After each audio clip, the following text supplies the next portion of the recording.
Welcome to another Vixa Vaughn romance audiobook. We're excited to have you join us. Whether you're into second chance romance, enemies to lovers, fake marriage, or any other trope, Vixa Vaughn offers you the chance to escape into stories that will carry you away into heart-pounding romance and gripping characters. While we want to get you the full experience, some parts of this audiobook are abridged to stay abreast of YouTube's community guidelines. If you want the full experience, you can always head to Vixa Vaughn Romance and use code VIXA40 to get the unabridged version of this audiobook for 40% off. Now sit back and enjoy the show.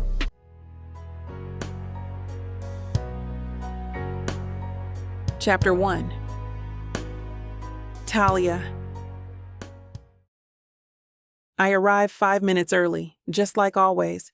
Not out of some people-pleasing need to impress, but because being prepared is how I've survived in rooms like this.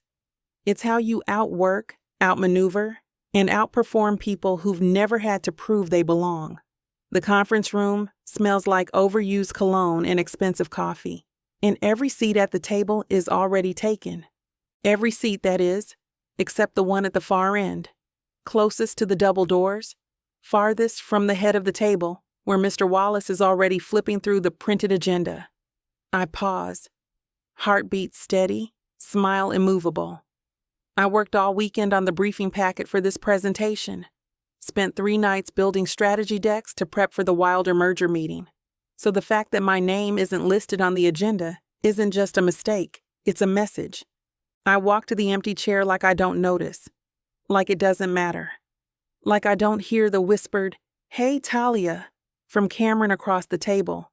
Yes, that Cameron, the human embodiment of soft nepotism and startup slang, who once forgot Beck Wilder's name mid-call. I nod back without looking.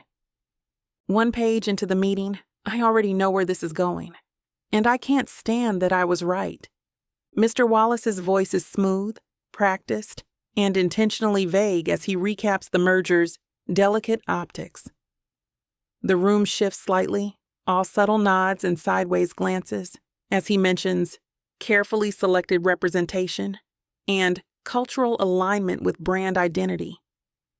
When he assigns the lead account to Cameron, my lips don't even twitch, but I do feel it, low in my chest, a pulse of heat that burns beneath my blazer. I lean forward, just enough to make eye contact. "Excuse me, was there a change in delegation for the Wilder account? I wasn't notified." Mr. Wallace looks at me like I've said something naive. "It's not about your work, Talia. You're exceptional. But Beck Wilder is a unique personality. He responds better to a lighter touch." I blink once, that's all. No flinch, no fight. I thank him, sit back. But internally, I'm already writing this down in the ledger I keep for moments like this.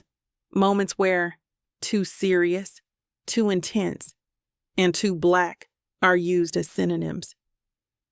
When the meeting ends, I gather my things, calm and composed. The only sign of irritation is the grip I have on my leather portfolio, tight enough to leave fingerprints. I head for my office with the precision of someone who doesn't crack in public.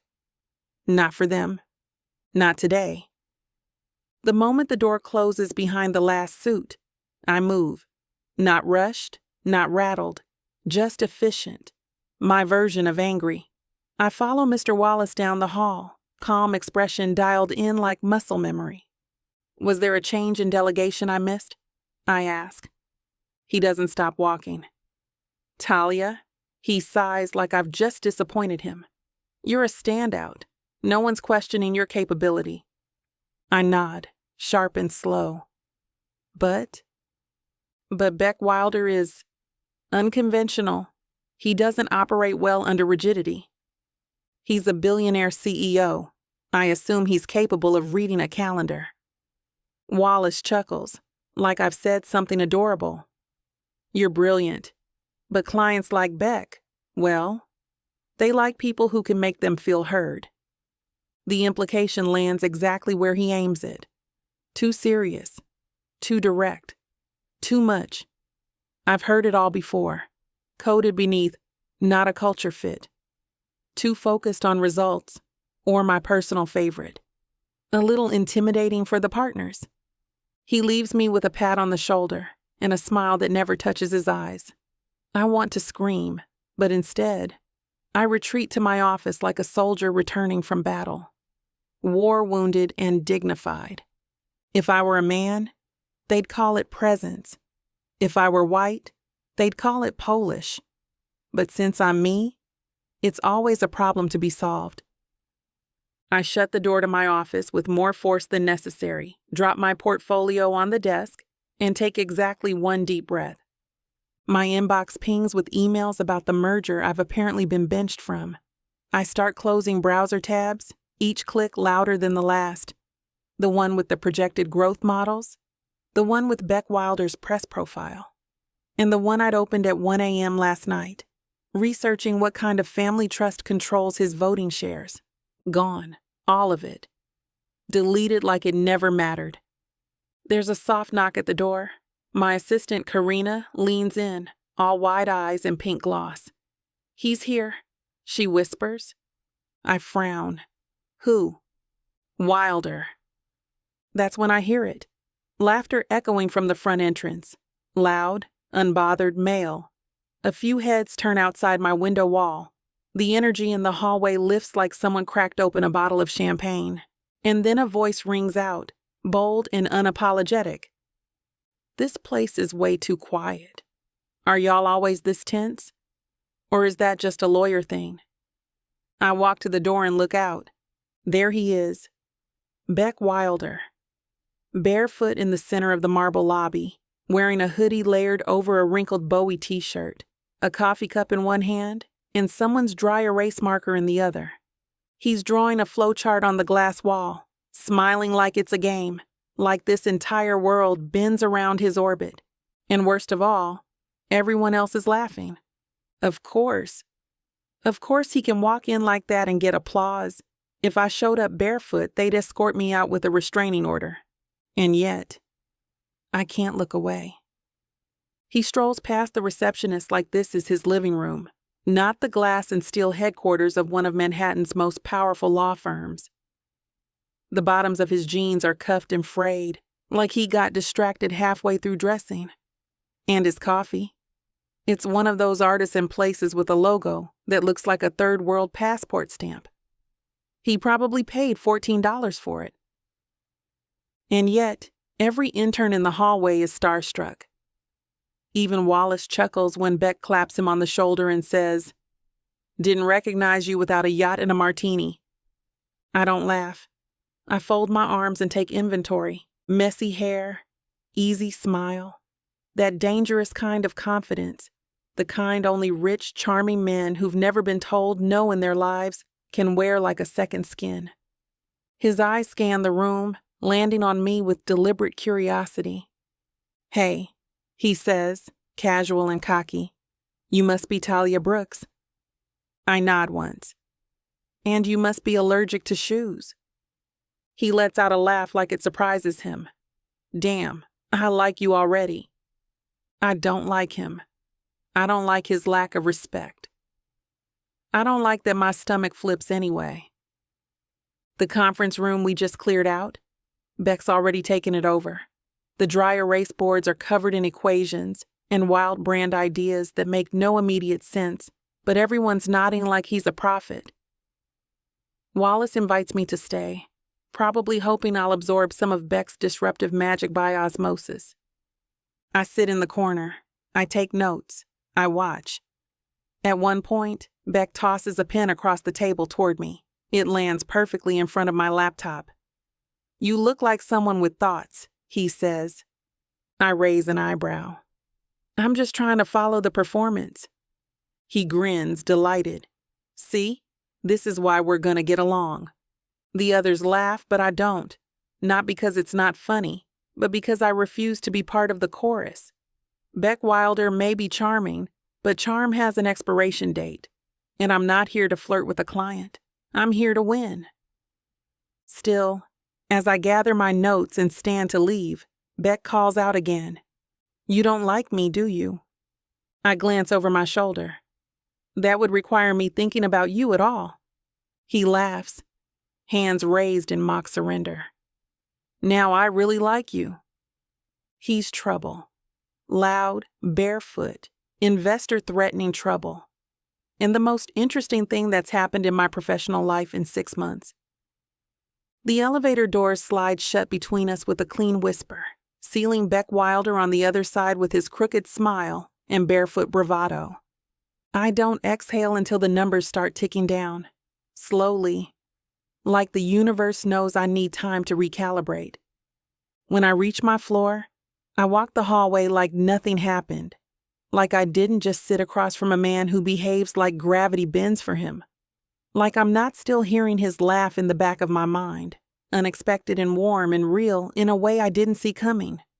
My office is still, cool, precise, just the way I left it. I close the door behind me, lean against it for one long second, and finally allow myself a private reaction. A single smile. It's small, reflexive, gone in a heartbeat, but it's real. And that's the part that unnerves me. I reach for my phone. There's a text from Jackie waiting for me, probably filled with curses and cocktails and suggestions that I quit the firm and start our own boutique agency tomorrow. I don't open it yet. Instead, I sit down at my desk. I pull up Beck Wilder's profile again. Not the financials this time. The photo tab. There's a shot of him at a summit in Lisbon, hair tousled, mid-laugh, barefoot on a rooftop. I close the window. Nope, absolutely not. This is business, nothing more. And if Beck Wilder thinks I'm someone he can charm into playing house, he's got no idea who he's dealing with. Chapter 2. Beck. I sketch out the plan in the margins of an old notebook I found wedged under my couch cushions last week. The kind with worn leather and a stain that looks like wine but could honestly be blood. Or paint. Probably both. On the page is a diagram labeled the stability solution. It's circled 3 times and underlined twice. Next to it is a short, dangerous phrase in my handwriting. Fake marriage? The pen trails off as I chew on the end, considering the logistics. PR optics. Contractual viability, press traction, legacy investor tolerances. And of course, who the hell could pull this off with me without making it weird? Only one name comes to mind. Talia Brooks. She's the only one in this building who looked at me like I was a walking liability. Not a celebrity, not a jackpot, just a problem to solve. I respect that. Also, she has the kind of stare that makes seasoned attorneys forget their case law and interns spill soy lattes on their way to the copier. Ice Queen energy. I've got a thing for that. I flip the page and start a new column titled Incentives. Partner track. Profit sharing clause. Post-merger consulting contract. It's not bribery, it's alignment. If I'm going to ask someone to lie to a room full of billionaires with me, I should at least make sure she's getting more than a nice dress and some staged photos out of it. She walks into my office like she's been sent to shut me down.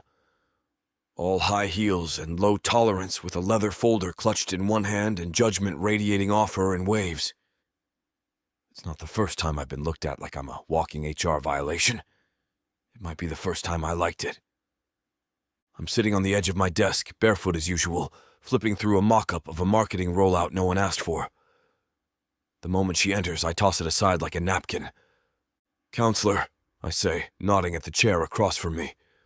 "Welcome to the weirdest meeting you'll have this week." She doesn't sit right away. She looks around the room like she's making a mental list of every reason she shouldn't be here. The Talia Brooks version of a fight-or-flight assessment. "You asked for me specifically," she says, perfectly crisp. I nod. Didn't trust anyone else to hear this and not report me to HR. She finally takes the seat, spine straight, eyes unreadable. Her blazer is sharp enough to draw blood. I'm listening, against my better judgment. I smirk. God, this is going to be fun. I need a wife. Talia blinks at me. Once. Twice.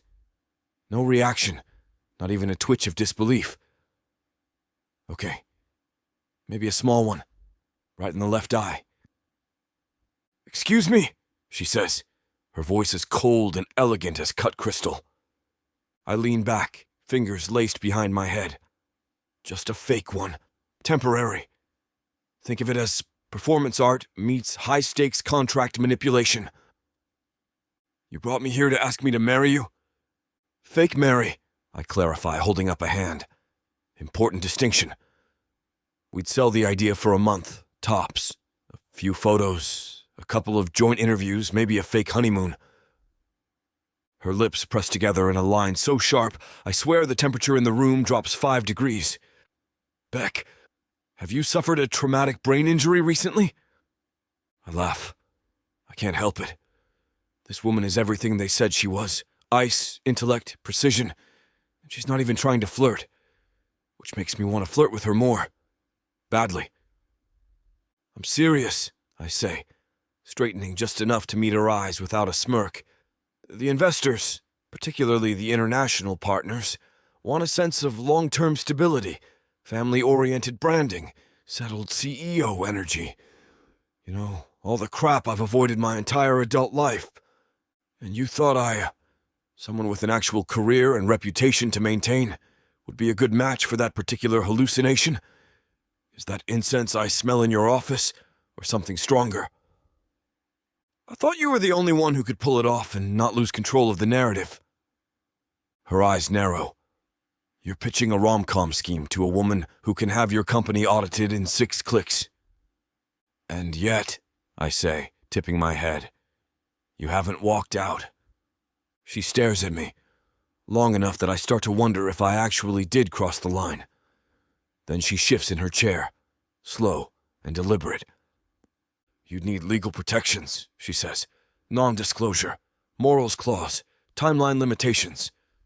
I blink. Not a no, not a no. "I'm happy to draft whatever paperwork makes you feel protected," I say carefully. "And in exchange, I'll put in writing. Hell, I'll sign it in blood if you want, that you'll be the sole legal lead post-merger. Partner status, locked in. 7 figures annually to start." Her jaw tightens. Just a flicker, but I clock it. That tension in her posture, like she's weighing the humiliation of playing along against the years of disrespect she's endured to get within reach of that title. "I'm not asking you to smile and wave," I add. "I'm asking you to do what you already do better than anyone. Own the room, just as my wife." Her eyes flash. "You ever call me wifey in public," she says slowly, "and I'll hit you with a torch so fast your hair will straighten." I burst out laughing. "Talia Brooks, did you just threaten to sue me and physically assault me in the same sentence?" "I'm versatile." She stands, fast and fluid. She's wearing heels that probably cost more than my last motorcycle, and she still moves like she could end a man with a look. "I'll think about it," she says. I stare at her, barely able to believe she hasn't clocked me yet. Yeah, definitely her. Most people want something from me. Recognition, influence, a check, a photo, a favor they can cash in later. Talia Brooks, she wants respect. And I don't mean the performative kind. The way people nod when a woman walks into a room and talk over her 10 seconds later. I mean actual, earned respect. And she never gets it. She stands before me, every inch of her guarded, her voice like polished glass. But I catch the flicker in her eyes. That moment she imagines what it would feel like to be the one calling the shots instead of cleaning up someone else's mess. The weight of being underestimated again and again and again. It's there, just beneath her precision. You deserve more than they're giving you, I say quietly. And we both know it. For the first time, she doesn't shoot me down. Doesn't bite. She just watches me, measuring. Then she straightens her blazer and delivers her verdict. I said I'll think about it. But if this ends up on page 6 and I'm photographed in anything less than Dior, I will end you. I give her a salute. Noted. Dior or death. And just like that, she walks out, heels clicking like judgment on marble. I sit back on the edge of my desk and exhale. That didn't go like I expected. Not even close. 30 seconds later, Theo strolls in like a clock wound for sarcasm, holding a bowl of vegan yogurt in one hand and a post-it note in the other. He's in a hoodie that says, "I'm not your tech support," and he's already shaking his head. "You pitched the fake marriage, didn't you?" he says without preamble. I reach for the coffee Talia didn't throw in my face. I presented a bold alternative narrative. You tried to con a corporate attorney into role-playing the Princess Diaries with you. For stockholder optics. Don't insult her like that. She's more Queen's Gambit than Princess Diaries. Theo doesn't smile. He rarely does. But I can tell when he's amused. His right eyebrow twitches like it's fighting for its life. He drops the post-it on my desk. "Investor call in 20. If I have to cover for your lack of structure again, I'm charging you by the migraine." Noted. Appreciate your service, O wise keeper of logistics. He turns to leave, then pauses in the doorway. Just try not to fall in love with her. You're annoying enough when you're single. I grin and lift my coffee and salute. Too late. Theo groans like he's in physical pain and disappears. And I sit there a moment longer, staring at the door Talia walked out of. Definitely too late. I'm half listening to a playback of the investor call when I hear a voice from the hallway. Not Theo. Not my executive assistant or anyone from legal. It's coming from just outside my office door, clear as glass thanks to the acoustics in this ridiculous high-rise. "Girl, a fake marriage? With that man?" Pause. Then a theatrical gasp. "Beck Wilder is a sexy tornado. You're gonna get swept up and wake up pregnant with a house on fire." I blink. Then I grin. That's not Talia's voice. Which means it has to be a friend. Probably the one with the pink hair and louder opinions than most cable news anchors. There's a soft, frantic, shushing noise. Definitely Talia this time. "Jackie, shut up. He can probably hear you." I push back from my desk and quietly cross to the door, easing it open just enough to peek through the crack. Talia is standing just outside, one hand over her phone and the other pinching the bridge of her nose like she's trying not to strangle someone through the screen. "Tell me he at least wears shoes when he pitches billion-dollar deals," Jackie says, completely unbothered. Talia glances around like she's making sure I'm not behind her. I lean closer to the doorframe and murmur, "Only when absolutely necessary." She jumps. I widen the crack in the door, just enough to catch her turning toward me with that same whip-smart stare that says I knew this would happen, and I don't like that I was right. Jackie's voice bursts out laughing through the speaker. "Oh, he heard that. I'm dead. I'm deceased. Tell him I said hi. Tell him I'm a Sagittarius and I can sense drama from 2 time zones away." Talia ends the call with a muttered, "I hate you," and glares at me. "You do know this office has walls made of glass and secrets, right?" I say casually. "I'm filing for early termination of this agreement and requesting moral damages." I lean against the doorframe, arms crossed, and smile slow and wide. Not until I meet Jackie. I feel like she gets me. She walks away without a word. I stay in the doorway a second longer. I'm not thinking about investors or family legacies, or the 10,000 things I'm supposed to fix before this merger closes. I'm thinking about her, which is probably, but right now, it feels like the best idea I've had all year. Chapter 3. Talia. The text arrives just after I finish reviewing a merger clause, so riddled with loopholes it could double as a colander. "Come see me, please. Details. Urgent-ish. Bring legal brain. No punctuation, no context, just vibes." I stare at the message for a full 10 seconds before I even think about replying. I don't. Instead, I grab my laptop, slide on a pair of heels that make me feel exactly 12% more dangerous, and head back to the war zone that is Beck Wilder's office. I'm not even sure why I'm going. Maybe it's the opportunity. Maybe it's the lingering promise of leverage. Or maybe it's the way he looked at me in that boardroom, like I was the only real person in a room full of puppets. Whatever the reason, I hate that I'm walking in without knowing exactly how I plan to walk out. The elevator doors open to the same curated madness as last time. Beck's office smells like bergamot, printer toner, and poor decisions.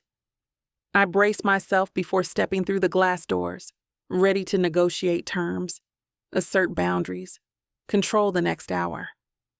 What I walk into is a chaotic mess of Post-it notes, open laptops, and a very heated debate about hot dogs. I'm just saying, Beck insists, a Coney Island origin story is raw, urban, and relatable. And also disgusting, Theo counters, perched on the corner of a desk in socks that say, "It's above my pay grade." You can't tell investors you met your future wife next to a man selling boiled meat water.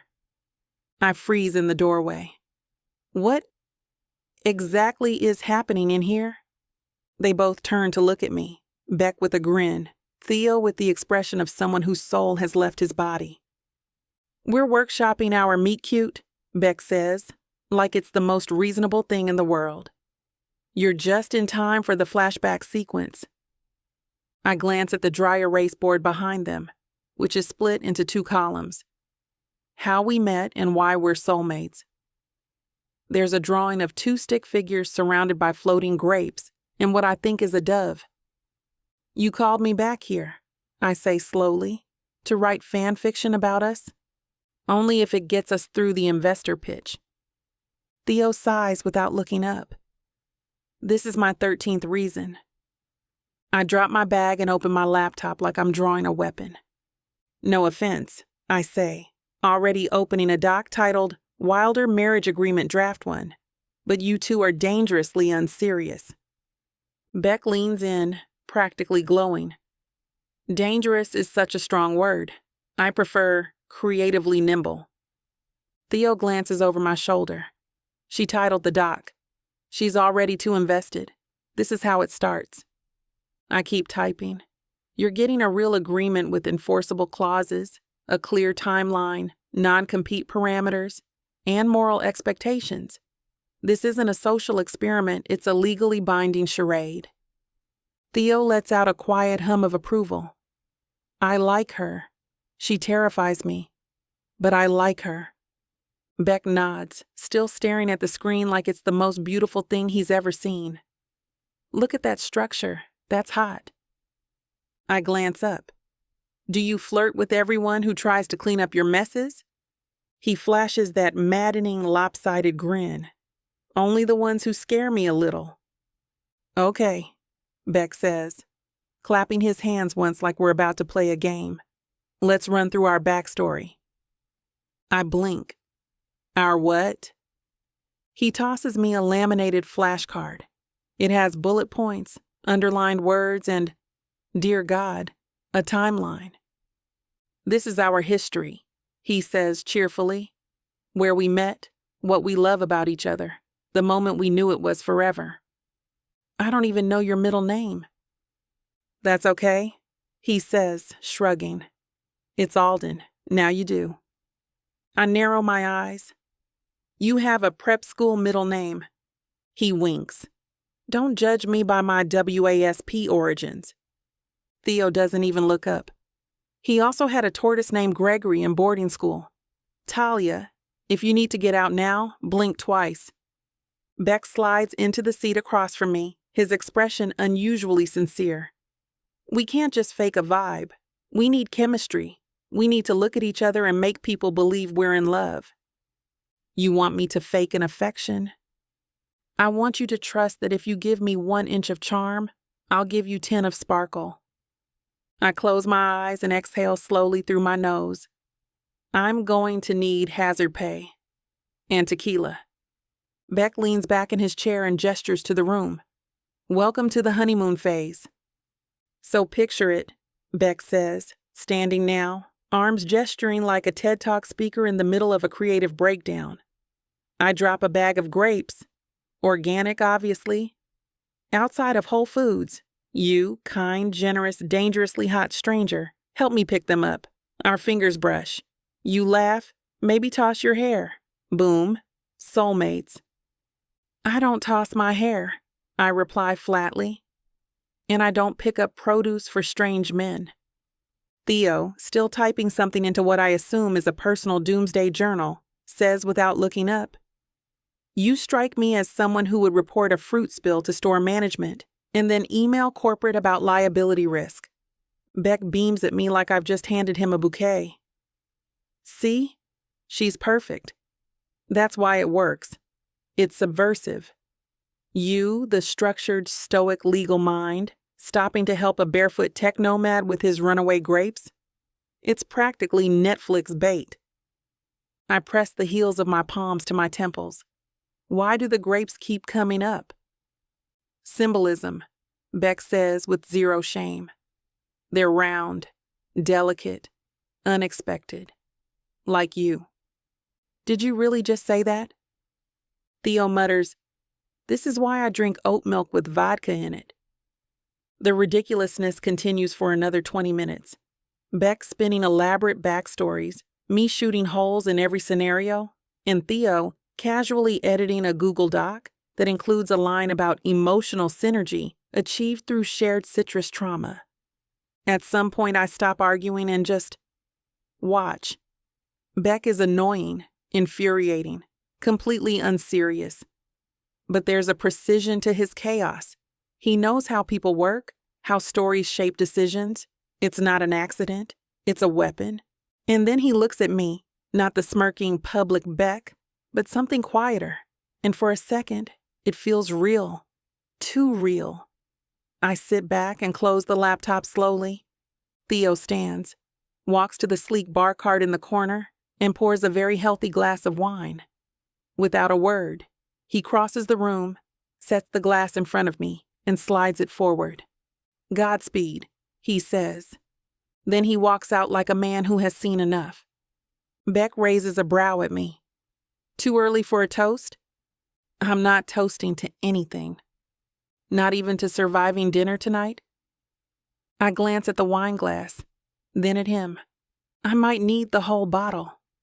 I stand, gathering my laptop, my dignity, and whatever fragments of my willpower are still intact.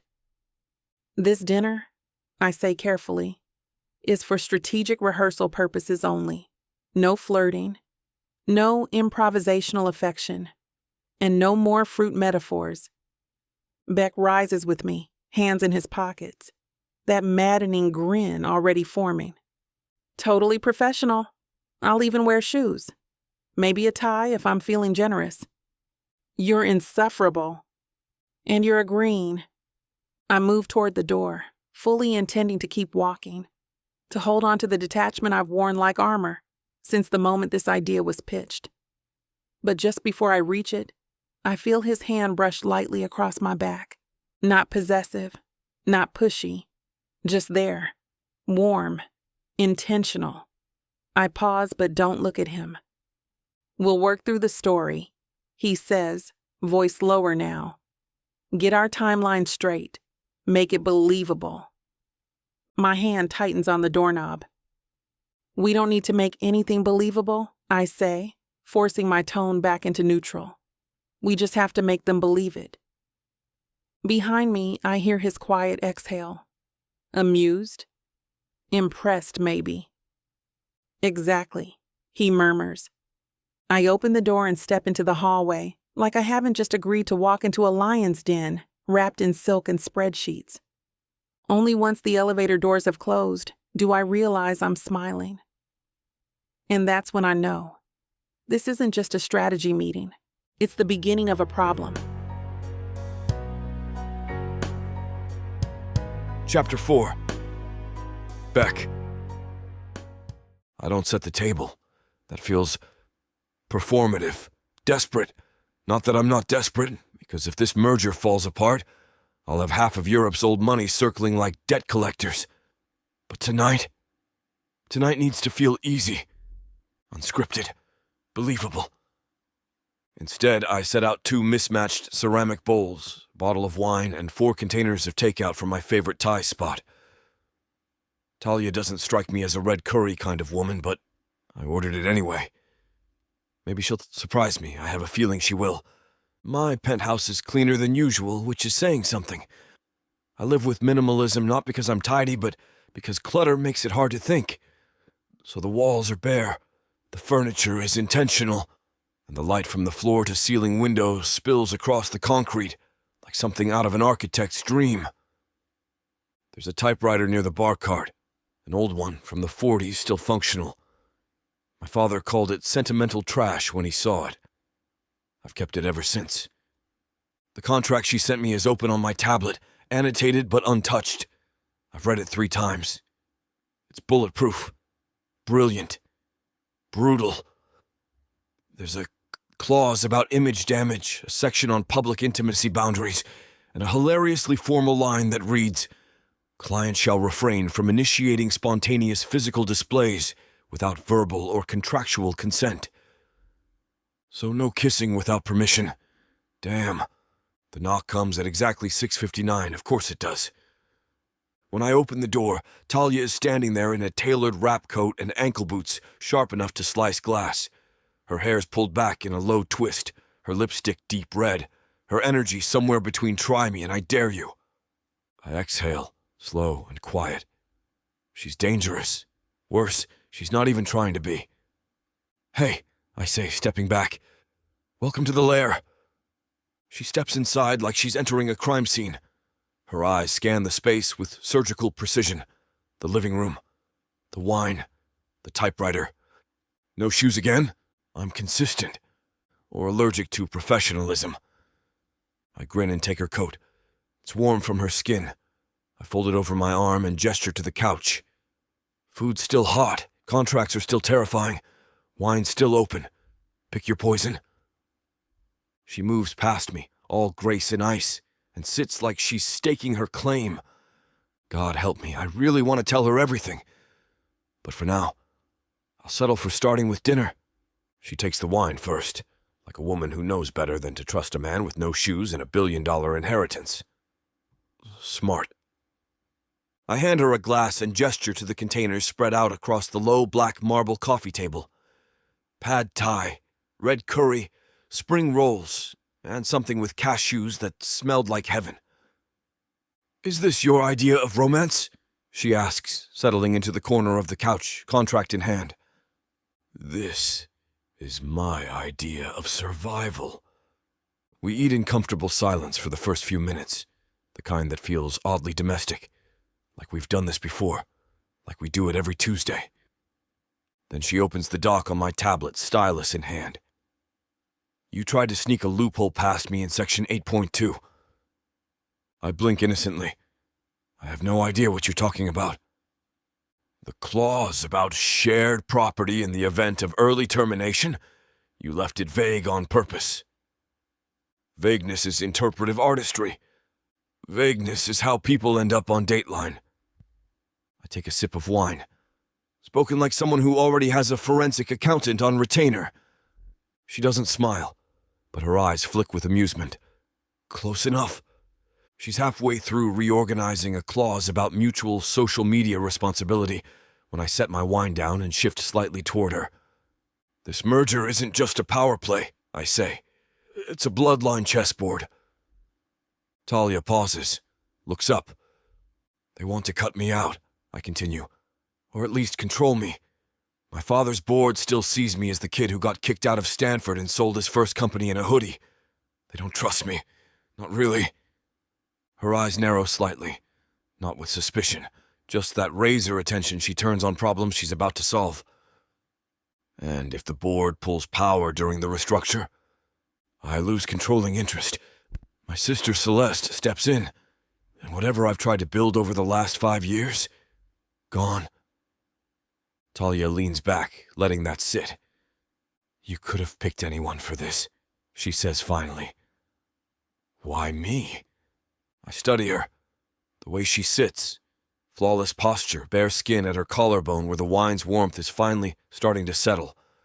The way she doesn't blink unless she means to. "Because you're the only person in this world who would rather win on merit than charm," I say.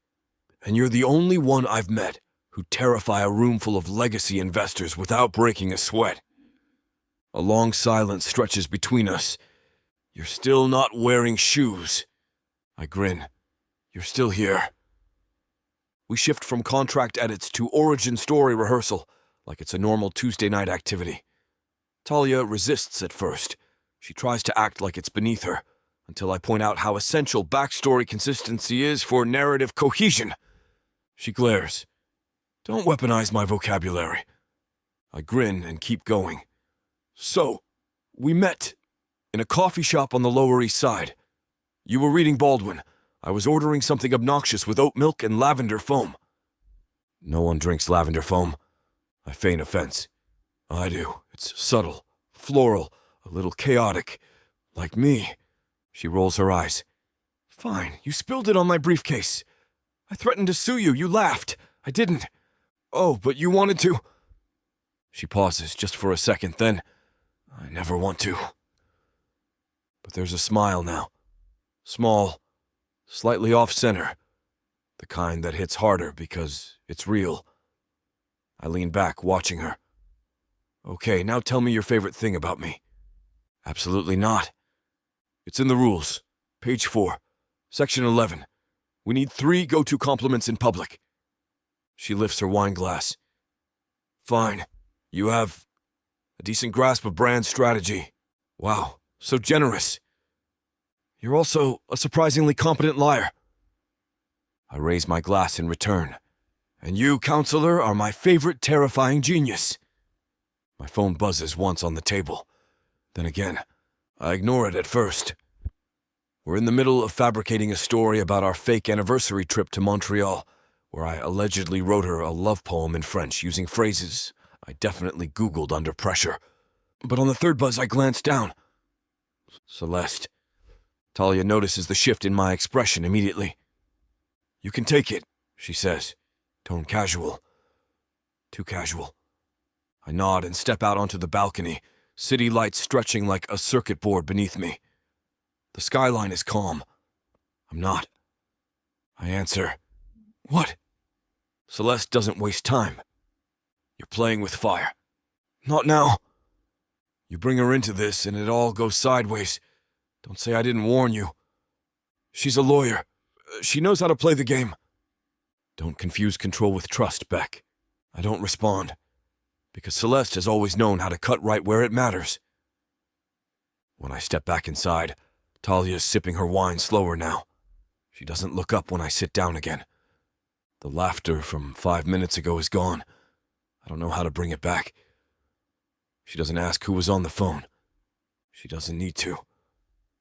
The moment I stepped out onto the balcony, the mood shifted, like someone cracked a window and let the cold back in. Now she's back in her zone, controlled, composed, polite to a fault. I'd almost rather she yell. I should go, she says, gathering her bag and her copy of the agreement without looking at me. I nod, trying to keep it light. Big night of fictional love wore you out? She lifts a shoulder, that perfect little shrug that gives nothing away. We have enough content to start building a story. That was the point, right? I don't really know what I expected. For her to stay longer? To linger in that moment we had before the call? To smile again?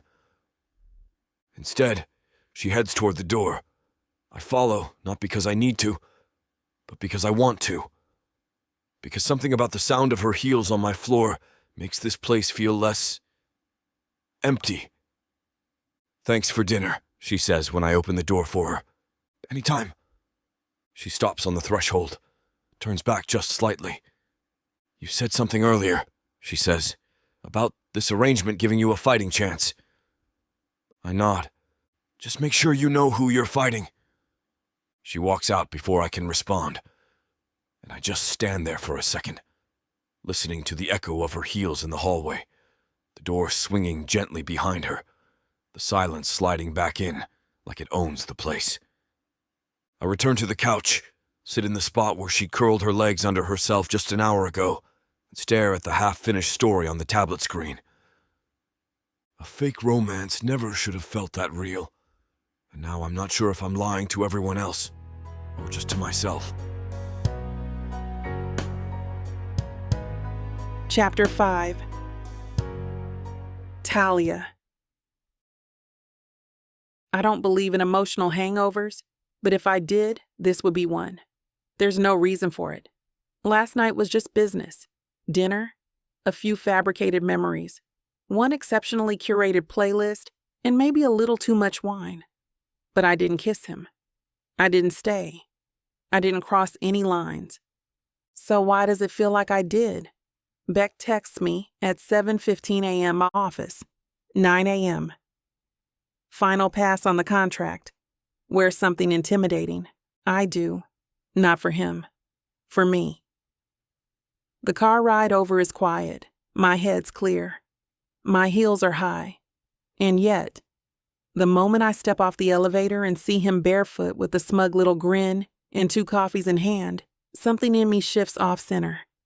Dark roast, no sugar, splash of oat milk, he says, handing me the cup without asking.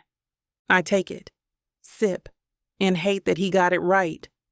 We sit side by side at his desk, reviewing the final round of edits. The contract is solid now, clean, binding, deceitful in every way that matters. Beck's leg keeps brushing mine beneath the table. Not intentional, just careless proximity, and yet I feel it every time, like static against skin. He leans over my shoulder to point something out on the screen, and I catch a whiff of him. Citrus and cedar and something warm. Too warm. Annoyingly perfect. You moved the publicity clause to Section 5. Nice catch, he says, voice low and familiar. I don't miss things, I reply, just sharp enough to remind us both where the line is. Still, the air between us isn't crisp anymore. It's humid, tinted, like the rules we set are already beginning to blur. I clear my throat and refocus. This is the job. This is the plan. And if he keeps looking at me like that, I may have to draft a new clause about personal space violations. The elevator chimes once. Beck doesn't look up, but something in his body language changes. Just a breath of tension beneath his usual looseness. And then I hear her heels. Click, click, click. Celeste Wilder walks into Beck's office like she owns the floor. Hell, she might. She's tall, severe, and immaculately put together in a cream coat over an ink-black turtleneck dress. Not a single strand of her dark auburn hair is out of place. Her lipstick is the kind of red you only wear when you've already decided to win. She doesn't smile. She doesn't acknowledge me at first. Her eyes go straight to Beck. You weren't answering my calls. Beck leans back in his chair, perfectly unbothered. Didn't feel like it. She finally turns toward me, slowly, deliberately, like she's giving me the opportunity to shrink before she takes aim. And this must be Talia, she says, voice as smooth as lacquer. You didn't tell me your fiancé was this impressive. I rise, calm and contained. And you must be Celeste. A flicker of amusement touches her mouth. I see we're skipping the pleasantries. I'm billing by the hour. Beck coughs once. It might be a laugh. Might be a warning. Celeste's gaze narrows, evaluative, strategic, like she's scanning for weakness. Let her look. I've stood in front of judges with more bite than this. Celeste walks a slow, measured loop around Beck's desk, fingers grazing the glass surface, eyes never fully leaving mine. So tell me, Talia, do you come from a legal background? Or did Beck just pick you out of a magazine? I smile, pleasant and deadly. Columbia Law, graduated top of my class, handled 5 corporate settlements in the last year alone. But yes, I did do a little catalog modeling in undergrad, helped pay for books. Her brow arches just slightly. Multifaceted, that's rare. Unapologetic, actually. But thank you. She stops by Beck's chair, resting her manicured hand on the back of it, like she's reclaiming territory. You know, Beck has always had a weakness for ambitious women. I tilt my head, holding her gaze. And yet, he still seems to have trouble trusting them. Beck mutters something that sounds like I need a drink. Celeste finally looks away, just for a beat. And I know I've won this round, not because I outmaneuvered her, but because I didn't blink. Celeste checks her watch, because of course she wears a watch, probably a vintage Cartier with a blood oath engraved on the clasp, and turns back toward me with one final almost smile. I'm sure we'll be seeing more of each other soon. I give her the same one back. I look forward to it. She kisses Beck on the cheek, a gesture so performative it feels more like a signature than affection. He doesn't lean into it. Then she's gone, just like that. The room feels colder and quieter. Beck sits back down, running a hand through his hair. So, that was fun. She doesn't like me. She doesn't like anyone. I sip my coffee and stare at the closed elevator doors. She hides it better with some. He nods, sighs, and leans his elbows on the table. She was testing you. She failed. He laughs under his breath, but the humor doesn't linger. Not when we both know she's just getting started. Later that afternoon, I'm in the break room, scrolling through contract notes and wondering if it's possible to develop caffeine immunity when Marin Wilder appears at my elbow like a calm breeze with a warning tucked inside. She pours herself a cup of black tea, no sugar, no small talk. She came to measure you, Marin says simply. I glance up. And? You held your ground. There's something in her eyes, respect maybe, or pity. She'll come again, she adds. Not with insults, with strategy. Celeste doesn't destroy people with knives. She does it with votes. I'm not here to impress her. No, Marin says, finally meeting my gaze. You're here to protect him. That stops me. I'm here because we have a deal, I say carefully. Marin nods like she believes me. Maybe she does. But something in her tone shifts when she says, just be careful where you stand on their board. It's not always clear who the pieces are and who's being played. She leaves without another word, tea in hand, steps quiet, and I just sit there, the silence humming like a warning I haven't fully decoded yet. By the time I'm back in my office, the afternoon has folded itself into silence. The final version of the contract is open on my screen, highlighted and clean. Every clause exactly where it should be, every risk accounted for, every loophole sealed. It's airtight. It's flawless. I keep rereading the notes we scribbled in the margins last night, the stupid jokes, the mock travel memories, the fake meet cute in a cinnamon-scented coffee shop that never happened. I should delete them. I will delete them, eventually. Instead, I sit back and take a slow breath, fingers drumming once against the armrest. Beck's laugh from last night echoes in my head, the way his knee brushed mine, the look in his eyes when he said I scared him. In a good way. He meant it. And now, no matter how tight I keep this arrangement, I can feel the edges softening. This was supposed to be strategy, but strategy doesn't make you wonder what his childhood was like. It doesn't make you memorize the way he smiles when he's not trying to win. And it definitely doesn't make you feel like you're in danger. Not from failure, but from feeling too much. I close the laptop. There's no clause for this. Chapter 6. Beck. I adjust the cuff of my tux jacket for the third time and still feel like I'm wearing a costume.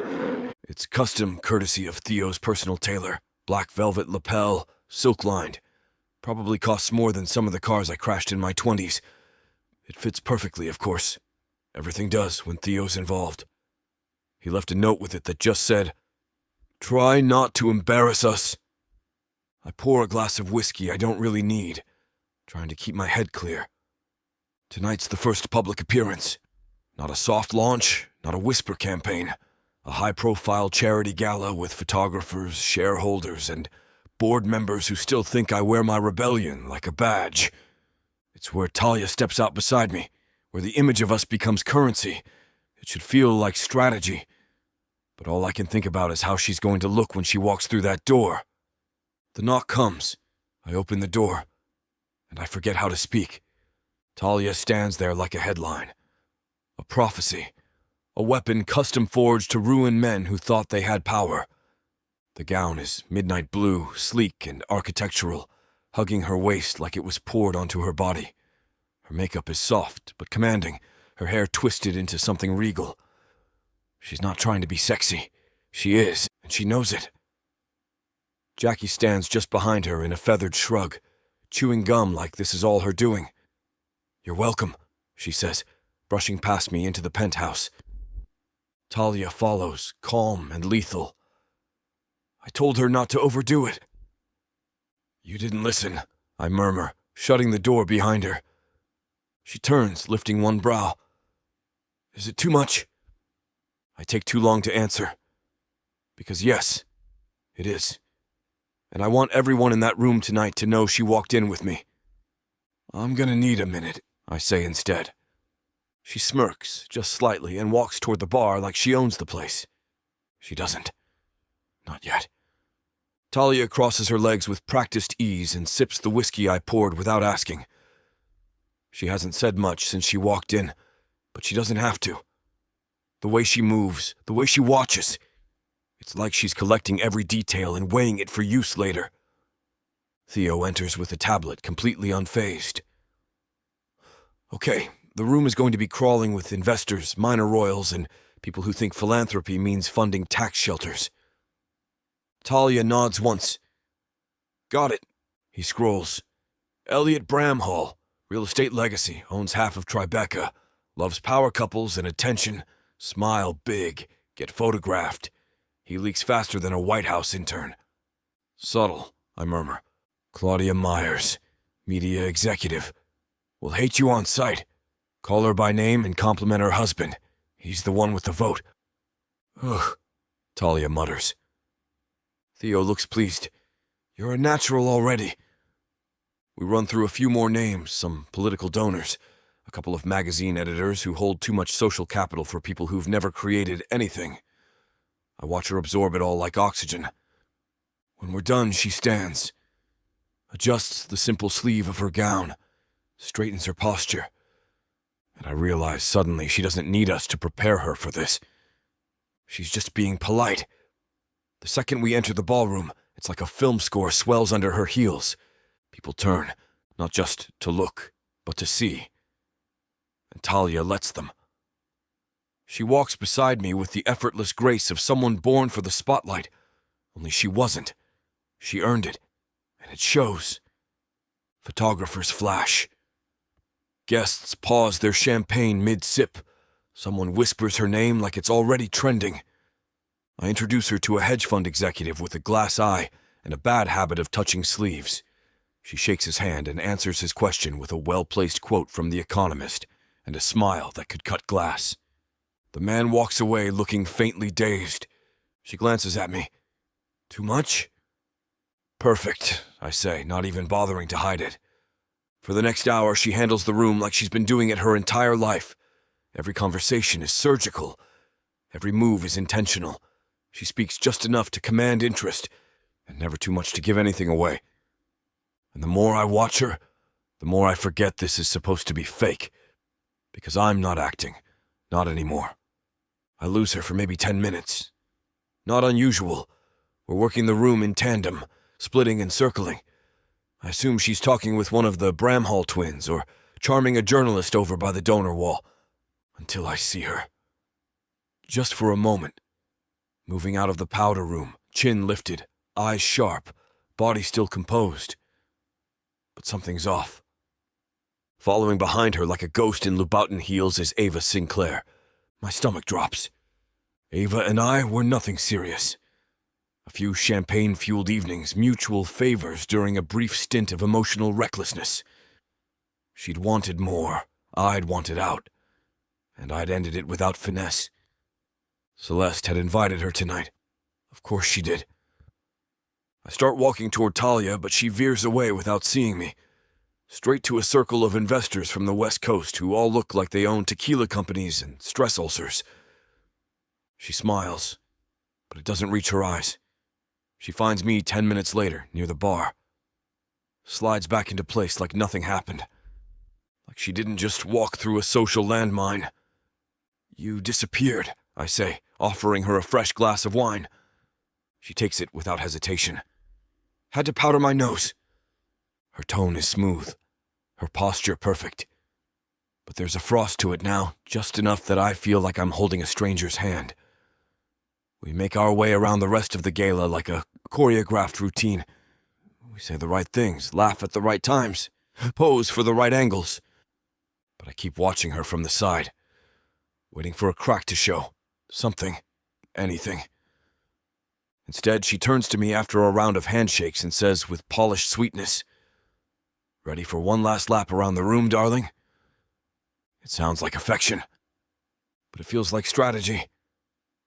And I don't know what she's protecting, me or herself. Back at the penthouse, the silence feels too clean. Talia doesn't say much on the ride home, doesn't ask to debrief, doesn't mention the people who gushed about us, the whispers that followed her dress across the floor like a fanfare. She just thanks me for the ride, slips off her heels in the front hall, and disappears into the guest suite like none of it touched her at all. I pour myself a second whiskey and sit down on the couch, scrolling through the photos from tonight's event. They're everywhere already. On media blogs, investor recaps, even a few fashion roundups. The photos are perfect, elegant, strategic. Talia smiling on my arm, shaking hands, tilting her head just slightly so the light catches her cheekbone. We look like a couple in love. The couple. I zoom in on one, the two of us caught in a mid-laugh moment outside the venue. My hand is resting at her waist. Her fingers are touching my wrist. The space between us looks effortless, but I remember how she pulled away the moment the camera dropped. I remember how her voice flattened after the powder room, how the warmth drained from her like someone cut a wire. I don't know what Ava said. I don't know why Talia didn't tell me. And I don't know how I'm supposed to play the game if I don't know the rules anymore. I swipe to the next photo. She's not looking at me in this one. She's looking past me. And I don't know if I've ever felt so completely visible and entirely unseen. Chapter 7. Talia. The door to the suite closes behind me with a click, but the noise in my chest won't stop. I'm still in the dress, the gown Jackie picked, tailored, timeless, indestructible, unlike me. I peel off the earrings, the lashes, the illusion. I pace the room like it's too small to contain the storm gathering behind my ribs. Ava's voice still plays in my head, on loop, like a venom-laced lullaby. Celeste never loses. Beck forgets to mention the casualties. You think you're different? I shouldn't care. I don't care. This isn't real. It's a contract, a performance, a stepping stone. But my hands are shaking, and my chest feels tight. And the thing that bothers me most, it's not what Ava said. It's that Beck's hand on my back made me feel safe, like the lie was real, and I hate that. I throw open the suite door and march barefoot down the hallway, heat crawling up my neck. Beck is exactly where I expect him to be, on the couch, scrolling his phone like the night wasn't made of landmines and ghosts. You let her corner me. His head lifts, surprised. Who? Ava. Ava Sinclair, your past with cheekbones. Realization clicks behind his eyes. Wait, she was there? Don't play dumb. She was in the powder room. She had plenty to say. And you just left me out there like a sacrificial intern at a board meeting. He sets his phone down slowly. Talia. No, you gave me a playbook. Prepped me like a good little political puppet. But you didn't mention that I might be walking into a personal hit job from your ex and your sister's emotional terrorist network. He opens his mouth, closes it. I'm already too far gone to stop. And while we're at it, I say, voice rising, Your hand on my back earlier? That wasn't part of the performance. That felt like something, and I don't want it to feel like anything. I don't want to like the way you look at me, or the way you listen, or the way you make me laugh when I'm supposed to be mad at you. I'm breathless now. And for once, he has nothing to say. He doesn't rush to respond. No sarcasm, no slick comeback. Just a quiet blink, like he's trying to replay everything I just threw at him in slow motion. Well, at least you're honest. I glare. Don't patronize me. I'm not. I swear. He lifts both hands, palms out. I've just never had someone throw a verbal Molotov cocktail at me while barefoot and still look like they own the room. I fold my arms. That's not a compliment. It is when it comes from me. I should leave. I should slam the door and retreat into the safety of logic and bulletproof clauses. But I don't. Because something about the way he's watching me, steady, open, unflinching, makes it feel like if I move, I'll shatter. He steps closer, slow and deliberate, like I'm something delicate for once. His voice lowers. You think I'm used to people checking me? Challenging me? No. They either kiss up or check out. You call me on my mess and still let me touch you like it means something. My breath catches. Because it did. And he knows it. He gently takes the empty wine glass from my hand and sets it on the table behind him. No rush, no pressure, just presence.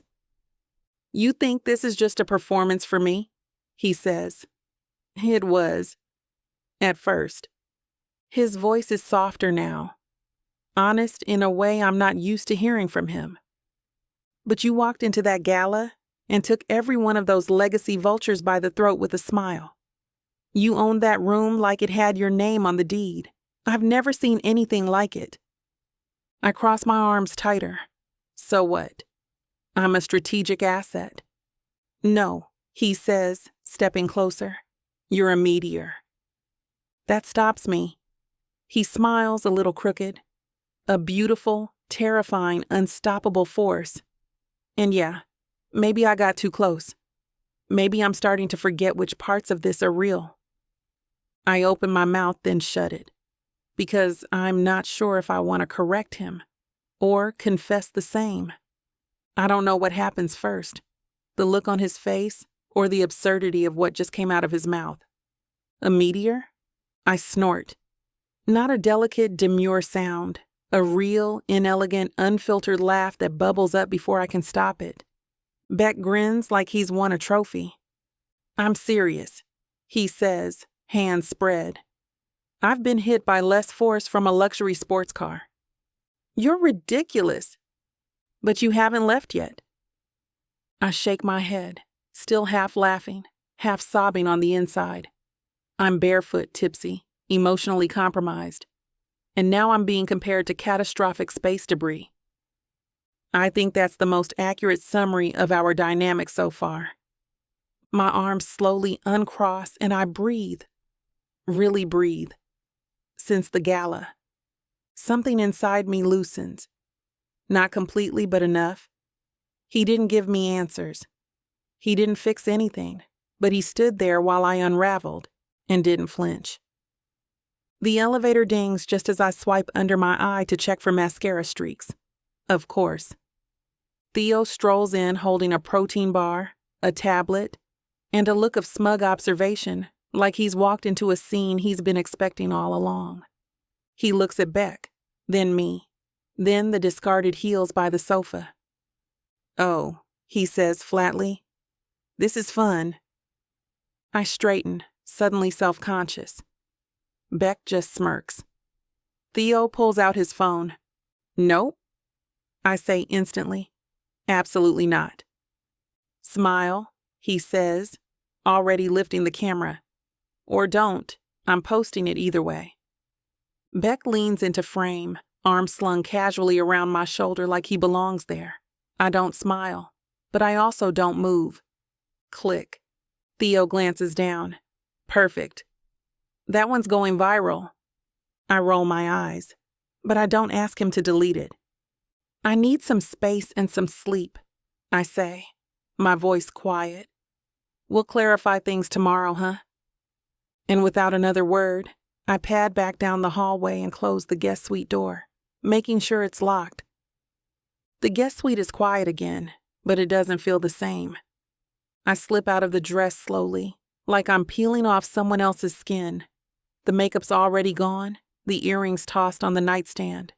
What's left is just me, bare-faced, tired, and suddenly uncertain in a way that has nothing to do with work or performance. I sit on the bed and open my phone. There it is. The photo. Theo texted it with no caption. Just a timestamp and a smirking emoji. I study it. Beck's arm around my shoulders. My arms still crossed, but not defensive. My face turned slightly toward him, caught mid-laugh. Unguarded, alive.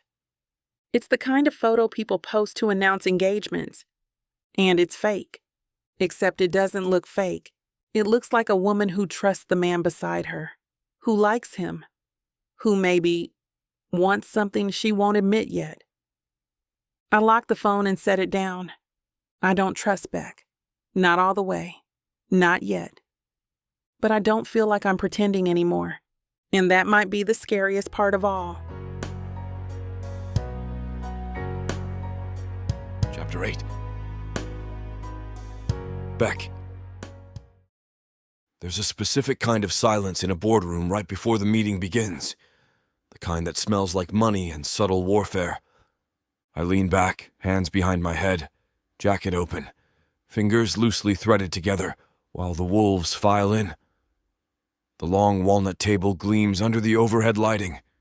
The projection screen is lit but blank, waiting. It feels like a stage right before the curtain lifts. Celeste arrives on time, of course. Her heels don't click. They strike. Her coat is charcoal, her eyes colder. She nods once at me like we're strangers who used to be family. Marin's already seated 2 seats down, hair pulled back, tablet in hand, the picture of composed detachment. She's the only one I trust to speak less than she thinks. The door opens again, and then there's Talia. She walks in like she was born in a power suit, wearing a charcoal gray blazer with sharp lapels and black tapered trousers that hit just above her ankle. Minimal makeup, clean lines, maximum impact. Every head turns, every expression tightens. Perfect. I stand.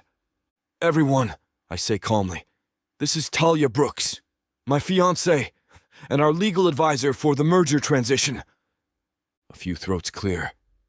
Someone coughs into a fist. Celeste's smile is surgical. You brought your girlfriend to an equity strategy review? I smile back, just as sharp. No, I brought the woman rewriting half the legal language on our contracts. Talia takes a seat beside me without blinking, and smiles at Celeste like she just dared her to make the first move. The CFO drones through introductions and numbers, the usual death by PowerPoint. Talia listens, still composed, chin tilted slightly as if she's already categorizing which of these men will underestimate her the longest. I lean close to whisper, "You good?" She nods without looking at me. Better than you think. Across the table, Celeste is watching her, not glaring, studying, calculating. Marin looks up from her notes, meets Talia's gaze, holds it, and nods once. It's subtle, but I see it, and I know then, we're not walking into this alone. We make it 20 minutes before I lose patience. The CFO is droning on about projected loss stabilization timelines, and I swear if I hear one more buzzword about brand-safe execution, I'm going to throw myself out the plate glass window. I glance across the table. Celeste looks bored but satisfied. Her specialty. The board is nodding along, content to pretend this PowerPoint is progress. I flip a pen between my fingers, and then I speak. Let's be honest, I say, cutting across the room. If we keep doing things the way we've been doing them, we're just going to end up with a slightly shinier version of the same broken model. The CFO freezes. Celeste tilts her head. Marin blinks. Theo very slowly lowers his coffee. Investor fatigue is real, I continue. The market is over legacy brands selling recycled innovation. If we want to survive the next 10 years, we have to burn a few things down. Reset the narrative. Rebuild from the ground up. There's a long silence. Celeste smiles like a predator. Well, she says lightly, I'm sure the room will appreciate Beck's spontaneous take on demolition economics. The board members exchange glances. A few frown. I realize I might have just crashed the ship mid-voyage. Talia clears her throat. Calm, clear, measured. May I? I sit back slowly, pulse ticking. The board turns toward her, some curious, some skeptical. She adjusts her seat slightly, places both hands on the table. What Beck meant, she says evenly, is that we're no longer in a market climate where heritage alone guarantees relevance. Our competitors have suffered not because they lacked funding, but because they failed to adapt, failed to evolve. She gestures toward the screen. This merger isn't about erasing legacy. It's about making it usable. We don't burn it down. We repurpose it, reframe it. She glances at me, briefly, pointedly. And yes, we rebuild. But smarter. She keeps going, crisp, fluid, brilliant. She references trends in investor psychology, brand evolution cycles, recent disruptions that prove agility is what earns market share now. The temperature in the room changes. Eyes sharpen, heads nod. By the time she's done, the CFO looks grateful to be alive. And Celeste? She's smiling, but her fingers are white-knuckled on her pen. Miss Brooks, says one of the older board members, a silver-haired media mogul who once called TikTok a passing fad. You mentioned agile repositioning. Could you elaborate on how you'd approach external communications? Talia doesn't flinch, doesn't even blink. She smiles like she's been waiting for this all morning. Absolutely. And then she delivers. She speaks with the poise of someone who's used to closing rooms full of sharks. She outlines a proactive communication plan that includes transparency metrics, refreshed brand language, and targeted investor reassurance, all while weaving in a narrative about evolution without ego. She makes it sound effortless. Hell, she makes me sound strategic. I watch the room shift, watch the old guard lean forward, watch Celeste pretend she's not watching it all happen.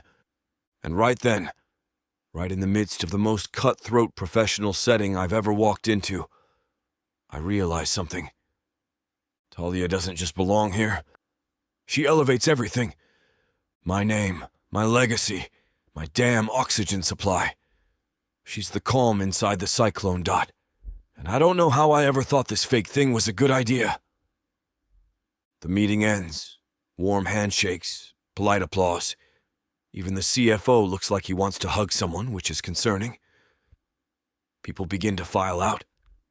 Talia is immediately pulled aside by two board members asking for more of her insight on ESG metrics. I'm halfway to congratulating her when Celeste intercepts. She steps in front of me like a shadow. Still, elegant, unreadable. She's very impressive, she murmurs. I say nothing. Just wait. Celeste's red lip curls slightly.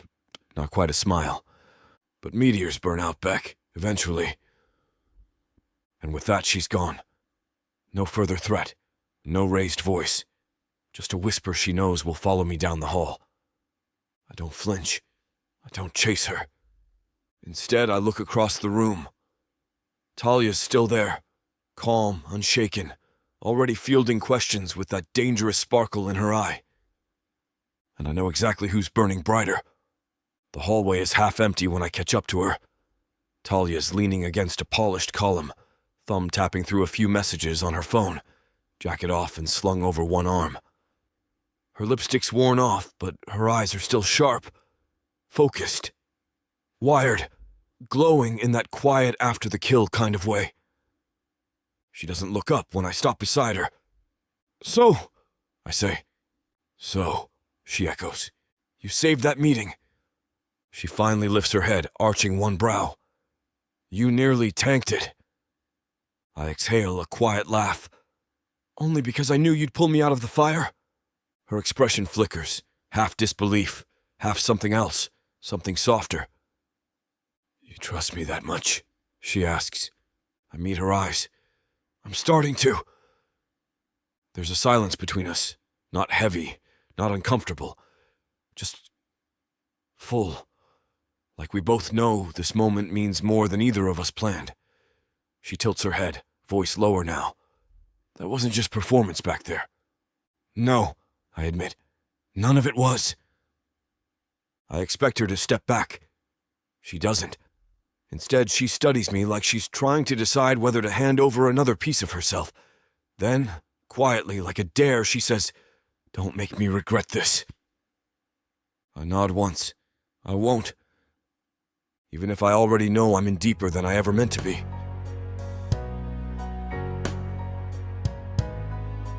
Chapter 9. Talia. Evie finds me in the break room between meetings, her usual black tea in hand, long braids twisted into a crown around her head. She doesn't waste time. Evie never does. She glances over her shoulder, then leans in like she's about to tell me something about my dry cleaning, except her voice is just a little too careful. There's chatter, she says. I pause mid-email. Chatter? She nods. Internal. Nothing official, but it's there. I close my laptop slowly. You mean Celeste? Evie takes a sip. Not just Celeste? That gets my attention. She lowers her voice. Someone's feeding concerns upstairs. About conflict of interest. About your position. About whether you're advising on this deal or personally benefiting from it. My stomach goes still. She doesn't say more. She doesn't have to. Evie's not dramatic. She doesn't drop rumors. She delivers intel. And someone, somewhere, is laying down breadcrumbs to make me look compromised. I clear my throat. Any idea where it's coming from? Evie meets my eyes over the rim of her mug.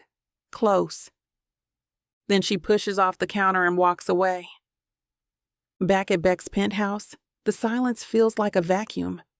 I've got my laptop open, legal docs front and center, and a notification pinging every 30 seconds with new board approvals, PR talking points, asset reviews. The merger's accelerating. My inbox is a war zone. My name is now tied to Wilder Global in ways that have nothing to do with courtrooms and everything to do with him. I should feel in control. Instead, my heart's racing. Who's talking about me behind closed doors? Who's watching every move I make?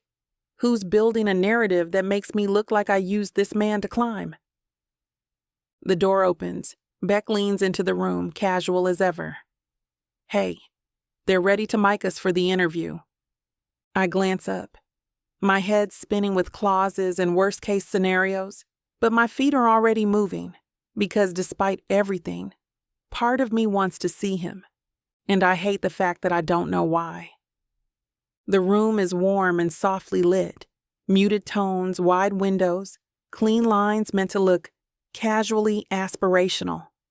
There's a leather sofa in front of a curated skyline view, a minimalist coffee table with 2 art books stacked just so, and enough branding-friendly ambiance to make anyone look photogenic. I sit beside Beck in a slim-cut sheath dress, heels crossed at the ankle, a carefully chosen gold bangle catching just enough light. Jackie helped style me before we left the firm. Polished but approachable, her exact words. Beck's in a fitted charcoal suit, no tie, open collar, a little too relaxed to be entirely innocent. Just keep it conversational, the PR rep says, adjusting a mic under my jacket lapel. We want warmth, banter, shared vision, nothing too formal. Beck grins like someone handed him a license to misbehave. Oh, I can do warmth. I glance at him out of the corner of my eye. Try not to go full chaos. Define full. Do not make me define it on camera. The rep claps once, Rolling in 3, 2. I turn, smile, posture perfect. Showtime. The interview starts smoothly. They ask about the engagement. We laugh in sync. They bring up Beck's shoeless boardroom antics. He deflects with charm. I explain how we balance each other professionally. He jokes that I terrify him in the best possible way. Everyone laughs. It's going well. Too well. Then the host smiles and says, "Okay, last question. When did you each realize this wasn't just business? When did it feel real?" I brace myself for the line we agreed on.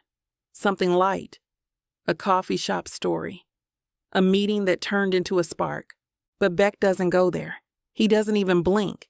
He looks at me, right at me, and says, "When she walked into a room full of people who wanted me to fail and made them believe in me instead." The air shifts. The host lights up. "Oh, wow, that's beautiful." I can't look at him because I remember that meeting, the stares, the pressure, the way he smiled after I spoke like I'd done something impossible. But this is PR. This is pretend. So I smile. I smooth my dress. And then he leans in and kisses me on the cheek. Software certain, not rushed, not for show. And everything inside me goes quiet. It's nothing. It's everything. I'm not sure what to do with either. The moment the director says cut, I stand. Too quickly. The camera crew starts breaking down equipment, chatting about edits and segment timing, but it all sounds muffled, like I'm underwater. Beck stays seated. I don't look at him. Can't. Because if I do, I'll have to acknowledge that Kiss wasn't staged. Not really. I cross the room to the wide windows and rest my hand on the cool glass, steadying my breath. Outside, the city moves like it always does. Chaotic, constant, distant. But inside me, everything's loud. My heart, my thoughts. The parts of me I've spent years training to be bulletproof. He didn't warn me, didn't clear that moment in the prep. But worse than that, it felt good. Too good. Beck approaches slowly. Not close. Not too close. Just enough that I feel his presence like a current brushing past my shoulder. "You okay?" he asks, voice quieter than usual. I nod. It's just a lot. It's not a lie. But it's not the truth either. He doesn't push, just stands there for a second longer. Hands in his pockets, gaze trained somewhere just above the skyline. "I didn't plan to say that," he adds finally. About the meeting, it just came out. I swallow. He didn't apologize. And somehow I'm glad he didn't. Because if he had, I might have broken. Later, after the studio clears, I scroll through the playback on the PR rep's tablet. There we are, laughing, leaning close, bathed in soft gold lighting. I look at him like I mean it. He looks at me like he knows. And I can't stop wondering, when did pretending stop feeling like pretending? Back in the guest suite, I peel off the dress and drop it carefully over the back of the chair. The jewelry goes on the nightstand. The bangle makes a soft clink that sounds louder than it should. Everything else is quiet. Too quiet. The adrenaline's long gone, but my chest still feels tight, like I'm bracing for something I don't know how to stop. I sit on the bed, laptop open, a blank contract draft glowing on the screen. I should be working, cleaning up board edits, running final numbers on transitional clauses. But my fingers don't move. Instead, I reach for my phone.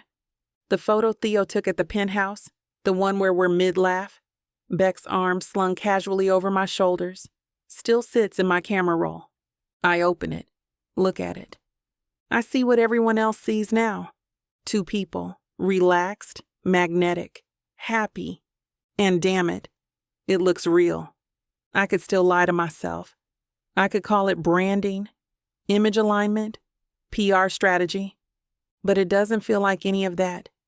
It feels like something I didn't mean to want. I saved the photo to a folder labeled Wilder PR, just for optics, just for backup. But I don't close it. I just sit, staring at the screen, because I don't know where this is going. Only that we passed the line I said I'd never cross, and I'm not sure I want to go back. Chapter 10. Beck. Some days just feel like a win. The city looks better in that early spring haze. Gray edges softened, sky wide open. The coffee in my hand actually tastes like it was brewed with purpose. Even the front page of the financial section doesn't hate me today. And Talia? She's in the kitchen in a loose navy button-down and bare feet, scrolling through board updates like she's casually planning world domination between sips of green tea. If I believed in omens, I'd say this was one. We haven't talked about last night, the interview, the kiss, the way she looked at me like maybe it wasn't pretend. But something shifted. She's humming under her breath, her hair still damp from the shower. There's a softness to her that wasn't there before. And for once, I don't want to mess it up with words. I just watch her, thinking maybe this isn't all smoke and mirrors. Maybe we've built something real. The call comes just after she slips out to take a quick firm meeting. I'm in my office, the one that used to feel too big and too quiet before she started leaving her notebooks and coffee mugs around. The second I see Celeste's name on the screen, my jaw tightens. She doesn't start with small talk. The board's aligned for now, she says, but they want to see momentum, control, confidence. We've got momentum, I reply. You're close to finalizing voting shares. I assume you're using what you have? I lean back slowly. Define what I have. The engagement, the leverage. Talia's good in a room. People trust her. I don't answer right away. Celeste exhales like she's been holding back. Just don't let her find out. This works as long as she doesn't feel like a tactic. She's not a tactic, I say, sharper than I meant to. She pauses. You sure about that? And then the call ends. I look at the screen for a beat too long. Because I am sure, right? I toss my phone on the desk and scrub a hand down my face. Celeste has a gift for leaving a bitter taste behind. I'm halfway to standing when I hear a soft sound in the hallway. Something like fabric rustling and stopping just as quickly. The air shifts, faint, but real. I step out into the hall a moment later. Empty. There's a folder sitting on the console table near the corner. One of Talia's. I recognize her sharp handwriting on the tab. It's not where she left it this morning. But she's not here now. Must have grabbed it while I was finishing the call. I don't think twice. I should. Because somewhere between leverage and don't let her find out, I lost her. And I don't even know it yet. By the time dinner rolls around, I've tried to shake off the call, the tone, the implication. I texted Talia an hour ago. Rooftop, 7 p.m., wine's cold. You better show. She sent back a thumbs up and a knife emoji. That's her version of sweet talk. Now I'm standing on the terrace, lights dim to make the skyline glow. There's her favorite bottle of red breathing on the table, a charcuterie spread arranged like I actually tried, and a soft jazz playlist Theo swears makes women forgive you faster. When she steps outside, I look up, and just for a second I forget the rest of the world exists. She's wearing a simple black jumpsuit, gold hoops, and a smile. It's that smile that gets me. Too perfect, too still. It doesn't hit me right away. Not until she sits, thanks me for the wine, and compliments the city view like it's a hotel commercial. She's here, but she's somewhere else entirely, and I have no idea what I did to cause it.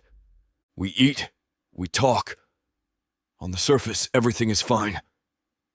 Talia asks about the investor brunch next week. I ask if she's still planning to run point on the revised clauses. She confirms. I nod. We move on. It's all very efficient, but it doesn't feel like her. She's choosing words like she's speaking from a prepared statement. Every answer is polished, safe, designed to glide right over the surface of connection without touching anything beneath it. She's not laughing. Not really. And when I make a joke, one of the dumb ones that usually earns me a snort or a half-hearted eye roll, she just smiles faintly and reaches for her wine. I know that smile.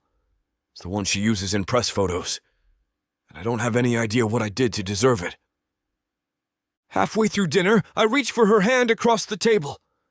She lets me take it, but there's a pause, just long enough for me to feel it. A hesitation. She doesn't pull away. She doesn't react at all. She just lets it happen like I'm checking off a box. I look up, trying to catch her gaze, but she's already looking at the skyline again. You okay? I ask quietly. She turns to me, eyes bright, smile back in place. Of course, just tired. But that's not it. I know her well enough to feel it in my bones. Something's wrong. And whatever it is, she's not ready to tell me. She's in the shower. I can hear the water running through the guest suite door, steady and distant like rain. It should be soothing, but it isn't. Not tonight. I'm stretched across the bed in my room, staring up at the ceiling with my hands folded behind my head, replaying everything. Dinner was beautiful. The view was stunning. The wine was perfect, and still something was off.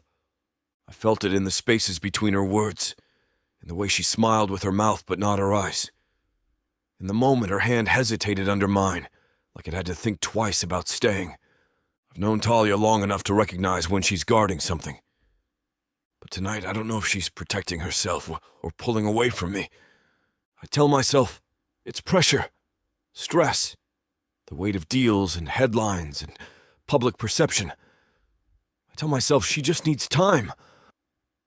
But there's this part of me, small and sharp and impossible to ignore, that wonders, what if I broke something I didn't know I was holding? And worse, what if she's already decided not to tell me?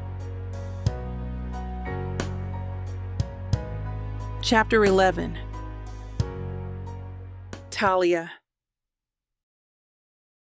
I wake up before him, not because I have meetings, not because of my inbox, because I needed to get out of that place. I make coffee in silence, the automatic machine purring in the background like everything's fine. My phone buzzes with notifications, calendar reminders, firm updates, media mentions, all noise. The call replays in my mind like static. Leverage, controlling interest. Don't let her find out.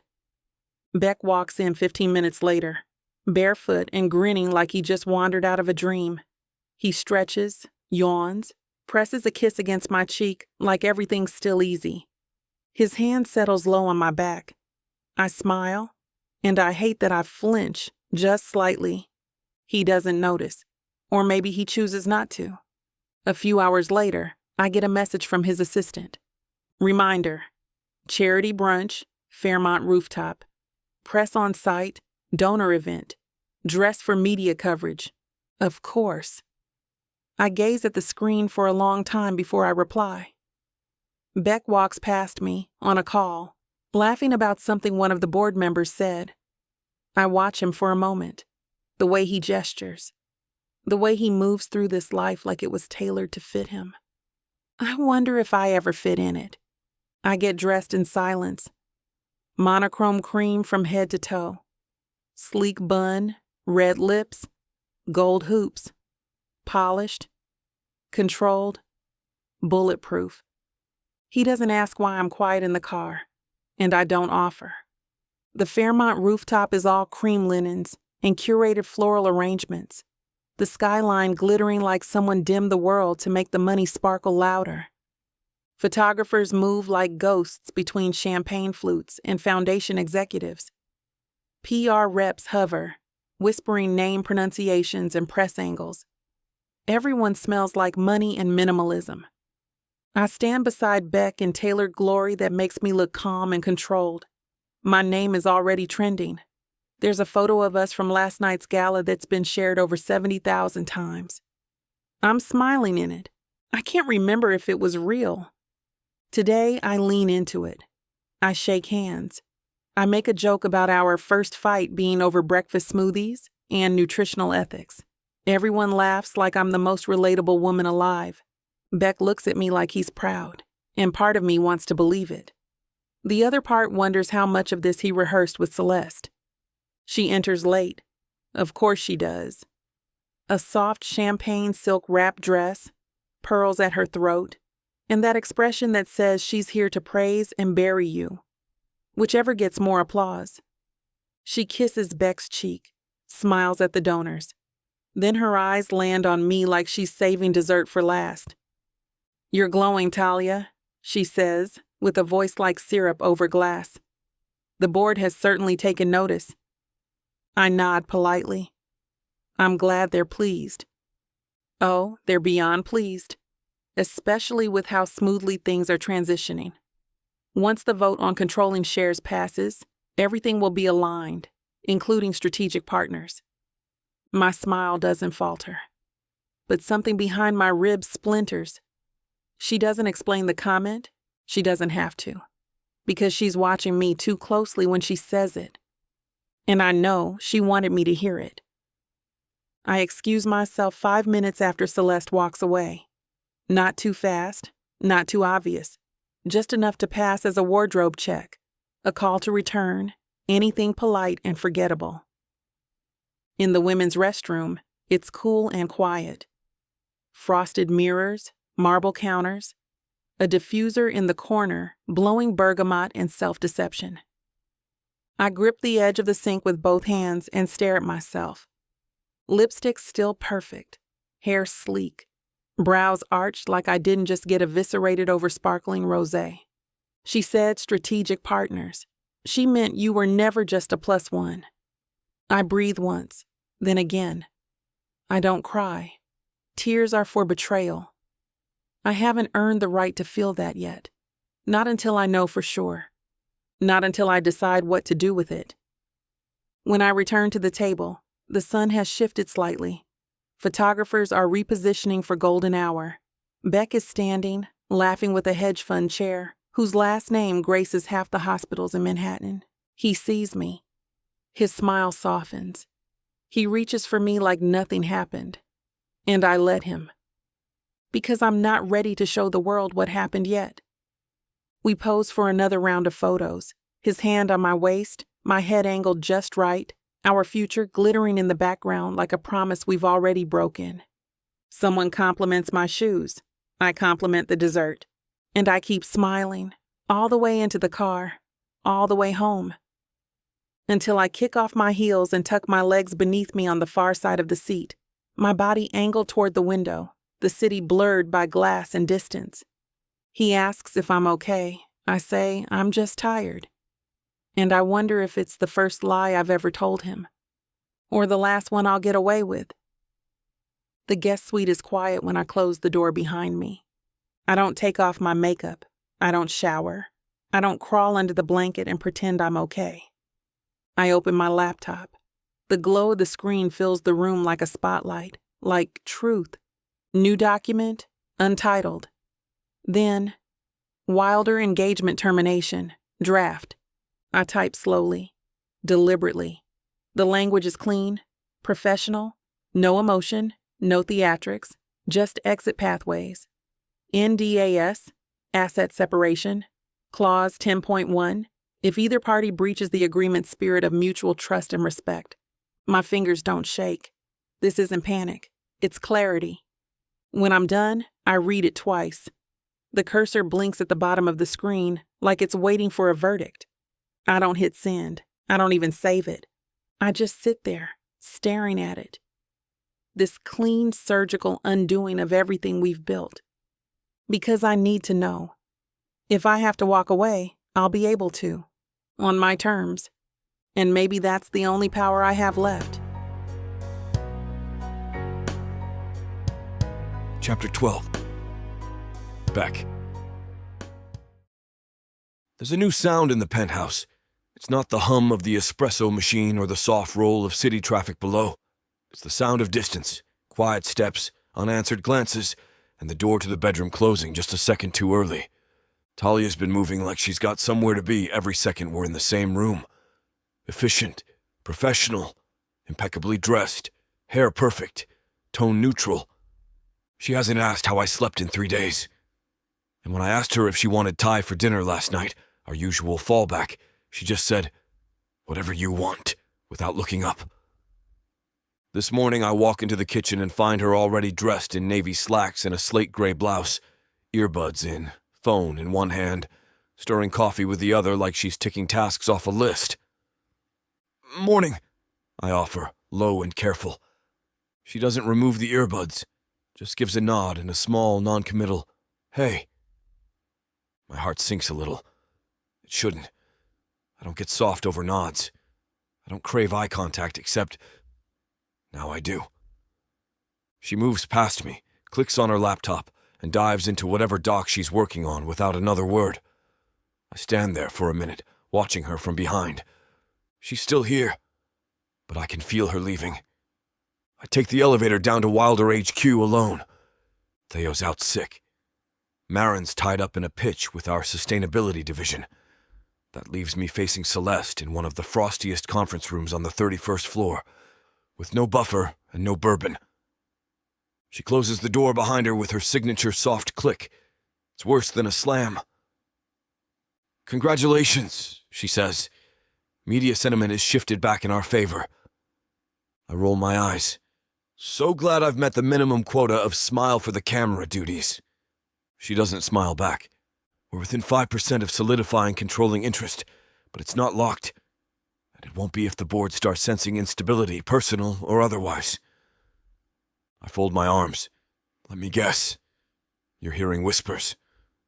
She crosses to the windows, hands clasped behind her back like she's about to deliver a eulogy. I'm hearing speculation. That your fiancé is stalling. That you're losing focus. That our leverage isn't fully compliant. I feel my jaw clench. Talia isn't leverage. She turns slowly. Then what is she, Beck? I don't answer. Because I know what I want to say. She's mine. And I also know that Celeste would laugh. Because in this world, nothing is yours unless you can secure it with a vote, a clause, or a buyout. Celeste crosses the room, stops, and fixes me with that perfectly manicured death stare. Either solidify control now, she says, low and hard, or get out of my way and let me save what's left of this company. Then she walks out like she didn't just throw a live grenade at my feet. I don't go straight home. I walk 6 blocks in the wind, trying to burn off Celeste's voice in my head. I loop around Bryant Park. I grab a coffee I don't want and toss half of it before I hit the building. Still doesn't help. When I finally swipe into the penthouse, the place is empty. Talia's coat is gone. No heels by the door. Just me and the silence. I head into the office to print a few pages I need for tomorrow's presentation. The printer is already running. Some unfinished job queued before I got there. The pages spill out neatly onto the tray. I glance down, expecting board reports or a pitch outline. Instead, I see the header. Wilder engagement termination. Draft. I freeze. It's just paper, ink and fonts and formatting, but it hits like a punch to the throat. I flip through the pages with numb fingers. Her name. My name. Clause 10.1. In the event of a breach of trust, mutual confidence, or undisclosed manipulation. I can't read the rest, because this isn't theoretical. This isn't some legal brain flex she drafted for show. This is a plan. An exit. I sit down without realizing I've done it. Paper in hand, elbows on my knees. She didn't send it, but she wrote it. And that tells me more than any conversation ever could. She doesn't trust me. Or maybe she did, and I broke it. Maybe she heard something. Maybe she saw something. Maybe I missed the moment everything between us stopped being repairable. And now she's sitting on a lifeline I didn't even know she needed. I rub the back of my neck, trying to figure out how the hell we got here. We were laughing 2 weeks ago, sitting on the couch sharing coffee drinks and ambition, and she told me she didn't want to lose herself in all of this. And now? She's planning her way out, and I can't even blame her. I pour a bourbon I don't need and let it sit untouched on the counter. It's not about the deal anymore. It hasn't been for a while. And now that I've seen the clause, I can't unsee what it means. I've already lost her in some quiet, private way. I just haven't felt the full collapse yet. Talia's the kind of woman who won't scream. She won't pack bags in the middle of the night or burn bridges on the way out. She'll leave me with a document so clean I'll have no choice but to sign it. And she'll do it with her head high and her heart locked behind a clause that says I had my chance and wasted it. I stare out at the skyline, glass in hand, and feel more powerless than I have in my entire life. Not when my father died. Not when Celeste tried to force me out. Only now. Because I can't out-negotiate someone who's already written her escape. She comes in an hour later, phone pressed to her ear, mid-conversation about a contract adjustment. She doesn't see the pages I left face down on the desk. I wait until she's done, standing in the hallway, hands in my pockets to keep from pacing. When she finally looks at me, I don't hesitate. Clear your calendar. Her eyes narrow. For what? There's a Wilder leadership retreat this weekend. Private estate, minimal staff, no press. Sounds idyllic, she says flatly, already suspicious. They asked for you to be there as lead legal advisor, but I want you there for a different reason. She crosses her arms. Let me guess. PR rehab? Or you need someone to make the investor wives feel empowered? I step closer. No. I need to look you in the eye for more than 5 minutes, away from boardrooms and cameras and whatever else is eating us alive. She doesn't move. I lower my voice. If this isn't salvageable, I need to know now. Not in legal language, not with a draft. With you. Her jaw flexes. She says nothing for a long, brutal second. Send the details. And I know it's not a yes, but it's not a no either. And for now, that's enough. She goes to bed without another word. No kiss. No casual brush of fingertips. No good night. All those things I want to become real for us. The door to the guest suite clicks shut like punctuation. I sit at the dining room table long after the lights have dimmed. Laptop open. Calendar pulled up. Typing out logistics like their lifelines. Private jet, off-grid estate, 3 days. Business pretense. Personal urgency. I choose a location she can't escape easily from. Not because I need to trap her, but because I need time. Uninterrupted, unfiltered, unscripted time. Time to find out if anything between us is still real enough to fight for. I reread her clause once more before closing the file. Clause 10.1. Breach of trust, failure of intent, irrevocable emotional separation. Irrevocable. That word sticks in my throat. I can't lose her. Lose this. Not because she's leverage. Not because the board needs a power couple. Not because of optics or headlines or narrative control. Because she's the first person who's ever looked at me and seen something worth staying for. And if I lose her now, it won't be business. It'll be personal in a way I don't think I'll recover from. Chapter 13. Talia. The estate is disgustingly beautiful. Terraced gardens spilling down the hillsides like something out of a French painting. Ivy crawling up pale stone walls. Arched balconies overlooking a still lake that reflects the sky like it was designed for photo shoots. It's the kind of place you'd expect to see in a luxury honeymoon spread, not a corporate retreat, meant to fix whatever this broken mess between us is. I exit the car and feel a knot tighten in my chest. Beck stands beside me in a crisp white button-down, in sunglasses. Like this is just another power move, another castle he owns. His hand hovers at the small of my back as we approach the check-in terrace. I step slightly to the side. His fingers never land. The staff welcomes us like royalty. A concierge offers chilled towels and lavender sparkling water. The concierge tells me I'm in the West Suite, separate rooms. Of course, wouldn't want the illusion to collapse too soon. I smile, thank them, and say all the right things. But inside, I want to scream. Everything about this place feels curated, romantic, controlled, like a stage. And I've spent the last several years being too damn good at performing. The day unfolds like someone handed Beck a playbook on how to get back into my good graces without making it obvious. He doesn't hover, doesn't push. He offers coffee mid-morning, brings a shawl when the wind picks up during the vineyard tour, and doesn't say a word when I decline a lunch invitation with a clipped smile. He's giving me space. Too much space. Which only makes me want to punch something, because this version of Beck, soft-voiced, slow-stepping, isn't the man who left me wondering if I'd been a pawn in his war for control. It's the man I almost let myself want, and that makes me furious. He speaks to investors with measured warmth. He laughs at all the right moments. He lets the cameras capture us in golden hour light, but never once pulls me close. And yet, I feel him watching. Every time I step away. Every time I hold my glass tighter than necessary. Every time someone asks how wedding planning is going, and I give a polished answer through teeth that ache. By the time the sun starts to dip behind the hilltop trees, I can't tell if I want to kiss him or slap the glasses off his face. But I do know one thing. I didn't come here to play nice. And if he thinks pretty landscapes and polite silence will buy him forgiveness, he's out of his mind. Dinner is candlelit and arranged under a trellis dripping in fairy lights and climbing jasmine.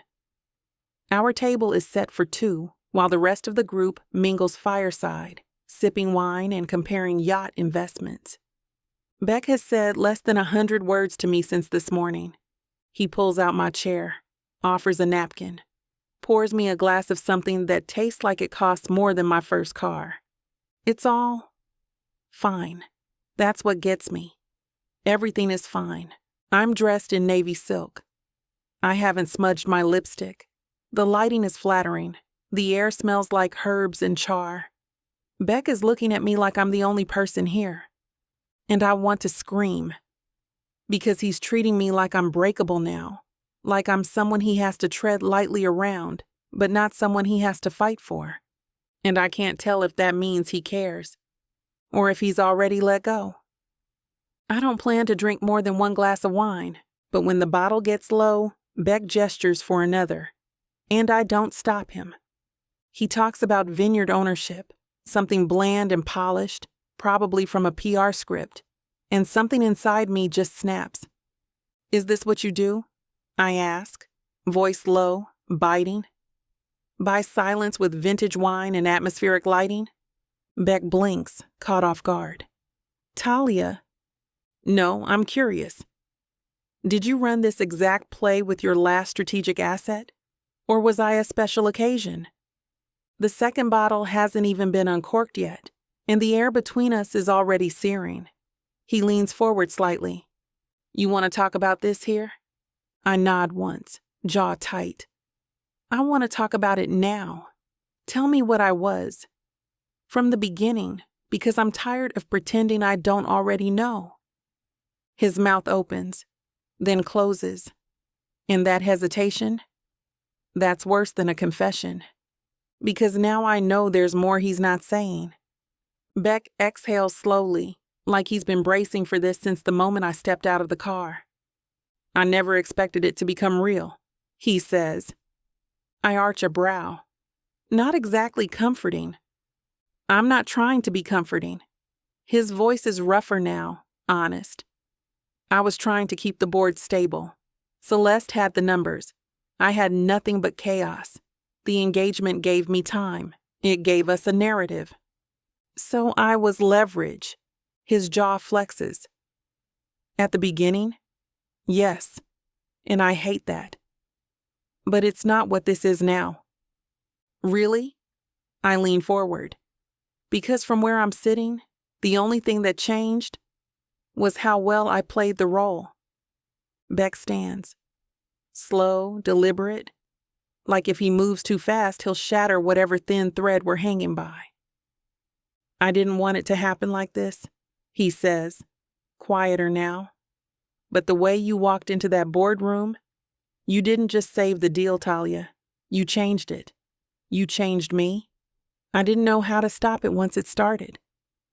My throat tightens, and I almost believe him. But then, he pauses, a single breathless hesitation. And instantly, I know. There's more. There's always more. I stand.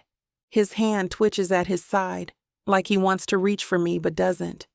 That hesitation, I feel it in my bones. Forget it, I say, turning away before my voice can betray me. Save your honesty for someone who's not already halfway gone. Talia, don't. I don't raise my voice. I don't cry. I just walk. Out of the room, down the hallway, past the candlelit corners and curated art and perfectly chilled air. And when I closed the door to my suite behind me, I finally let myself breathe. Because I asked for the truth, and he gave me just enough of it to prove I was right. The room smells like lavender and polished restraint. The walls are eggshell white. The linens are 5-star soft. There's a bottle of mineral water on the nightstand and a glass waiting beside it, like even hydration has been choreographed for my comfort. But I feel like I'm suffocating. I sit on the bed, dress still on, heels off, one hand clenched around my phone like it's supposed to tell me I did the right thing. I didn't yell, I didn't accuse, I just asked for the truth. And he hesitated. That pause is louder in my head than anything he said. It echoes every time I close my eyes. What didn't he tell me? The screen of my phone lights up. Nothing. No message. No apology. No explanation. Of course not. Beck Wilder doesn't beg. And I'm not the kind of woman who waits around for crumbs of remorse. I shower with the water too hot. I scrub off the night like it's something I can erase. And when I finally crawl into bed, I stare at the ceiling while the night settles over me like a verdict. He's not who I wanted him to be. And I'm not who I thought I'd be by now. The clause still lives on my laptop. I don't open it. But I think about it. Since this entire charade began, I wonder if walking away would hurt less than staying. Chapter 14. Beck. The dining room is still glowing when the door slams shut behind her. Candles flicker down to nubs. Her wine glass is half full, tilted slightly from where she set it down too hard. The scent of jasmine and grilled peaches hangs in the air like a memory that's overstayed its welcome.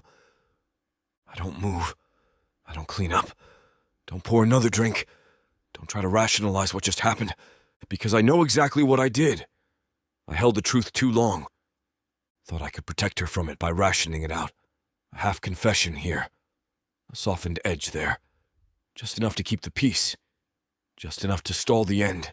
And she walked away anyway. Not with fury, with clarity. Like she finally saw me for what I am. I press my hands to the edge of the table, lean forward and stare at the space where she sat.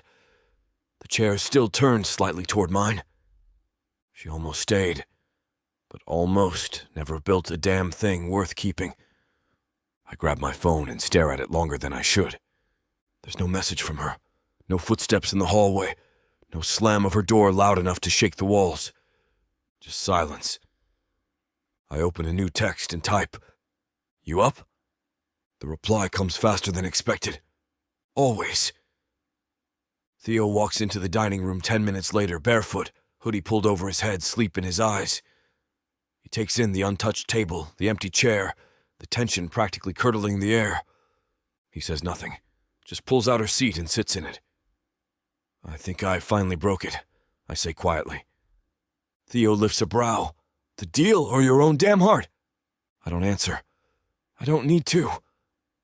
Because tonight, for the first time, they're the same thing. Theo doesn't start with sarcasm. That's how I know this is serious. He just leans back in Talia's abandoned chair, folds his arms and waits like a priest behind a glass wall. No expectations, no pity, just space. I grip the stem of my wine glass, then set it down before I can break it. "She's done," I say. Theo lifts a brow. "You sure?" "She walked out, Theo."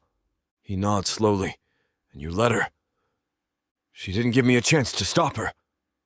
He gives me a look. I sigh. "Okay, I didn't try hard enough." He doesn't say anything.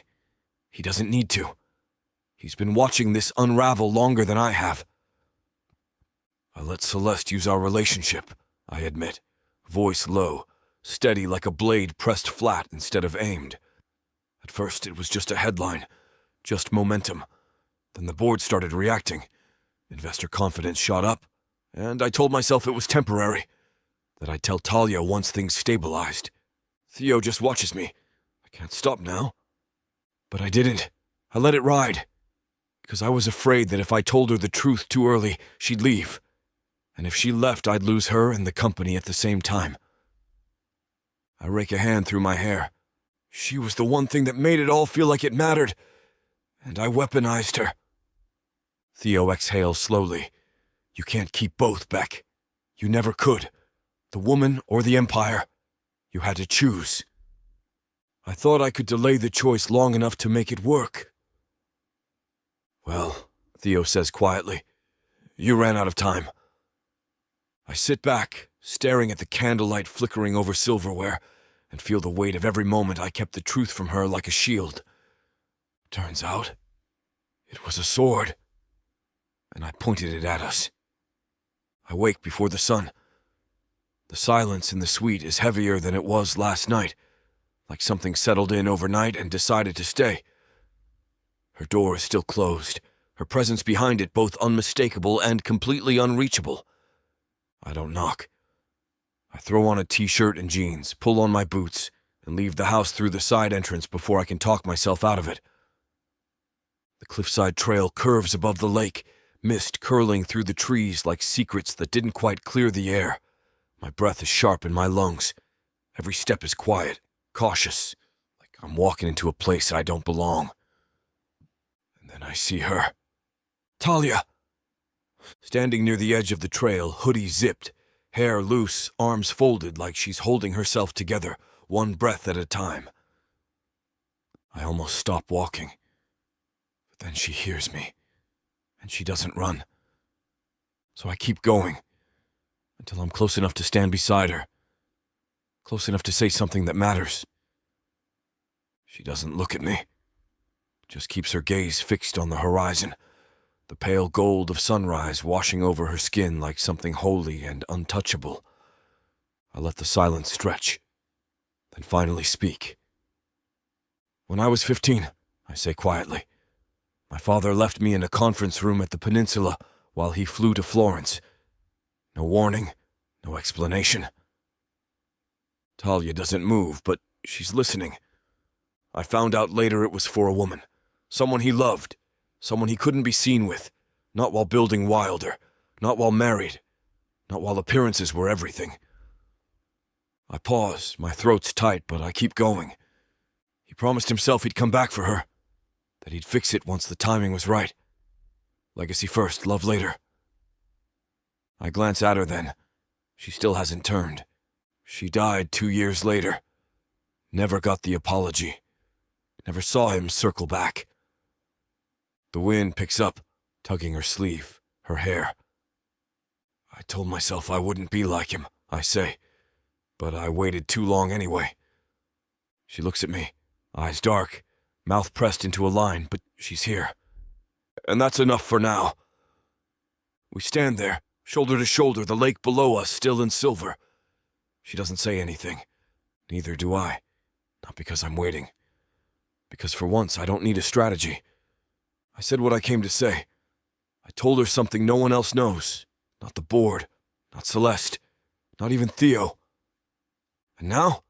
Now it's hers. Her silence doesn't feel like punishment this time. It feels like space. Like she's holding the weight of everything I gave her and deciding whether it's worth setting down her own. I don't touch her. Don't make promises. I just stay. Because if she's going to leave, I want her to know she was never a pawn to me. And if she stays, I want it to be for this. Not the press, not the plan, just us. Whatever that still means. Chapter 15. Talia. I didn't expect him to tell me that. The story about his father, the mistress in Florence, the broken promise, the legacy he chased until it cost him everything. Beck Wilder doesn't share. He controls, curates, reframes. But this morning, on the cliffside trail with the world still hushed and half lit, he didn't try to win me back. He just told the truth, and it landed like a rock in my chest, heavy and permanent. All day, I can feel it pressing against me.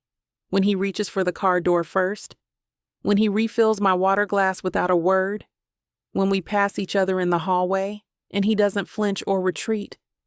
He doesn't apologize. He doesn't ask me to stay.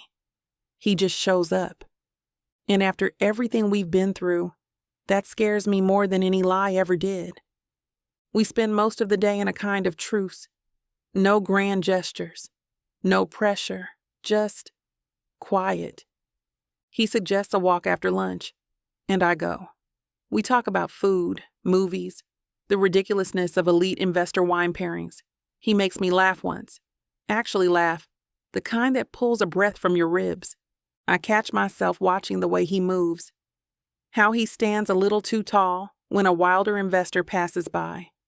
How he taps his thumb against his thigh when he's holding something back. How he glances at me sometimes like he's afraid I'll disappear mid-step. The truth is, he doesn't feel like the man I wrote the termination clause for. He feels like someone who might have been looking for a way out of the same trap I've been trying to escape from. I wonder if maybe I wasn't the only one who got used. Later that evening, I find him on the balcony outside my suite. The air is cool. The stone is warm under my bare feet. The lake below glows in shades of rose and navy, like even the sky doesn't know what it wants to be. Beck is leaning against the railing, sleeves rolled, glass of water in hand. He doesn't turn when I step out. He just says, "You always watch sunsets like they owe you answers." I pause at the doorway. Maybe they do. A beat of silence. Then he says, without looking at me, "You don't have to say anything. I meant what I said. That's it." And something in me snaps, not in anger this time, in recognition, because I've been waiting for him to explain, to fix, to chase. But all he's doing is staying. I step closer, close enough to feel the warmth coming off his arm, close enough to see the pulse in his throat. He finally turns, and his eyes, God, his eyes look like he's braced to be ruined. I kiss him, slow, certain, no performance, no calculation, just skin and breath and the quiet shatter of all the distance we pretended we needed. And when he kisses me back, it's not victory, it's surrender. The moment his lips meet mine, something shifts. It's not the kiss itself. It's the way he doesn't hesitate, doesn't pull back, doesn't try to control it. His hands find my waist, firm but not possessive, and I feel the heat of his palms through the thin fabric of my shirt. I press closer, my body moving on its own, and he lets out a low, ragged breath that sends a shiver down my spine. I hate to burst your bubble when things are just getting started, but this platform won't allow us to air the steamy content coming up in this chapter. If you want us to keep bringing you free audiobooks, we have to abide by their rules. Luckily for you, the unabridged version of every Vixa Vaughn audiobook is available at vixavaughnromance.com. And with promo code VIXA40, you can get 40% off any digital product. Beck is asleep, one arm flung across the sheet, chest rising slow, and even like he hasn't slept that peacefully in a month. His shirt is on the floor, so is mine. My skin is still warm in places I didn't know could remember someone. I slip out of bed, careful not to wake him, and grab my phone from the dresser. I'm not expecting anything. Maybe a calendar reminder, a firm update. a weather alert. But there it is. One new message. No subject. No sender. Time stamped at 12:37 a.m. I hesitate, then tap it open. It's a forwarded email chain, 3 messages deep. From an internal thread at the firm. Evie. And someone I don't recognize. My name is highlighted in the text. So is Celeste's. And the phrase, positioning her to be replaceable. My mouth goes dry. I scroll again, reread the line that cuts through everything. Keep feeding updates to Celeste. She'll make sure the board sees the benefit of a legal fall woman if things go sideways. My fingers are trembling before I realize I've even moved. I'm locked on the screen, heart pounding, throat locked. Beck shifts in the bed behind me. I don't turn. I don't breathe. I just let the glow of the phone screen burn a new truth into my chest. I opened myself up. Let someone in. And while I was sleeping next to him, someone I trusted was already selling me out. I sit down with the phone still in my hand. The screen dims. I don't move. I don't wake him. I don't throw the phone. I don't cry. Instead, I stare out at the window, at the horizon just starting to gray with the earliest stretch of morning. There's a pressure building in my chest, but not panic, not heartbreak, something colder, sharper. I let my guard down. I opened my door. I stopped being a weapon and let myself become wanted. And now I know exactly what that costs. I press my thumb to the screen and forward the email to a secure folder, not to Beck, not to the firm, just somewhere safe, somewhere I can come back to when I decide what to do next. Behind me, Beck shifts in his sleep and murmurs something low and soft I can't make out. I don't answer, because whatever we were becoming an hour ago, it won't survive what I just read, not if he's part of it. And not if he isn't. I hope you're enjoying this audiobook by Vic Savon. If you want to keep hearing more audiobooks, then please hit that subscribe button and like the video. It may seem insignificant, but the more people that subscribe, the easier it is to produce more audiobooks in the future. So please help us out and subscribe to our channel. Thank you for listening, and now back to your book.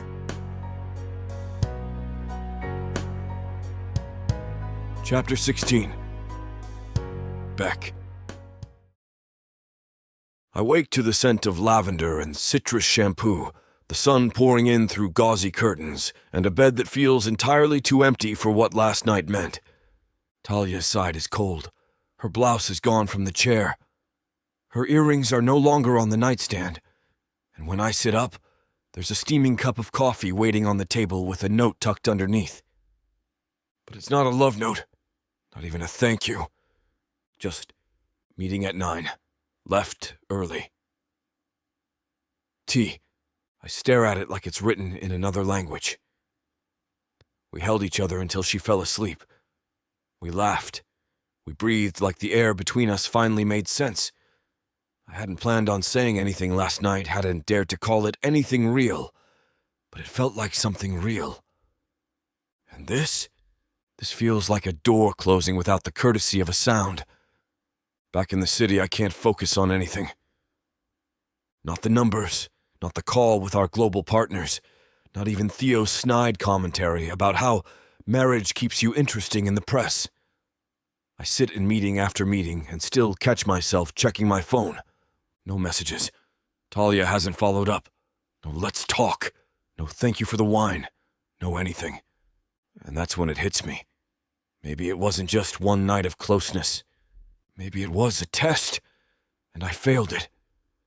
She pulled away like it hurt her to be near me this morning, and I haven't been able to shake the feeling that what we shared meant more to me than it did to her. Or worse, maybe it meant the same. And that's what scared her off. By noon, the boardroom's a pressure cooker. Half the senior team is on edge, phones buzzing with rumors.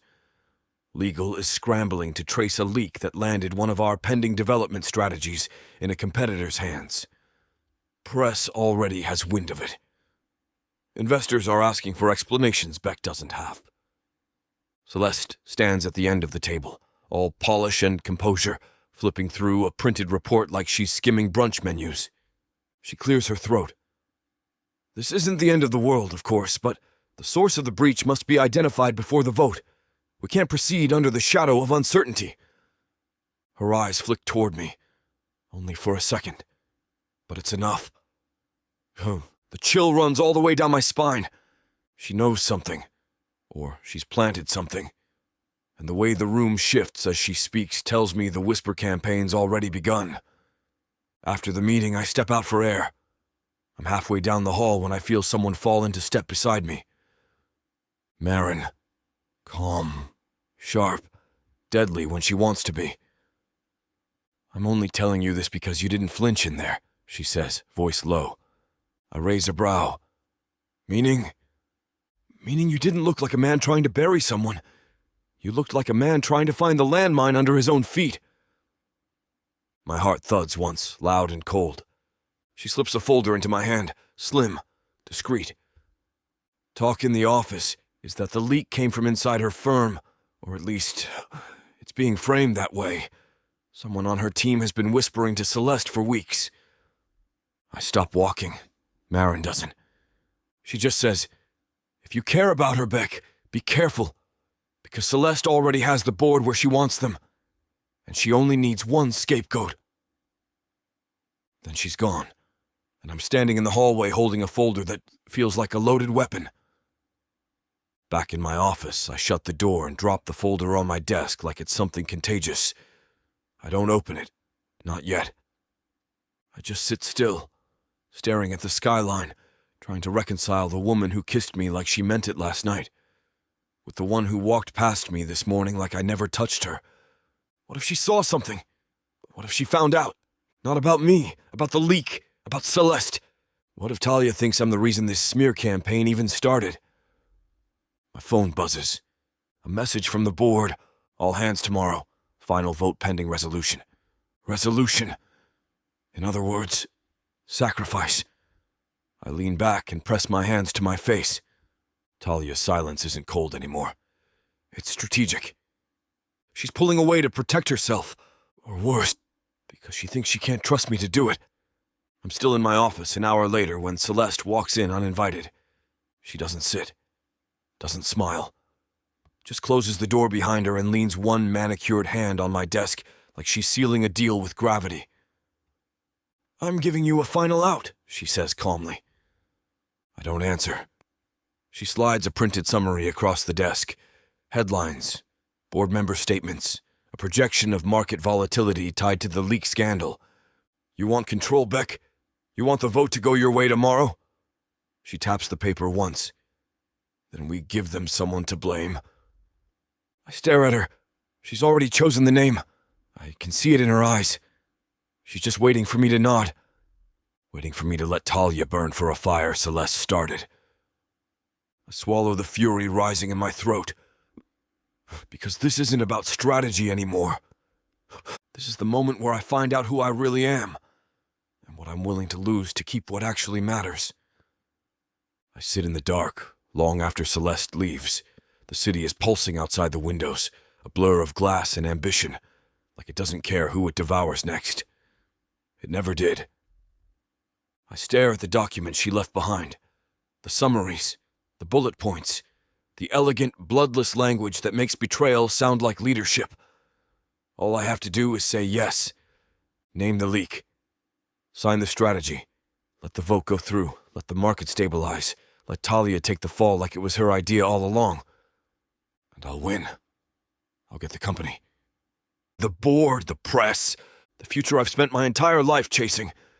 But when I close my eyes, all I can see is the way she looked at me the morning after, like she was already mourning something she couldn't afford to lose again, like she wanted to trust me one last time, and I didn't show up fast enough. I push the papers away and lean back against my chair, heart pounding. Because here's the truth. If I save the company and lose her, I didn't win anything at all. .16. Chapter 17. Talia. I wake up alone. No texts, no missed calls, no flowers at the door like last time. Just silence and a faint ache in places I told myself I'd never let him reach. My phone says 6:43 a.m. The last time Beck touched me, his hands were in my hair and his voice was low in my ear, and I actually believed we were building something that wasn't a lie. Then I read the email, and everything changed. Now, the city outside my window feels louder, colder. Like it already knew I was going to fall for the wrong person and just waited for me to catch up. I get out of bed. I put on my sharpest navy sheath dress. I paint on a face that looks like nothing happened. And I go to work like the whole goddamn world doesn't feel rigged. Evie's at the espresso bar, smiling at an intern like she doesn't feel my eyes boring into her skull. She doesn't see me coming, not until I'm right in front of her. We need to talk. She freezes. Talia. In private. I lead her down the hall and into one of the side offices, slamming the door a little harder than necessary. She stays near the window, arms folded like she's already guilty. I know about the emails, I say flatly. Evie goes still. Her throat works like she wants to speak, but the words won't come. Don't lie, I add. Not today. Finally, she says, I didn't send anything, I swear, but I knew. Someone in our department was feeding Celeste updates. I didn't know how much, and I didn't know it involved you until it was already too late. I finish for her. She nods, eyes glossy. I was scared, Talia. People are disappearing around here. Jobs are getting slashed. I couldn't risk it. And you thought I could? Evie swallows. You were already in deep. I figured if anyone could survive it, it was you. I don't know whether to laugh or slap her. I don't do either. I just walk out without another word. Because right now, betrayal from a friend hurts more than whatever Beck hasn't said. And I don't have the bandwidth to break twice. I step outside, and the air hits different. Too sharp, too loud. Too many voices in my head echoing the same phrase. You should have known better. I was the one who told myself this wasn't real. I was the one who laid down the rules. No feelings, no future. No letting someone like Beck Wilder pass the gates. And I still let him in. I let Evie in too. Trusted her with late-night venting and court jokes and coffee orders. I thought she had my back. Turns out she was just covering hers. I can't shake the feeling that everything I've built, my reputation, my role in this deal, this fake marriage that started to feel too real, is teetering on the edge of collapse. And I'm standing on the wrong side of the fault line. Back in my apartment, I do what I always do when the world starts closing in. I open my laptop. I start looking, not for an explanation, not for an apology, for the exit. Apartments uptown, studio spaces in Brooklyn, legal job boards. The name, Jasmine Leung, pops into my head like a light switch. She was always the ambitious one, the one who left New York early to make partner in Chicago. We haven't talked in 2 years, but that doesn't matter. I pull up our last message thread and type without thinking. Hey, hypothetically, if I were looking to make a clean break, do you still have room on your team? I hit send before I can second guess it. Because if I wait too long, I'll start imagining that maybe Beck had a reason, that maybe he protected me. And I can't afford to believe in maybes anymore. My phone buzzes just as I'm pouring a glass of wine. I glance down and see his name flash across the screen. Beck Wilder. Of course he's calling now. After the retreat. After the silence. After the fallout. I freeze for a second, thumb hovering over the screen, because part of me wants to pick up, wants to hear him say it wasn't him, that he didn't know, that he's already burned the firm to the ground for letting this happen. But that's the fantasy. And I've lived in enough of those lately. I let it ring. Once, twice, 3 times. Then I hit decline. Not because I don't want answers. Because I'm not ready to hear the wrong ones. I slide the phone face down on the counter and walk to the window, wine glass in hand. The city is glowing like it always does.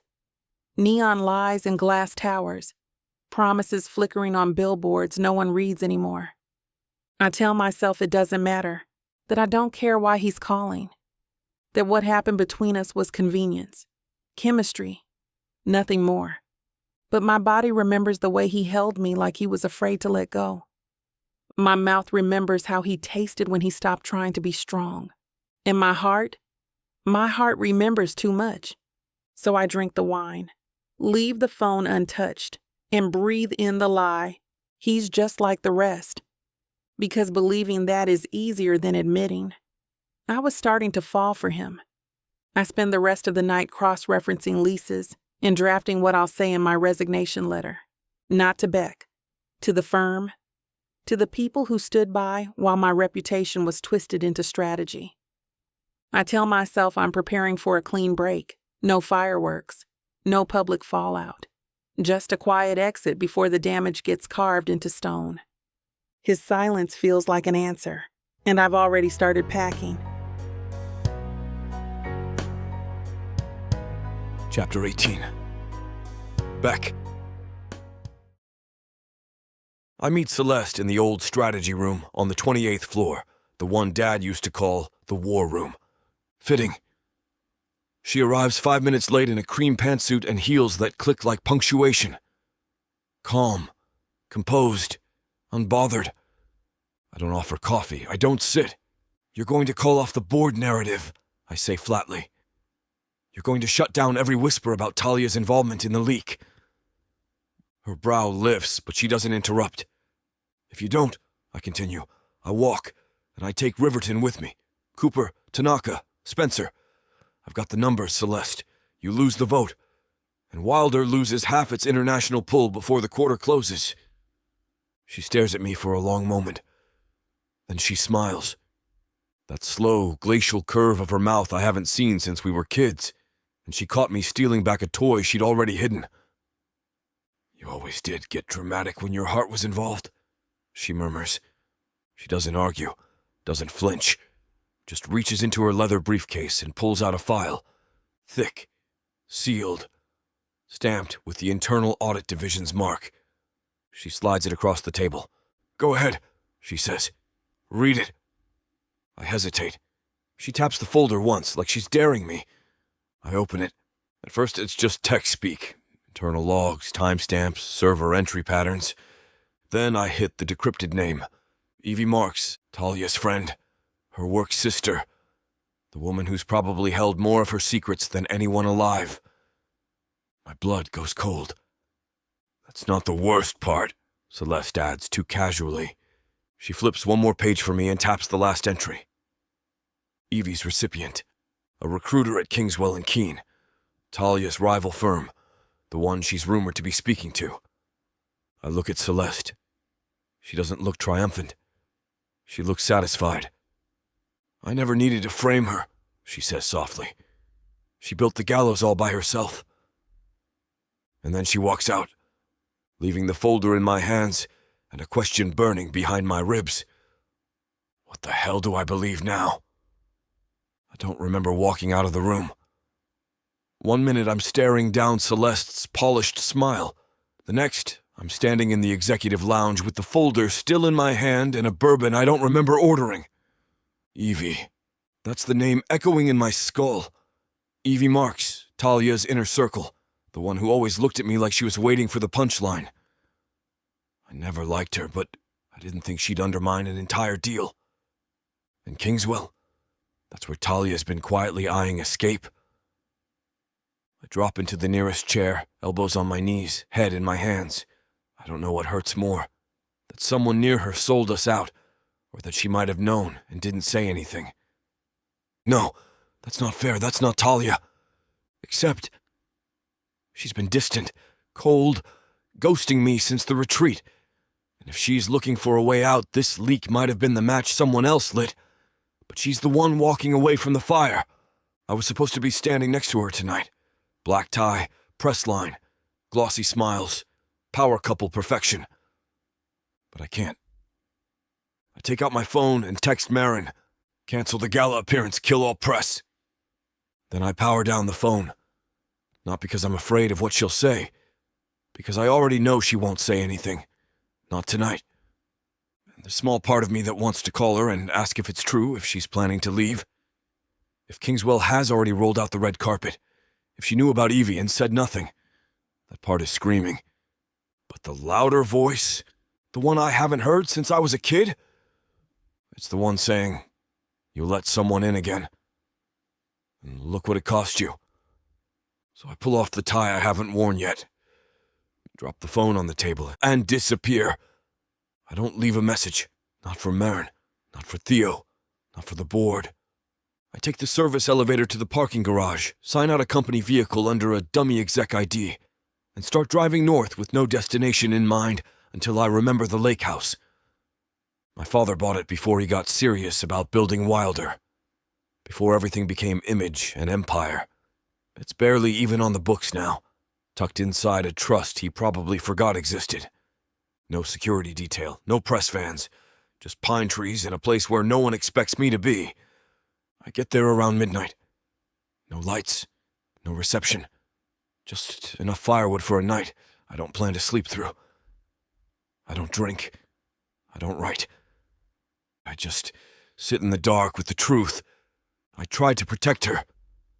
And I still might lose her. Somewhere back in Manhattan, Talia's waking up to the sound of glass breaking. Not in her apartment, in the press. The first ping hits at 7:12 a.m. Wilder no-show at Black Tie Gala raises eyebrows. Power couple meltdown, sources say Beck Wilder. Needed time apart. Talia Brooks seen solo. Outside firm HQ. Where is Wilder?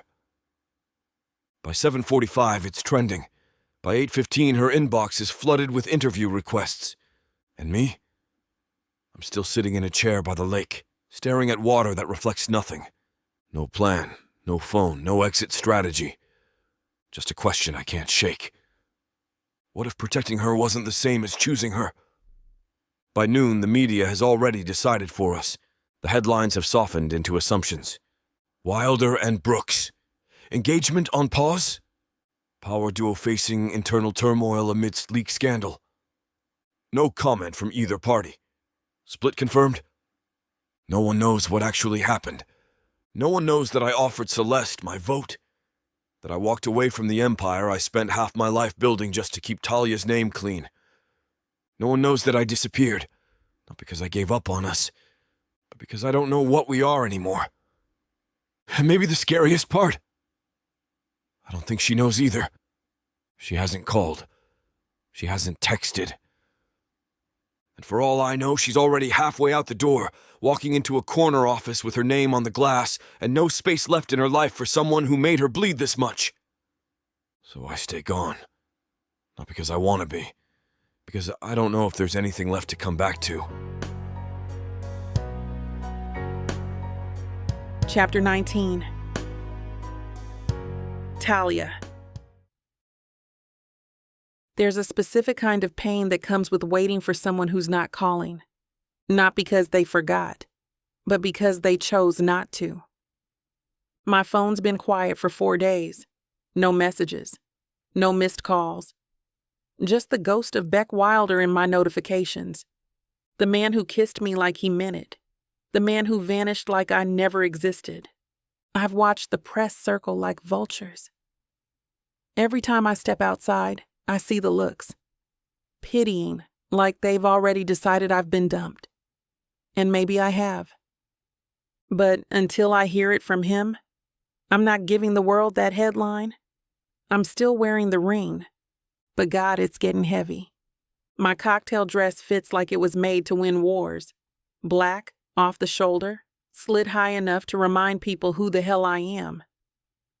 The earrings are brutalist gold. The lipstick is power red. And yet, when I look in the mirror, I don't see elegance.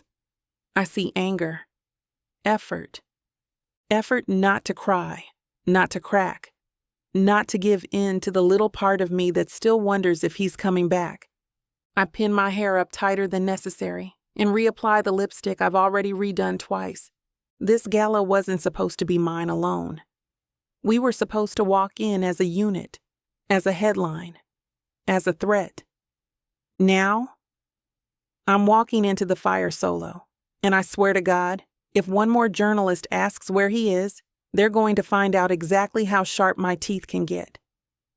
The gala is held in a cathedral that's been repurposed for vanity. Gilded archways, crystal chandeliers, and press barricades outside like a baptism by flashbulb. I get out of the car alone. The murmurs start immediately. Where's Beck? Is she still wearing the ring? Is this a power play or a PR disaster? The red carpet is a gauntlet. I walk it like it's mine. Cameras flash. Reporters throw questions like darts. I don't flinch. I don't blink. I don't smile. Because tonight I'm not here to look pretty. I'm here to remind them.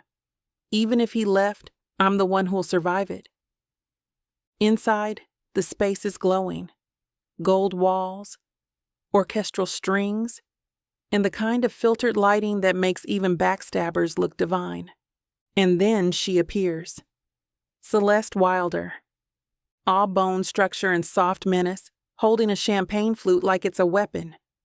She glides toward me, expression unreadable. I'm starting to hate that woman. Talia, she says, smooth as velvet.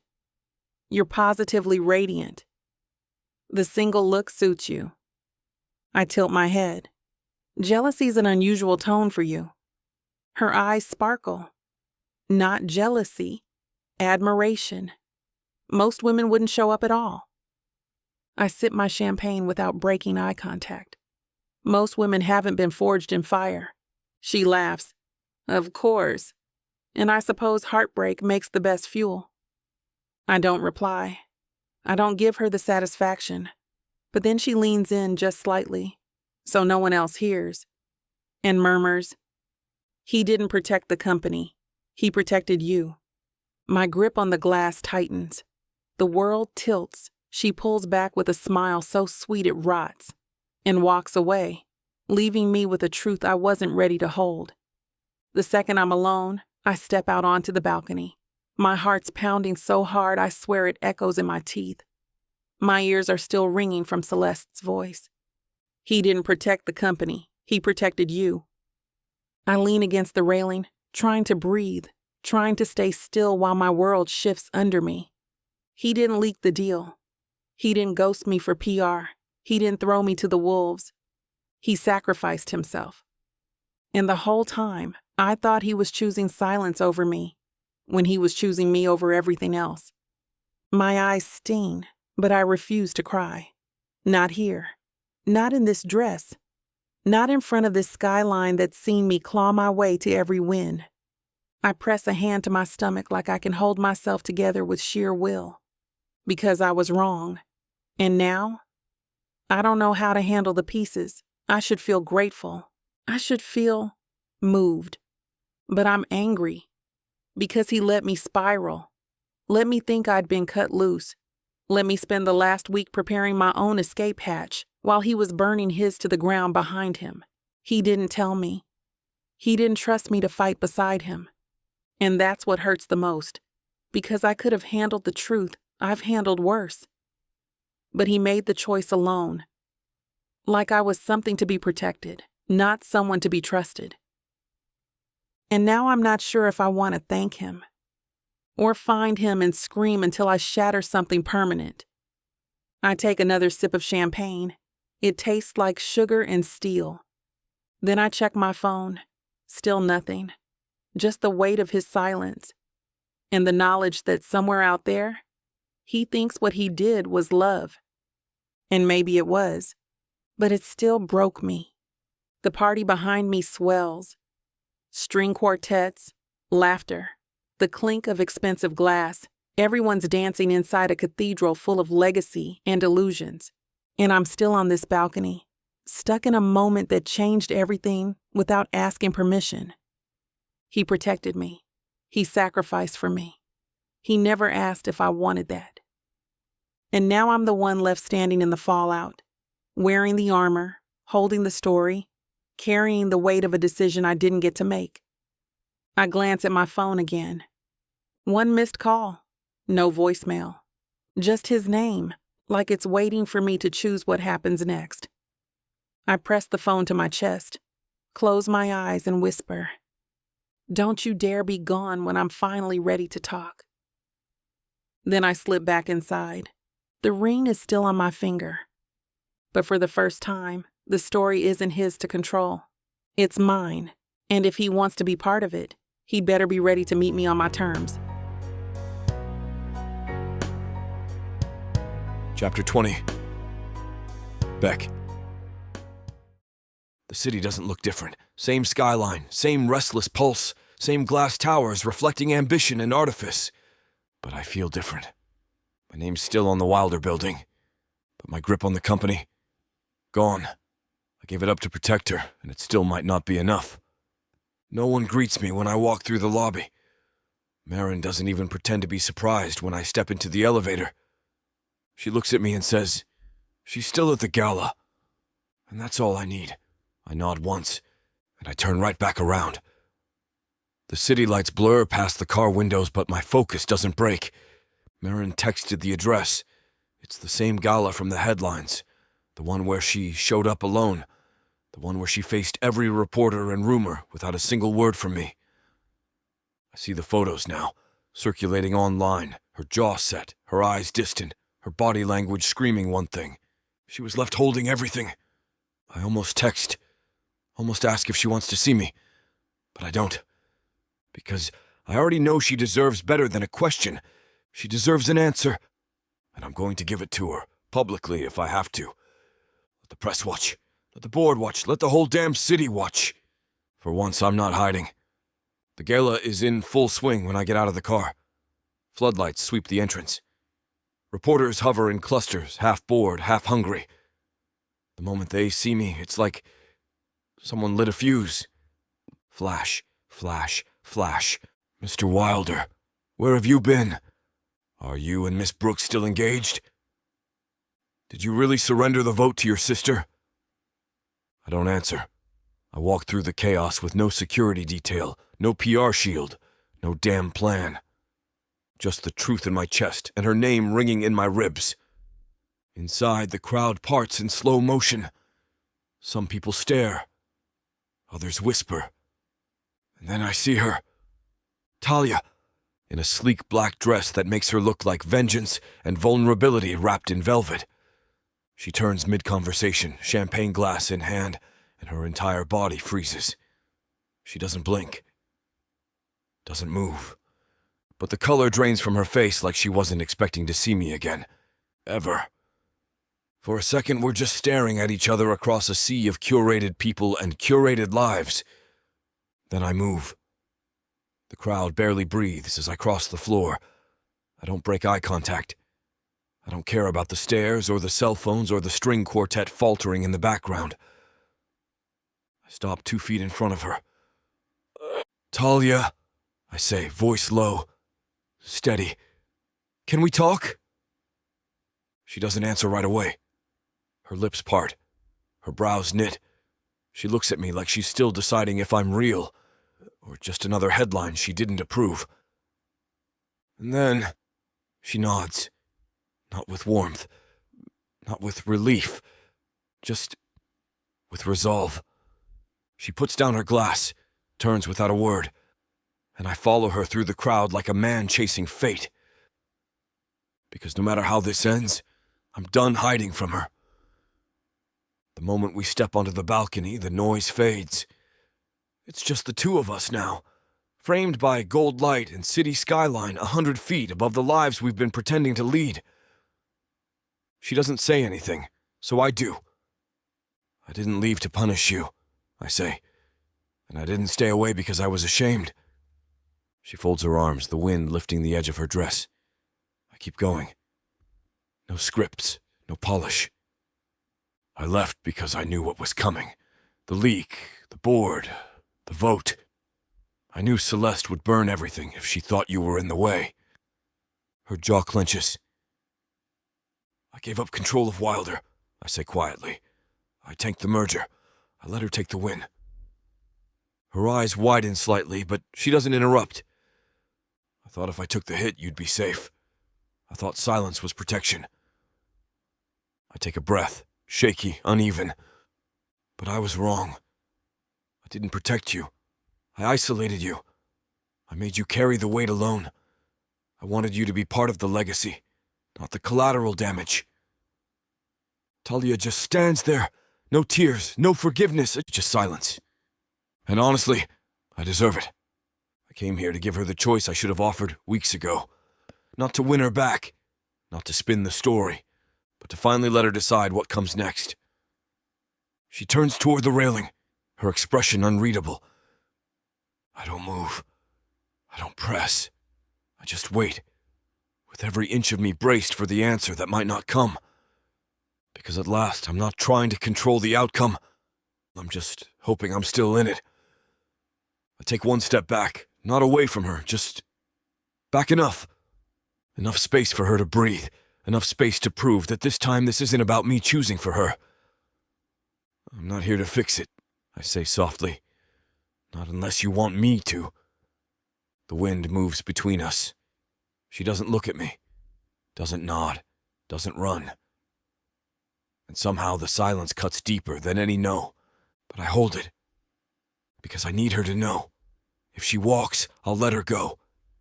If she speaks, I'll listen. If she asks for space, I'll give her the sky. This isn't about saving the company or saving face. It's about saving what's left of us, if she wants it.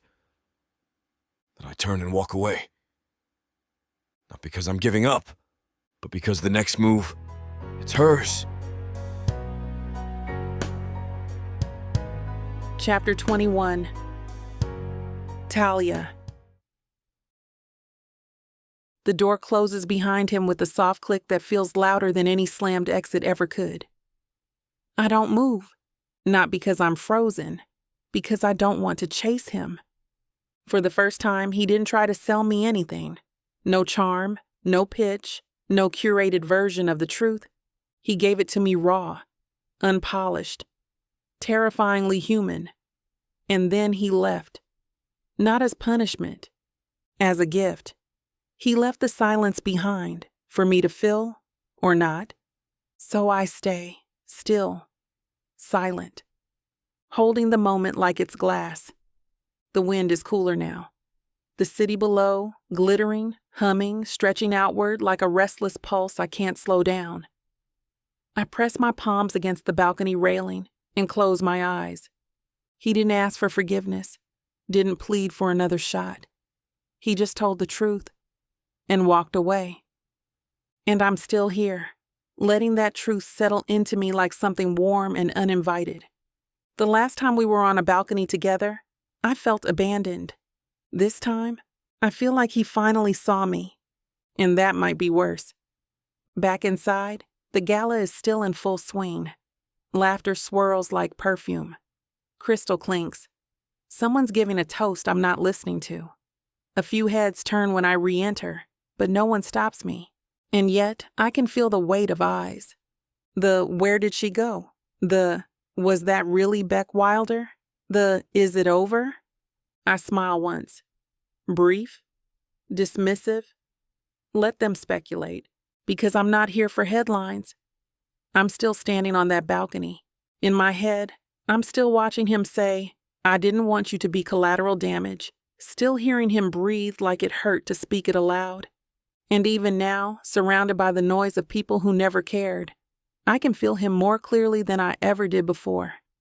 I don't remember the ride back to my apartment, just the way my dress felt too tight, my skin too hot, my chest too full of something I couldn't name. By the time I walk through my door, it's after midnight. I drop my clutch on the counter, step out of my shoes like I'm shedding a version of myself I'm done performing. My phone lights up. Messages from Jackie. Girl, is it true? He came for you? A voicemail from PR about controlling the press narrative. A missed call from Theo with a one-word follow-up. Ballsy. I don't respond to any of them. I just stand in my living room, alone with the quiet. And finally, it doesn't feel empty. It feels like a pause, like something waiting. I pour myself a glass of wine, then don't drink it. I take my earrings off, then change my mind and put them back in. I walk halfway to the bedroom, then double back to check my phone again, even though it hasn't buzzed. I feel like a caged heartbeat, pacing my own apartment, dragging my thoughts in circles. Because what he said, it wasn't enough. But it also wasn't nothing. I should be furious. I should still be questioning his motives, rewriting the story, protecting myself from whatever new reveal is waiting around the corner. But instead, I'm standing barefoot in my kitchen, wondering what it would have felt like if he had said, "I love you." Wondering if maybe he already did, just not with those words. And that scares me more than anything else ever has. I finally sit on the couch, not to cry, not to scream, just to be still. My hand drifts to the ring, still on my finger, still there, like a story waiting to be finished. I don't feel trapped by it. I feel curious. What would it look like to believe him? Not blindly, not stupidly, but just enough to step toward the truth instead of always running from the wreckage. That ache I've been carrying for weeks, it's not just pain anymore. It's something else. Something like hope wearing unfamiliar skin. I rise from the couch and cross to the window.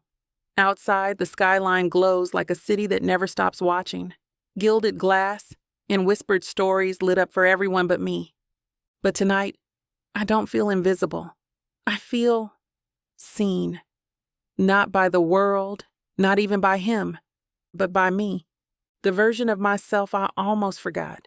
The one who doesn't settle for survival. The one who demands substance. And maybe, just maybe, the one who still believes love is possible, even when it hurts. My phone is still quiet. No new messages. No grand declarations. I press my fingers to the glass and whisper. Not a prayer, not a wish. Just truth. If you meant it, then find me when you're ready to prove it. Then I turn off the lights and let the night hold the rest. Chapter 22. Beck.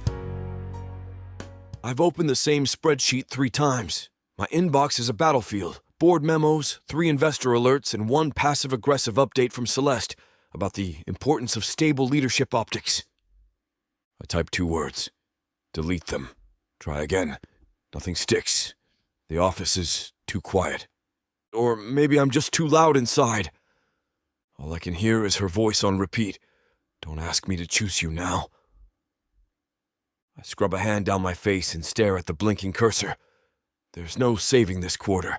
Not the numbers, not the narrative, and definitely not my focus. Theo sticks his head in an hour later. You alive in here, or just ghost working through the end of your empire? I don't look up. Busy.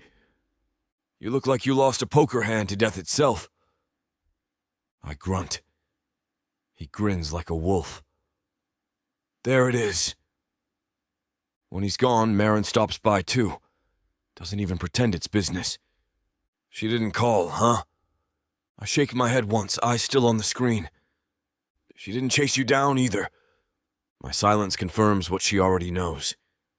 Marin sets a file on the desk and pauses in the doorway. Let me know if you want me to move your afternoon. I don't respond. Not because I'm annoyed. Because I'm scared that if I speak, I might say her name. The elevator chimes. I don't look up right away.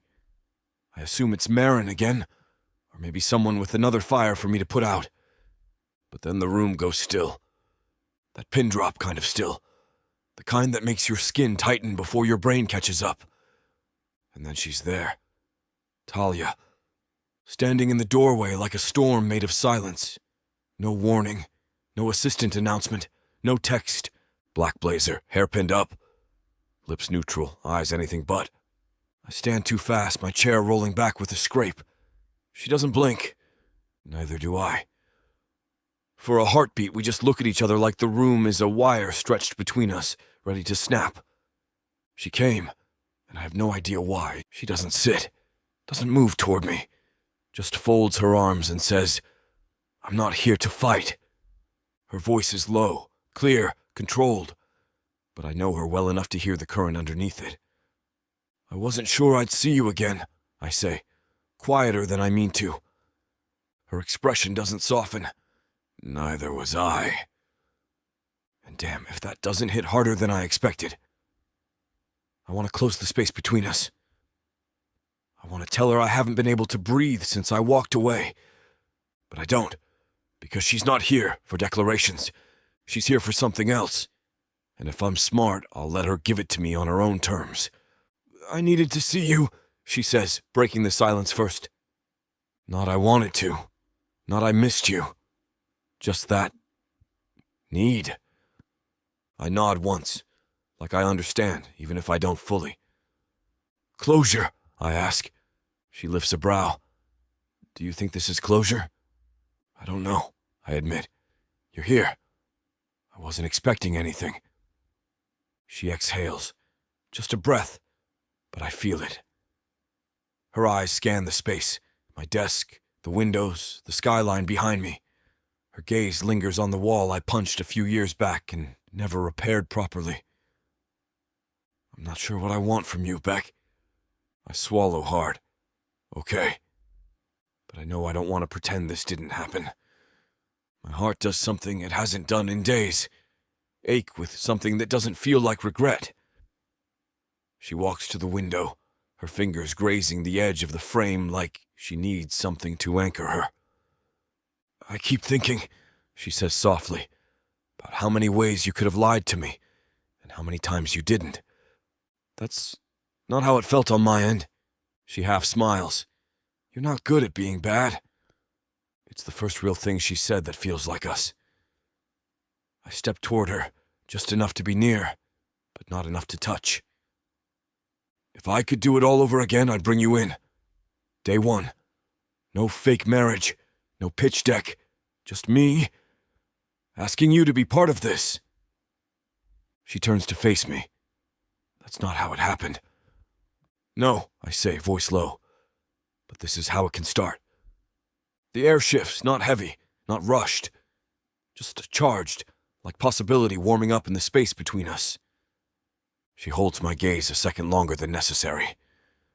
Then she pulls back, not far, just enough to remind me she's still holding the reins. "I'm not here to forgive you," she says, her voice even. "I know, and I'm not promising anything." I nod once, slow.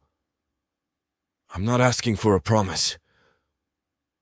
She studies me, like she's trying to read what I haven't said, like she's daring me to give her one more reason to stay. "I don't know what this is yet," she says, "but I know I'm not done feeling it.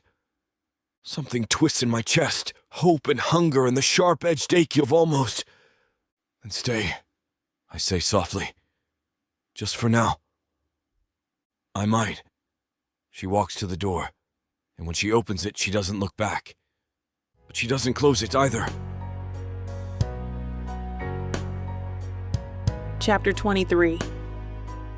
Talia. I don't text him a good morning. I send one word. "Coffee?" He replies instantly. "Tell me when and where." Then a second message. "Please say it's somewhere that doesn't smell like shareholder panic." I smirk, a little against my will. Noon. McNally's Bookshop Cafe. No suits, no wool, no regret. I half expect him to push back, suggest something more private, more curated. Instead, I get, "On my way." Left the regret at home. When I arrive, he's already there. No entourage. No watch that costs more than a semester of law school. Just Beck, in jeans and a long-sleeve Henley, reading a weathered copy of The Alchemist like it's a survival manual. And for once, I don't feel like I'm walking into battle. We sit for over an hour, sip lattes, flip pages, trade stories about bad coffee and worse first impressions. He doesn't ask me how I've been. I don't ask him what he's doing here. The silence we share isn't awkward. It's earned. At one point, I mention needing fresh air. He offers a drive, north, out of the city, just for an afternoon. And for reasons I still don't understand, I say yes. By late afternoon, we're pulled off the road by a lake, the kind you forget exists this close to New York. He pops the trunk and pulls out a blanket and a cooler like he's been planning this since Tuesday. What is this? A hidden cottagecore era? I ask. He smirks. Don't judge me until you try the gas station turkey sandwich. We stretch out on the grass, sun dipping low, the world finally quiet. For weeks, I feel like I'm not pretending. I stretch out on the blanket, arms folded behind my head. The sky is a soft blur of blue and gold. His voice, somewhere beside me, is easy and slow. He tells me about the lake house, about how his dad used to come here to escape capitalism, and how he once tried to fish with a Rolex because he thought rich men didn't need bait. I laugh so hard I'll almost spill my drink. He watches me with this look that's not smug, not sweet, just steady, like he's cataloging the moment in real time, adding it to some internal library of me. I tell him about my book, the one I started writing in law school and never finished. A love story, actually. Can you believe it? Happy ending? He asks, propped up on one elbow, eyes pinned to mine. Didn't finish it, I say. Maybe you should. I raise a brow. You offering to be my research subject? He smirks, but there's something else under it. Something unguarded. I'm offering not to get in your way. And for once, I believe him. We take a slow loop around the lake, the grass wet beneath our shoes, his shoulder brushing mine when the path narrows. He doesn't reach for my hand, doesn't fill the silence. And somehow, that means more than 100 perfect words. Halfway around, I stop to stare out at the water. It's still, reflective. Like everything I'm not right now. This doesn't mean anything, I murmur, more to myself than him. His voice is gentle. Yeah, of course. But when I glance over, he's looking at me like I'm everything. Not with desperation, not with apology, just quiet recognition. And in that moment, I realize he's not expecting anything from me, which is why I suddenly want to give him everything. By the time we get back to the city, the skyline's painted in deep golds and shadows. I expect him to say goodbye at the curb. He doesn't. He walks me to the door, and when I unlock it, I leave it open behind me. He follows. No questions, no assumptions.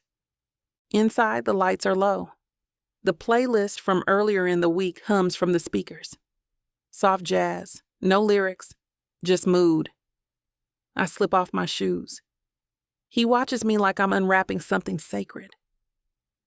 The wine bottle on the counter is half full. I grab it, pour 2 glasses, one for him, one for me.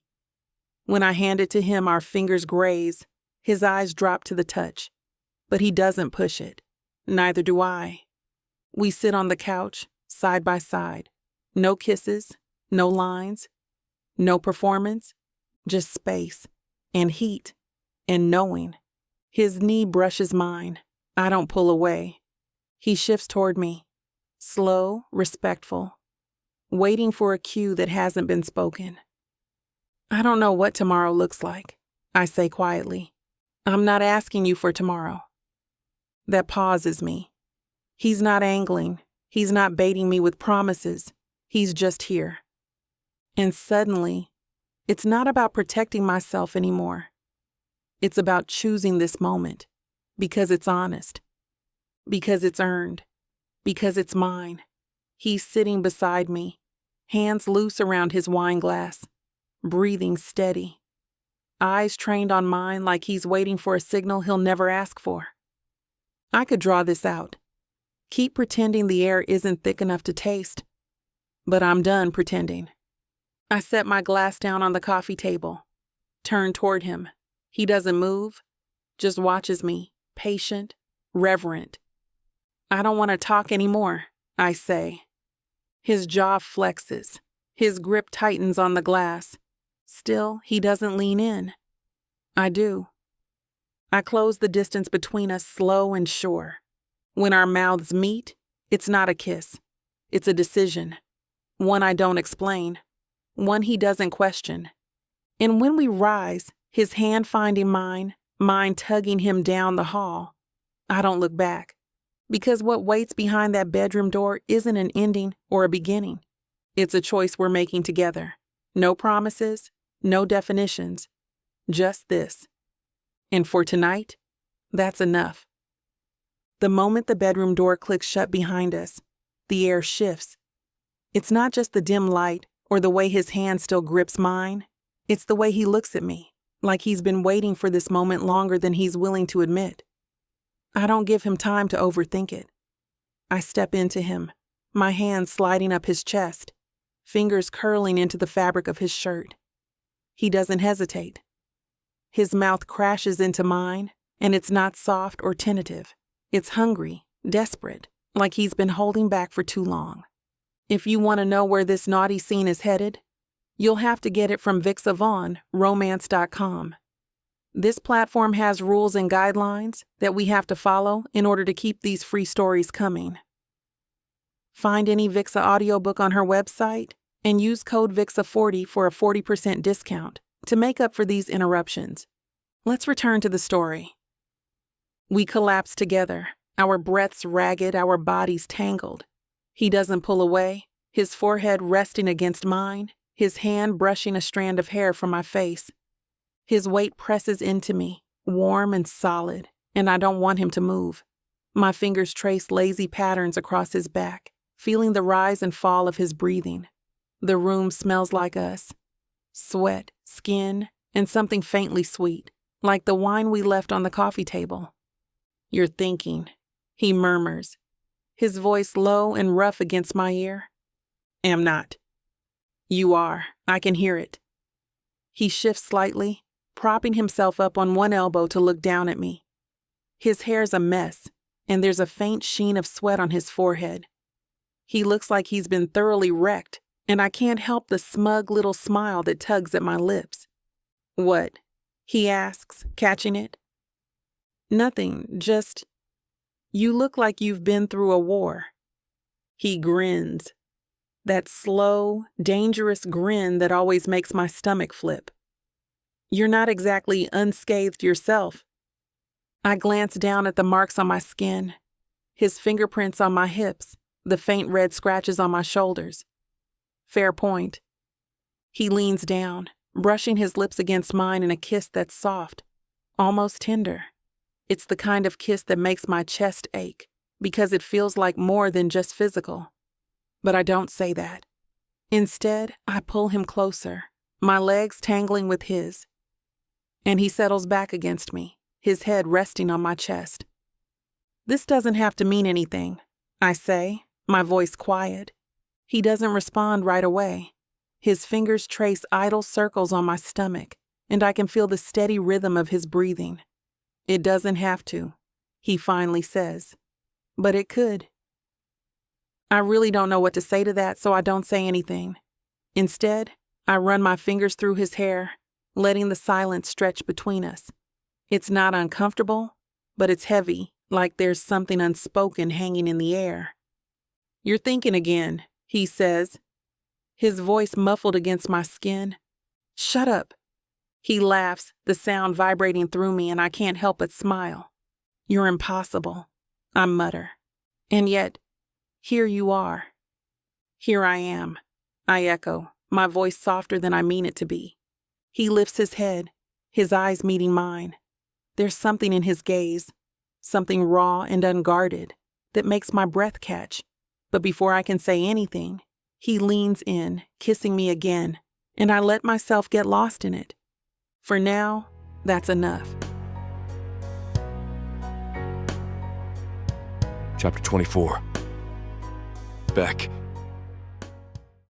She's still asleep when I open my eyes, one leg tangled in the comforter, one hand resting lightly against my thigh like she forgot to build her walls back up. And God, she's more beautiful in the morning. Not because of how she looks, but because of what's missing. No armor. No practiced calm. No fire lit under her ribs. Just breath and softness, and that barely there furrow in her brow that tells me she's still thinking, even now.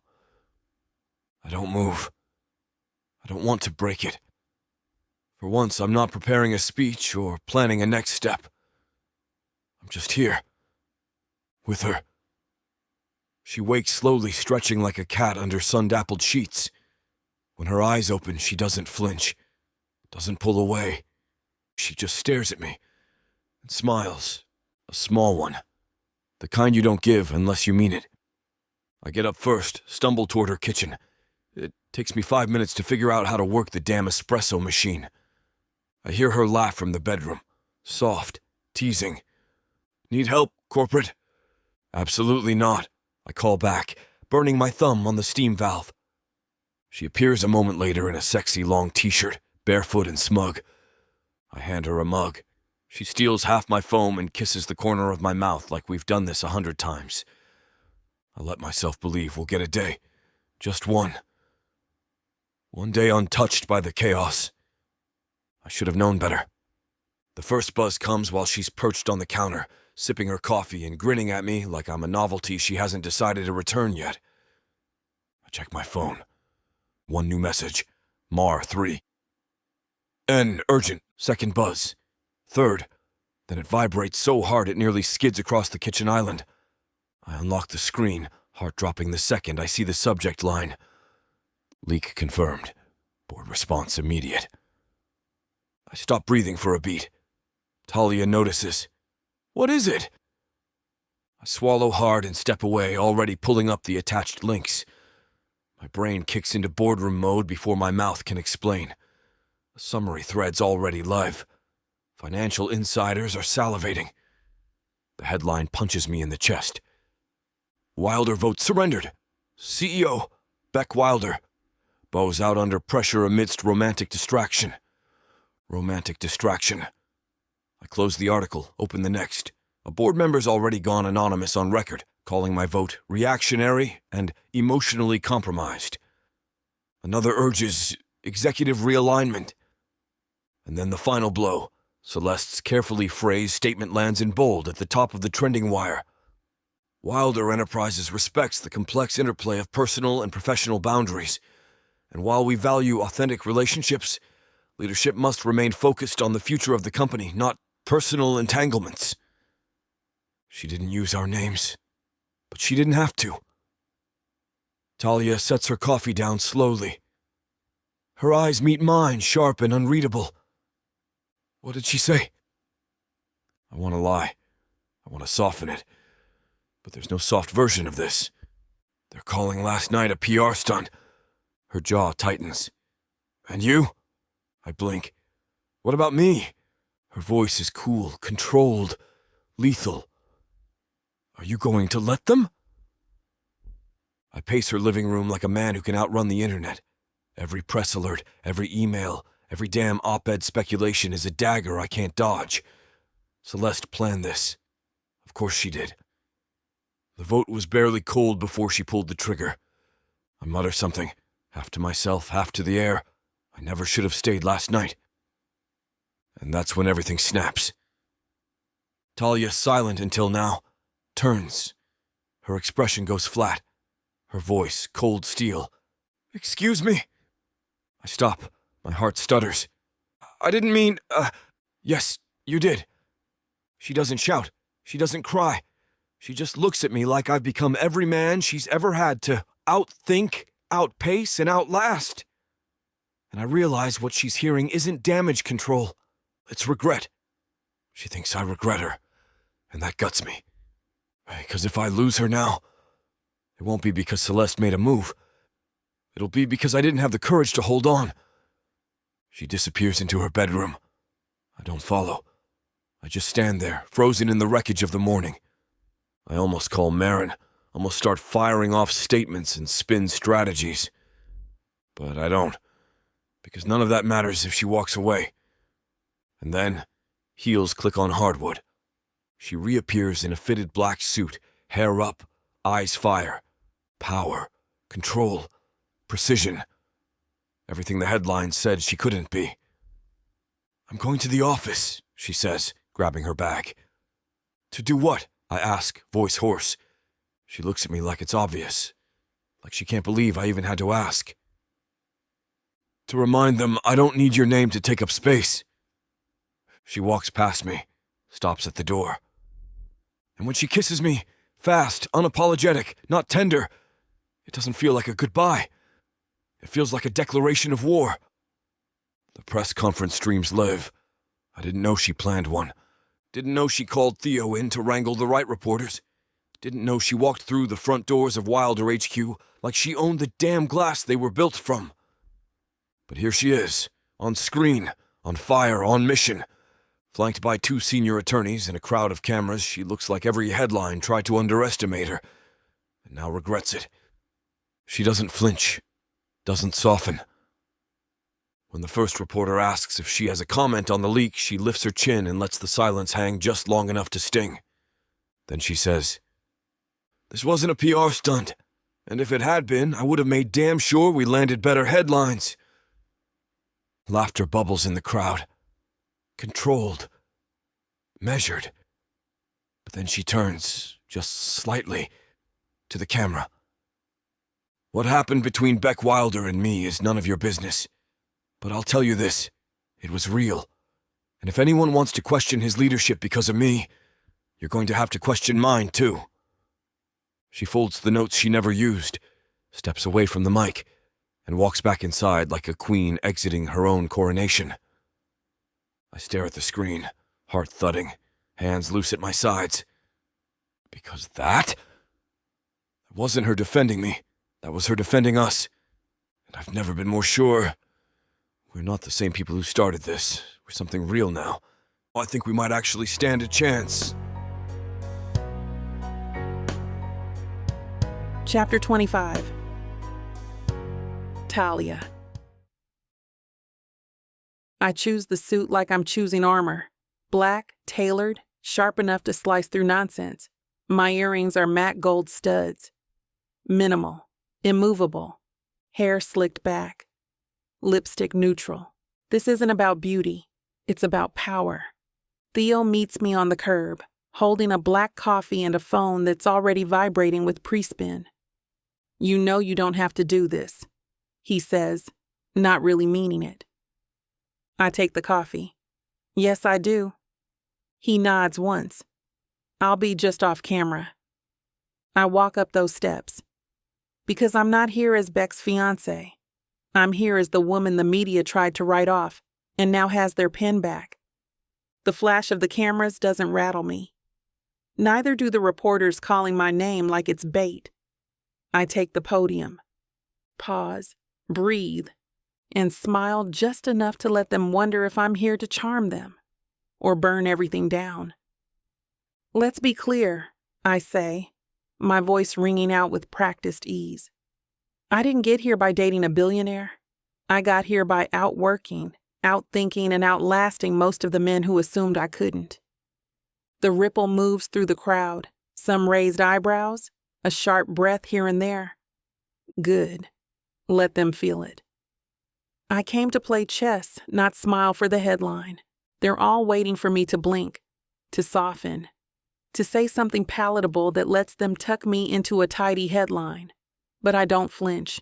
I lean in. The relationship between Beck Wilder and myself is real, but it's not your headline, it's not your scandal, and it's sure as hell not a liability. Cameras flash like lightning. I hold their gaze, one by one. We are 2 professionals who built something authentic in the chaos. Not because we had to. It was consensual. I don't raise my voice. I don't let it shake. But I make sure every syllable lands like a gavel, And when I fold the notes I never used and step back, they don't clap. They watch like they've just realized they were looking at the wrong person this entire time. Theo catches up with me inside. You just caused 6 network execs to rethink their coverage and 3 board members to break a sweat. I arch a brow. Only 3. He grins. Give it an hour. My phone's already blowing up. Messages from allies, former rivals, journalists who once underestimated me and now want quotes. Beck calls before I can even check the notifications. Hey, I say. There's a beat of silence. Then, you didn't just save me. You raised the whole damn bar. I close my eyes. Let the words settle, because for once they don't feel like flattery. They feel like recognition. I'm starting to believe I deserve that. Later that night, I finally collapse onto the couch, hair down, heels off, suit jacket draped over the armrest. I scroll past a dozen text messages, a few, "Are you free for a quote?" pings from editors I've never met, and then I see it. Subject line, "Still interested in making history?" Sender, Jasmine Leung. I sit up straighter before I even realize I'm doing it. She doesn't waste time. She congratulates me, publicly flawless, strategically surgical. Then she gets right to it. A new firm, real equity, freedom to build my own house instead of shoring up someone else's. No ceilings, no shadows, no Beck. I stare at the email longer than I should. It's not flattery, it's vision. It's everything I said I wanted back in law school, before partnerships and power plays and charming billionaires with complicated legacies. I think about the way Beck looked at me today, like I could rewrite the laws of gravity and he'd still find a way to orbit around me. But I also think about what Jasmine's offering. A seat that's mine, a platform that doesn't require permission, a future that doesn't come with compromise. I don't respond. Not yet. But I don't delete it either. Because Jasmine's not just making a play. She's reminding me what I'm capable of. And that whisper of what if. It's getting louder. The apartment is quiet now. No cameras, no questions, no headlines trying to shape me into someone more digestible. Just the hum of the city outside my window. And the email still glowing on my screen. I close the laptop gently, as if that'll silence the possibility echoing in my chest. Jasmine isn't offering escape. She's offering freedom. And Beck? He's not the trap I thought he'd be. But he is part of the equation now. And finally, I don't know if that adds up to more or less. I rise, walk to the window, arms crossed, heart steady. I don't need anyone to choose me. I already chose myself. But the question still lingers like a thread of smoke in the air. Can I have both? Legacy and love. Independence and intimacy. The crown and the kiss. I don't know yet, but I'm done asking permission to find out. Chapter 26. Beck. Marin walks into the conference room mid-call, tablet in hand, and slides it in front of me without a word. I know that look, that careful, neutral expression she uses when the building's already on fire, and she's deciding whether to let me notice. I glance down. The headline stops everything. Lung Courts Brooks. Legal powerhouse Talia. Brooks offered equity in independent firm. There's a high-res photo of Talia from the press conference, chin lifted, eyes locked on the crowd like they're hers to command. The caption underneath reads, "A rising force, gaining momentum in the legal field." My heart slams once, hard. She didn't tell me. I don't make it 2 steps out of the meeting before the murmurs start. Have you seen this? Is she leaving? Did she ever really plan to stay? The words scrape against me like sandpaper, small, persistent, and impossible to ignore. One board member pulls me aside in the hallway, smiling like it's a favor. "Wilder needs focus," he says. Not headlines. I nod like I'm listening, like I'm not already calculating every way this will be twisted before noon. They don't say it out loud, but the implication is clear. If she's got one foot out the door, how can she still be part of the plan? And the worst part, I don't have an answer. Because since she came back into my life, I don't know where I stand in hers. She finds me in the corridor just off the executive lounge, perfectly timed, perfectly composed, like she's been waiting for this moment all morning. "Busy day," she says lightly, sipping a green juice that probably costs more than my first apartment. I don't stop walking.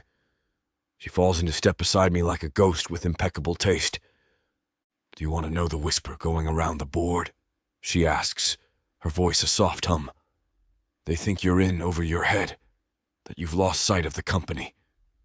I stop, turn. "I haven't lost anything." She lifts a brow. "Haven't you?" She slides her phone out of her bag and flashes the headline. Jasmine's offer, Talia's rise, the speculation about her loyalty. Perception is reality, Beck, especially when votes are on the line. I trust her. "Good for you," she says, tucking her phone away. "But trust isn't a strategy." She leans in, too close, too smooth. "Cut ties. Make the clean break. It doesn't have to be messy, just decisive." And then with a hint of something like pity, "You don't owe her your future." I don't say anything. Not to her. Not to anyone. Because the moment Celeste walks away, I realize I've been silent for too long. I never asked Talia about Jasmine. I never showed her how much I wanted her in this, not just beside it. I just assumed she'd stay because I wanted her to. And now I'm standing in a hallway full of ghosts and doubts, realizing that the space between us has stopped feeling like breathing room and started feeling like a chasm. I grab my phone and type, "Are you free tonight?" Her reply comes 10 minutes later. "Not tonight." 2 words. No heat, no anger, just closure, or maybe worse. A beginning to the end neither of us saw coming. By 8, I'm outside her building. I didn't tell Marin, didn't bring security, didn't think about optics or fallout or whether someone will snap a photo. I just drove. The city buzzes around me, but it feels distant, like I'm moving through a world I no longer have a grip on. I don't know what I'm expecting. A conversation. A chance to explain what I never asked. Maybe just proof that this thing between us is still real. I buzz her apartment. The intercom clicks on. Her voice comes through, calm and clipped. "Beck!" "I needed to see you." A pause. I imagine her standing there barefoot in the doorway, arms folded, heart guarded. "I've had a long day." "I know, Can we talk?" Another pause, then, "Beck, not everything has to be fixed right now." And with that, click. The line goes dead. I stare up at her window, hoping for movement, a light, a silhouette. Nothing. Just the muted city and the ache that sinks straight into my chest. I don't drive away right away. I sit in the car like a man with nowhere else to go. No headline hurts like this. No boardroom betrayal stings like being told, without anger or cruelty, that I'm not invited in. I lean my head back against the seat and close my eyes. Replay her press conference. Rewatch the moment she looked into the camera and said, "We didn't owe it to anyone to make it palatable." I believed her. Hell, I still believe her. But now I'm wondering if she said it to me, or to remind herself that she never needed my name in the first place. And maybe she's right. Maybe she's already building a future that doesn't include me. Or worse, maybe I helped her remember she could. I scroll through our texts again. Back to when things were easy. Flirty one-liners and inside jokes that lived in our phones like secrets. Back to the morning she let me make her coffee and kissed the corner of my mouth like it was hers.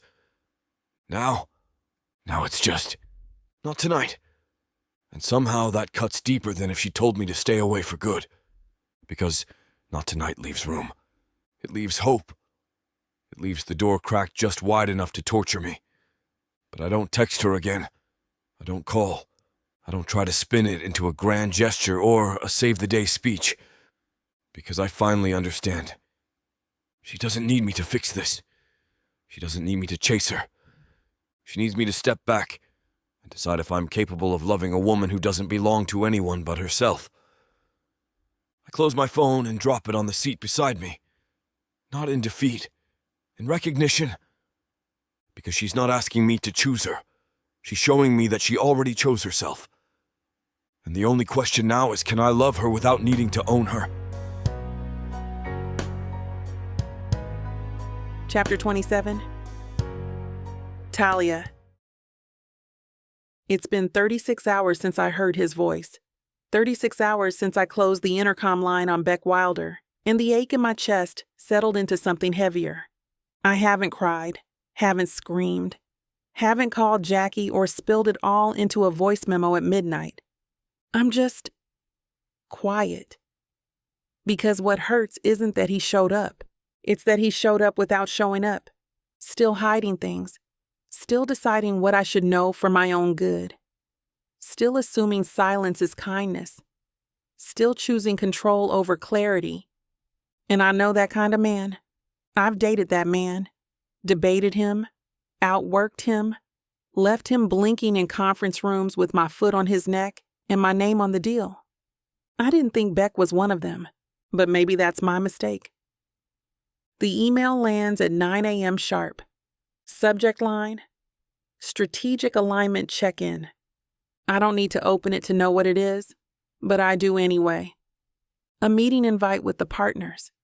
An alignment conversation about public perception, external affiliations, and whether I'm still committed to the firm's vision. Translation: you're too loud now, too high profile, too independent for our comfort. They don't say it outright, of course. They dress it in HR polish and just checking in language. But I see it for what it is. After everything I've built, after the cases I've closed and the clients I brought in, they're wondering if I'm the liability. Ever since I passed the bar, I wonder if the place I called home was never mine to begin with. Evie's email comes in at 10:41 p.m. Subject line: I'm sorry. Please read. I almost delete it. Almost. But something about the hour makes me pause. It's long, clumsy, full of guilt and should-haves. She says she didn't know who to trust, that she was scared, that she never meant for me to get caught in any of it. She says she resigned. The letter's attached, and underneath it there's a screenshot, an internal report, one we talked about behind closed doors. One she swears she didn't leak. But someone did. And the kicker? Celeste quoted it word for word in a call last week. My throat tightens. If it wasn't Evie, then someone else still has their hands in my files. I push back from my desk, heart starting to pace in my chest. I run through conversations, names, timelines. I think of Jasmine, of how fast her offer came. I think of that junior associate who lingered a little too long in meeting rooms. I think of Beck, how easily he plays cleanup, how often he tells me he's protecting me. But from what? Or from who?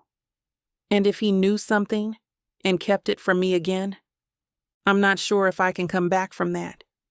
The hurt settles in deeper, not like heartbreak, like clarity.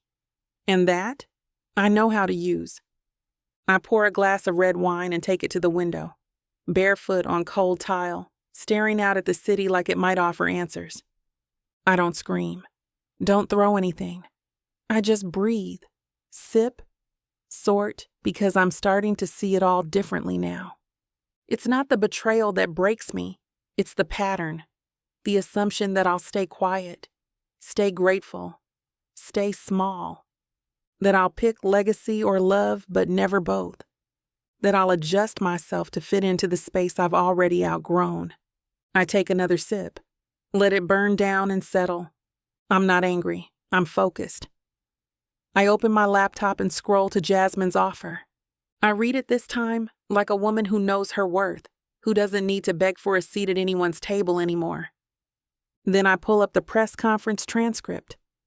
I skim the words I spoke with a steady voice and fire behind my ribs. Because I'm not done yet, I open a folder I haven't touched in months, my original solo practice plan, the one I shelved the day the firm dangled partner in front of me. The moment I see it, something in me clicks. This isn't about Beck. This isn't about Celeste. This is about me. And whatever I build next, it'll be mine. My laptop pings again. New message. No name. No subject. No signature. Just one line. You're not wrong. There's someone else. Trust no one on the inside. I reread it 3 times. No attachments, no detail. Just validation. And suddenly, I'm not just frustrated, I'm activated. I set the glass down, stand up straight, walk into my office and grab a marker. Start a fresh column on the whiteboard. Names, connections, access. I'm not spiraling anymore. I'm investigating. And whoever thinks they can keep playing me, they're about to find out exactly who they're dealing with. Chapter 28. Beck.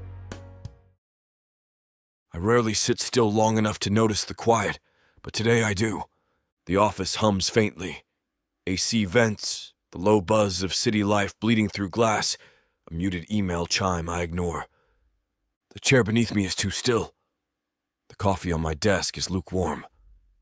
And everything inside me says, look deeper. So I do. I dig into the back end of our internal board chatter. Not the surface-level summaries Marin filters for me, but the raw files. The real noise. And almost immediately I feel it. Something's wrong. Like a wire humming just out of tune. It starts with the phrasing. One of Celeste's recent media quotes, long-term stability beyond reactive mergers, matches almost verbatim to an internal committee memo I saw 2 weeks ago. That memo never left our internal audit folder. Except the final approval stamp, Ryan Blake, my right hand. The guy I've trusted longer than I've trusted myself on some days. I scroll through 3 more internal files. Same subtle changes, same signature. Strategic language that shifts control without calling attention to the shift. He's been leaking selectively. Not for press, for positioning, for her. Celeste. And suddenly, everything I've been trying to hold together feels one breath away from collapse. I pull up the most recent strategic realignment memo Celeste file with the board.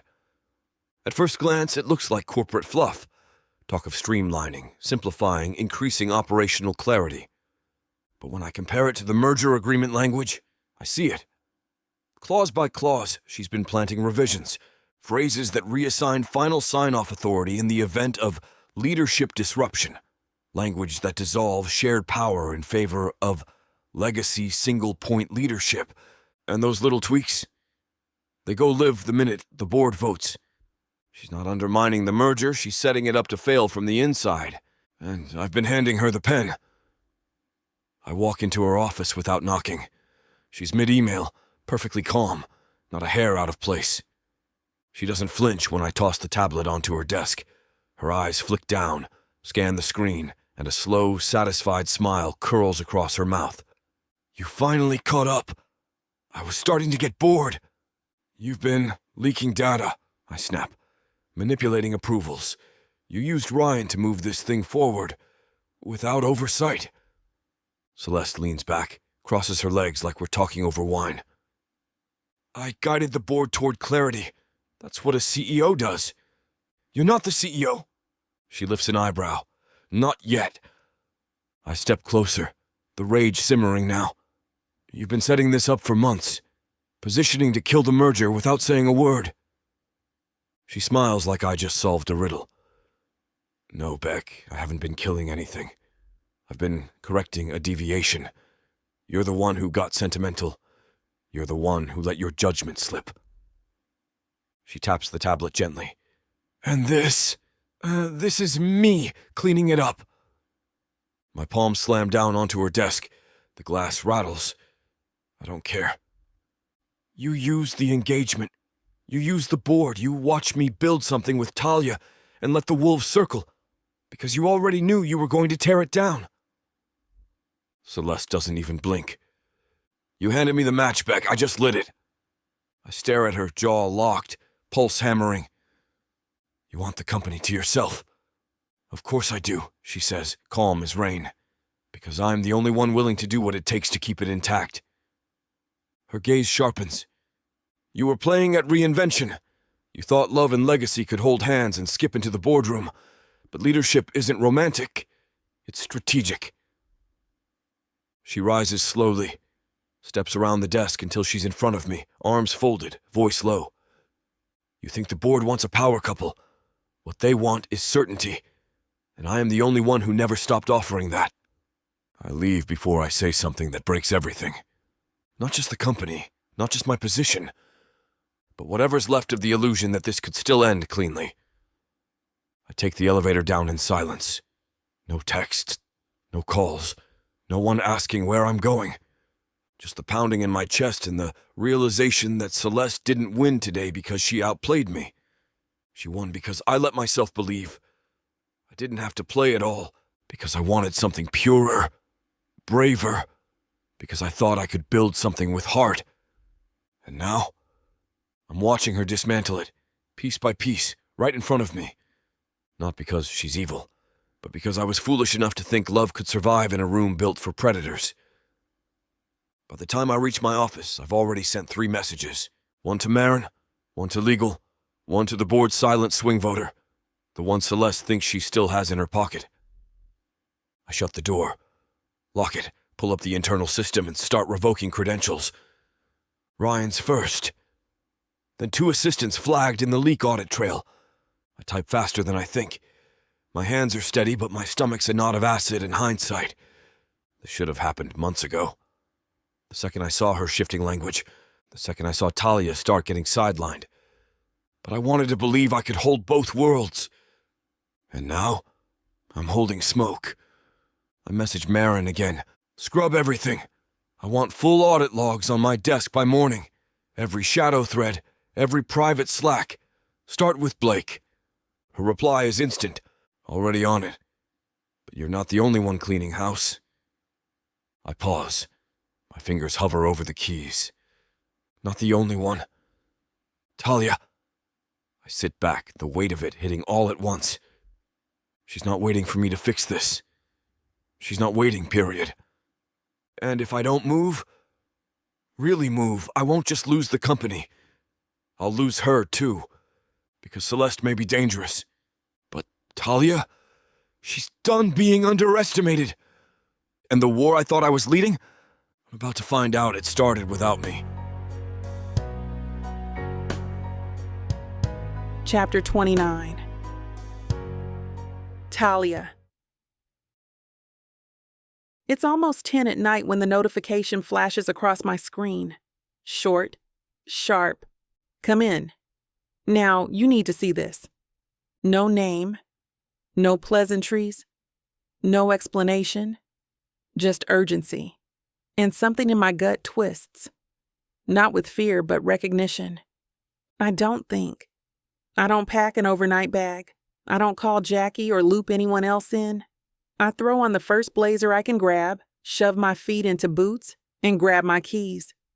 If this is what I think it is, I'm not walking into that building as an employee.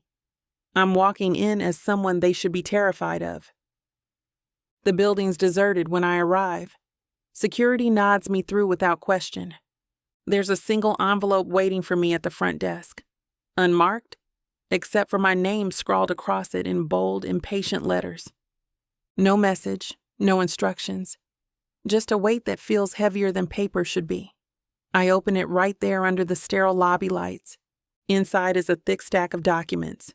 Board memos, internal emails, red-lined revisions to the merger plan. Every page annotated, every change traced, all of it pointing toward one inescapable truth. Celeste has been building an exit ramp this entire time, preparing to dissolve the merger, to shove me out quietly and Beck if necessary. And at the bottom of the stack, a single authorization form, legal boilerplate, neutral in tone, except for the signature at the bottom. Beck Wilder. My blood goes cold. He signed off on this. He knew. And he never said a word. I stand in the lobby, the documents trembling slightly in my hands. Not from fear, not even from rage. From clarity. Because it's not just the signature, it's the silence. The long nights planning strategies side by side. The promises of transparency, of partnership. The moments where he could have told me the truth and chose not to. And the worst part? I wanted to believe in him so badly I didn't see it coming. I tucked the documents under my arm, spine straightening like a battle standard. This isn't heartbreak. It's a line in the sand. And I'm done pretending it doesn't exist. I don't give myself time to cool off. I don't rehearse a speech. I just drive. The documents on the passenger seat like a ghost daring me to look away. Every turn sharpens the burn under my skin. Every red light feels like permission slipping away. By the time I pull up outside Wilder headquarters, my hands are steady. My heart is iron. I'm not here for apologies. I'm not here for explanations. I'm here for the truth. Because Beck Wilder might think he can survive without giving it to me. But if he can't stand in it now, he doesn't deserve to stand beside me at all. I don't knock. I don't hesitate. I push open Beck's office door and step inside, like the storm I've been trying not to become. He's at his desk, head bowed over a mountain of papers, sleeves rolled to his elbows, jaw set like he's fighting invisible wars. When he looks up and sees me, sees what I'm carrying, something shifts behind his eyes. Guilt, fear, maybe recognition. I toss the file down between us, hard enough that the pages fan out like spilled secrets. Want to explain why your name's on a document I had to find out about from a midnight drop? He opens his mouth, closes it. And that hesitation, that silence, it hits harder than any confession. I step closer, because I want him to feel the weight of this moment, the weight he shoved onto me without permission. Just tell me the truth, Beck. My voice doesn't break. It doesn't rise. It cuts, clean, cold, and unforgiving. Was I ever more than a move to you? Another piece on your board to secure the win? He flinches almost imperceptibly, and that tiny break in his armor, it tells me more than any speech could. I shake my head once, slow, final. Because if I'm just another strategic partner in your survival plan, I lift my chin, then you've already lost me. For a second, I give him the chance. I don't move, I don't speak, I don't plead, I just stand there. File still open between us, daring him to step into the fire. Daring him to choose me without conditions, and he doesn't. Maybe he wants to. Maybe he doesn't know how. But he stays frozen, rooted in fear, chained by whatever survival instinct keeps him from opening his mouth and breaking the cycle. And that's it. That's all I need to see. I draw in a slow breath, steady, measured. Turn on my heel, and start to walk out of his office without a backward glance. Not to make a scene, not to wound him, but because I refuse to stay in rooms where my worth is treated like a variable. Because I finally understand. If he couldn't choose me when it mattered most, he doesn't deserve to stand beside me when I rise. Chapter 30. Beck. She doesn't slam the door, she doesn't look back, she just leaves. And somehow that's worse. The silence she leaves behind splinters me clean down the middle. I don't even realize I'm moving until I'm halfway across the room, my chest burning like someone's taken a match to my ribs. I can't let her go. Not like this. Not without telling her everything. Not without showing her that even if I lost every deal, every dollar, I wouldn't survive losing her too. Talia, wait. The word tears itself out of my throat, raw and ragged. She stops, hand on the door, shoulders tight. Still facing away from me. For a second, she doesn't move. And I think maybe this is it. Maybe I broke it beyond fixing. But then, slowly, painfully, she lets the door swing closed again. She still doesn't turn around, doesn't give me the gift of her gaze. But she stays. And somehow, that wrecks me more than if she'd kept walking. I swallow hard, voice rough and low. Please, just let me tell you the truth. I force the words out one by one, no shields left. I tell her everything. How the board pushed for stronger optics. How Celeste leveraged the investor fears. How I agreed to the fake engagement to keep Wilder afloat. Before I even really knew her. Before I knew what it would cost. I tell her about the contracts. About the signatures. About every quiet choice that built this beautiful lie between us. My throat tightens as I force myself to say it. It was fake. It was intended to be strategic. I never thought. I break off, staring at the floor like it might somehow soften the words. I try to swallow the huge lump forming in my throat. I never expected to fall for you. The truth hangs there between us, raw and pulsing. I don't know if the truth is enough. She doesn't blink, doesn't flinch. She just absorbs it. Every word, every broken piece of confession. And when she looks at me, it's not anger I see. It's betrayal sharpened into armor. Her arms fold across her chest like she's holding herself together through sheer willpower. Her eyes don't water. Her voice doesn't crack. But something inside her, something that used to reach for me without thinking, is gone. And seeing that hollow space where trust used to live, it guts me worse than any board vote ever could. Because I didn't just hurt her career, I hurt us. And this time, I might not get the chance to fix it. I step around the desk, closing the distance between us like that'll change anything. Talia, it was supposed to be temporary, I say, voice low, desperate. I didn't mean... Didn't mean what? She cuts in, sharp as glass. Didn't mean to use me? Didn't mean to lie until it got comfortable? I flinch like she hit me, because she's right. I shake my head, words fumbling. I meant to protect you. I thought... She laughs, a small, broken sound with no humor in it. You thought, what, Beck? That I wouldn't notice? That I'd be grateful to be kept in the dark for my own good? The distance between us isn't measured in feet anymore. It's measured in all the moments I stayed silent when she needed the truth. And every inch of it is my fault. She looks at me then, really looks. Not with love, not with rage. With something sadder, something final. And in that look, I see it all. Every chance I wasted. Every word I didn't say. Every piece of trust I shattered, thinking I was keeping her safe. She straightens her shoulders. So steady, so damn beautiful it hurts. And when she speaks, it's not loud. It's not cruel. It's quiet devastation. Don't ask me to choose you now, when you already chose everything else first. The words slice through the room, clean and lethal. And before I can even open my mouth to respond, she's turning. Leaving. And this time, I know she's not coming back. The door clicks shut behind her. No slam. No final glance over her shoulder. Just the steady, soul-shattering sound of her leaving. And me? I don't move. I don't call after her. Because what the hell could I say now that would matter? What apology could touch what I burned? I sink back against the desk, hands braced on the edge like it's the only thing keeping me upright. The documents she dropped are still scattered across the floor. My name signed at the bottom of her betrayal. My choices written out in black ink.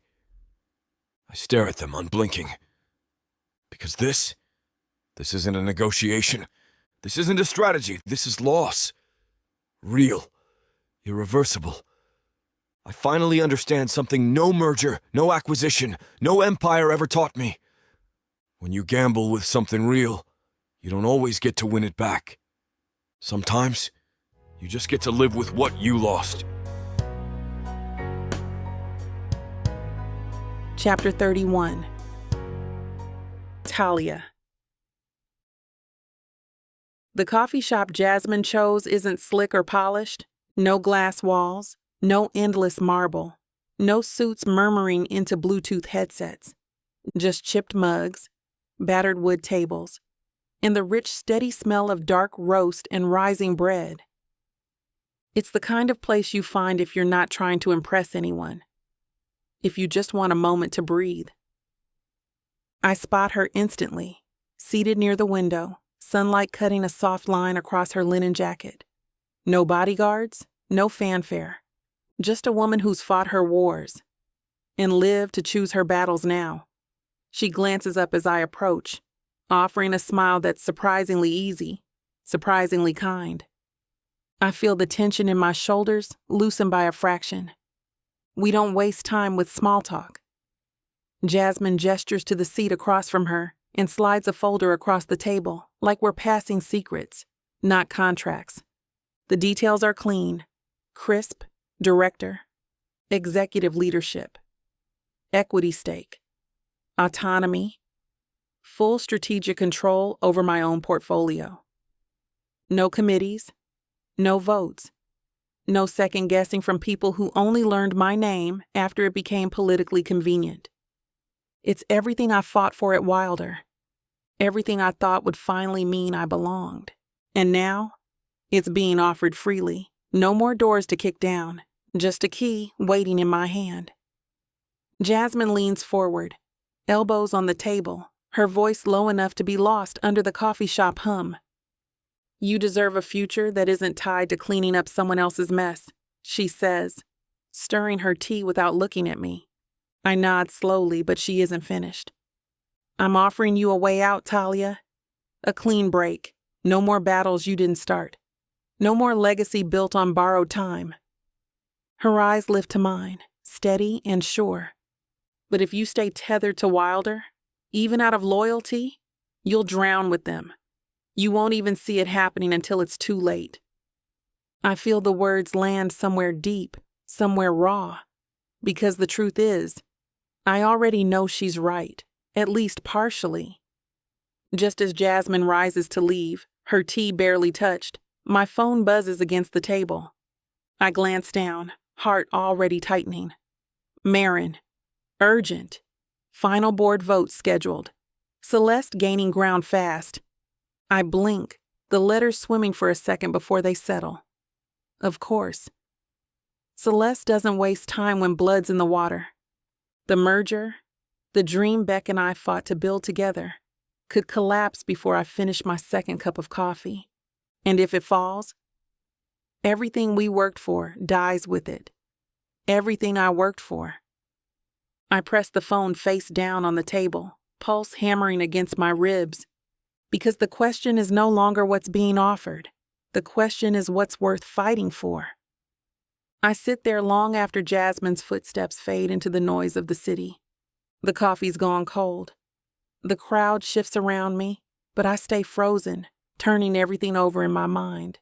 I could leave. I could sign Jasmine's offer, walk out of the Wilder orbit clean and free and never look back. It would be easy, simple, safe. And yet, it feels hollow, like stitching up a wound without treating the infection underneath. Because it was never just about the job. It was never just about the title. It was about the thing no one could hand me. The thing no contract could guarantee: legacy, built on my terms. Not salvaged scraps from someone else's fire. I close my eyes for a second. Not because I'm tired, because I'm remembering. I remember walking into my first courtroom, head high, even when my hands shook. I remember the first time a client whispered, "Thank you," like it meant salvation. I remember late nights, cheap takeout, case notes scrawled across my kitchen table, dreaming of something bigger than survival. Something that would last, something no one could question or dismantle or minimize. And sitting here now alone, tired, battered but not broken. Then I realized I didn't come this far just to walk away when it finally matters. I didn't claw my way into these rooms just to let someone else decide how my story ends. I pushed my chair back, the legs scraping against the worn wood floor with a sharp, decisive sound. No hesitation. No second guessing. I slipped Jasmine's folder into my bag, not discarded, not forgotten. Just waiting, because I'm not done yet. Not with this fight. Not with what I built. My thumb hovers over my phone screen for a beat before I type 2 words. I'm coming. I hit send, then I stand up, sling my bag over my shoulder, and walk out into the cold evening air without looking back. I don't know exactly how this ends, but I know one thing for damn sure. It won't end with me running. Chapter 32. Beck. The second I step into the boardroom, I know I'm walking into a trap. The air feels different, stiffer, too still.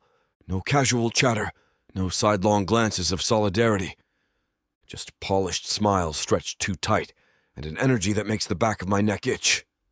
Celeste is already seated at the head of the table, a stack of neat, ominous folders at her elbow. She doesn't smile at me. She grins, like a wolf who finally cornered something too injured to fight back. Ryan's seat is filled. Alvarez and Donovan were already leaning forward like good little soldiers. The swing votes I was counting on, gone. And somehow, despite everything, I force myself to cross the room and sit down, straight-backed, hands steady on the polished table, like I'm not already bleeding out. Celeste stands before I can even set my binder down. No hesitation, no ceremony, just execution. We're calling for an emergency leadership vote, she announces, voice smooth as silk. Concerns regarding strategic direction, financial stabilization, and long-term viability have been raised. Translation? Beck Wilder has officially become a liability. The board members murmur in agreement, some pulling pens from breast pockets, some adjusting their ties with theatrical nonchalance. I glance at Ryan. He flinches when our eyes meet. Yeah, he's flipped. Sold me out for whatever promises Celeste whispered in the dark. And here I am, standing in a house I built, about to be dragged out into the street with a bullet behind my ear. I run the numbers in my head faster than I can breathe. Ryan's vote, gone. Alvarez, flipped. Donovan, silent, pen already twirling between his fingers like he's just waiting for the death warrant to hit the table. 3 votes I needed. 3 knives in my back. Without them, I don't just lose influence. I lose Wilder, I lose the merger, I lose every inch of ground Talia and I clawed out of the mud together. I feel it, that cold, metallic chill down my spine. The one that says, you're losing something you can't replace. My phone buzzes once against my thigh. Subtle, silent. I pull it out under the table, the screen angled just enough to keep it hidden. One message from Marin. Evidence, Celeste. Buried in audit trails. Need access now.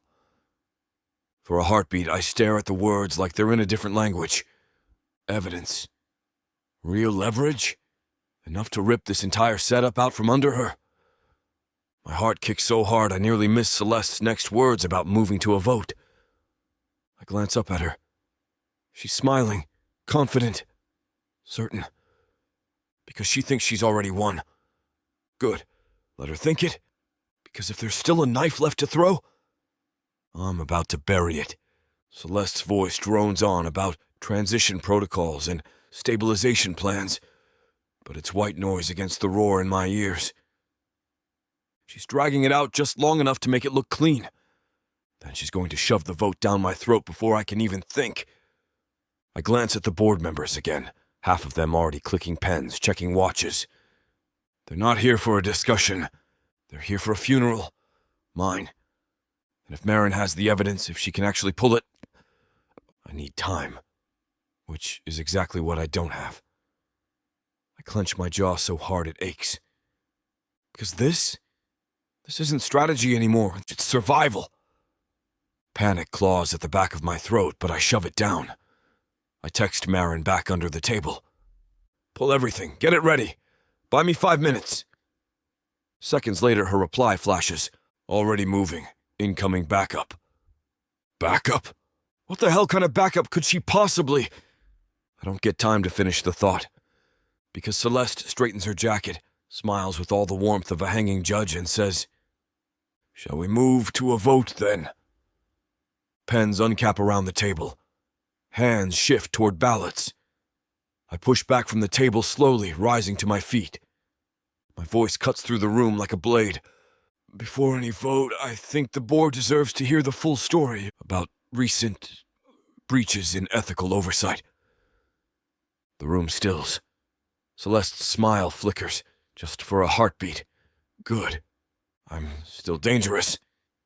And if Marin's right, I'm about to be lethal. The room freezes. You could hear a pin drop against the marble floors. Celeste's hand tightens around her pen. Only a flicker, barely visible, but I see it. And I know. She's afraid. Not of what I have yet, but of what I might have. The board shifts uncomfortably. Some glance at Celeste, some glance at me. And in that hesitation, that single crack in the facade, I wedge my foot in the door. Before any vote, I say, voice steady as steel, you deserve the truth about oversight breaches, about ethical misconduct, about the length someone in this room has gone to protect their own empire at the expense of everyone else. The silence thickens. Tension coils. Every second that ticks by without a rebuttal makes the seed of doubt grow in their minds. I glance once at the entrance to the boardroom. Still empty.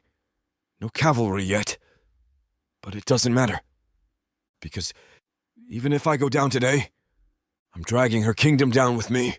And somewhere in the marrow of my bones, I feel it. This war isn't over yet. Chapter 33. Talia.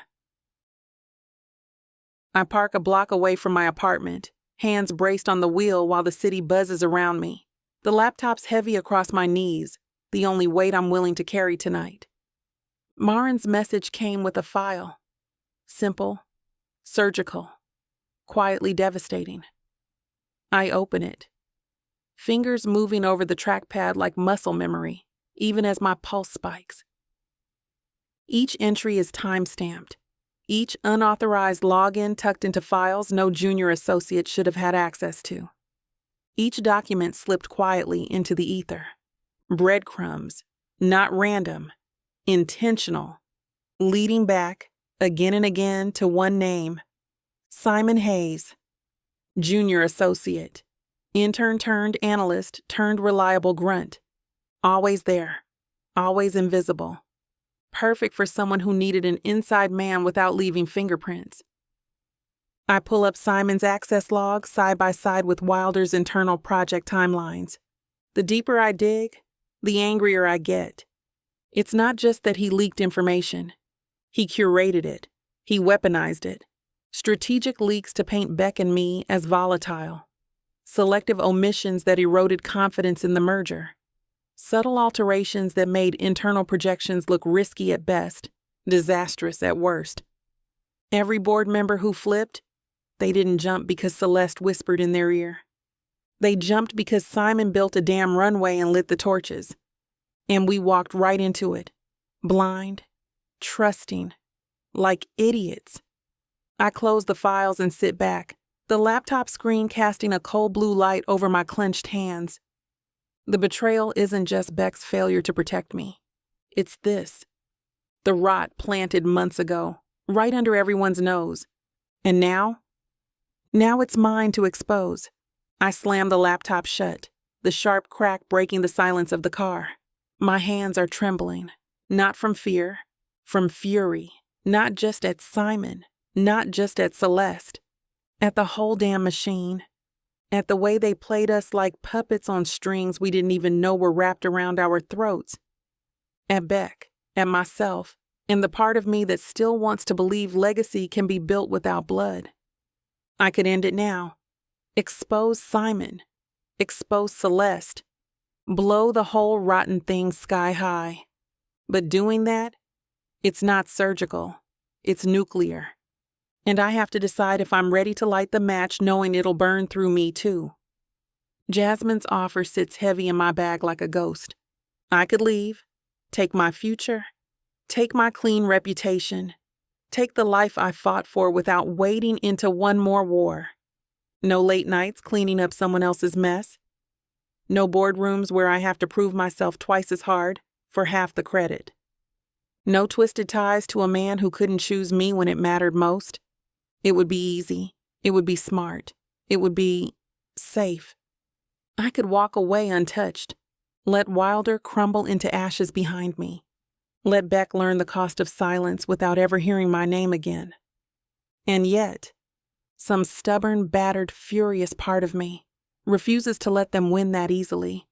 I stare out through the windshield, the city blurred into streaks of gold and red. Inside my chest, two versions of me are fighting. The version that craves safety, sanity, a clean slate, and the version that remembers how it felt to kick open doors they said I'd never walk through. The version that carved out a seat at tables they told me I didn't belong at. The version that survived being underestimated, overlooked, ignored, and still rose. Legacy was never about a title, never about a name on a door. It was about refusing to be erased. And if I walk away now, I'm letting them shrink me back down to something forgettable. And I refuse. I breathe in slow and deep, steadying the rage into something sharper, cleaner, useful. I don't trust Beck with my heart anymore. Maybe I never will. But this fight isn't about him, it's about me, my future, my fire. And if I have to scorch the earth to take back what they tried to steal, then they should have been smart enough not to make me their enemy. I open my phone without another second of hesitation. Marin's last text is still sitting there, blinking like a loaded gun. Evidence ready, waiting on you. I type 2 words back, fast, deliberate. Send everything. No half measures.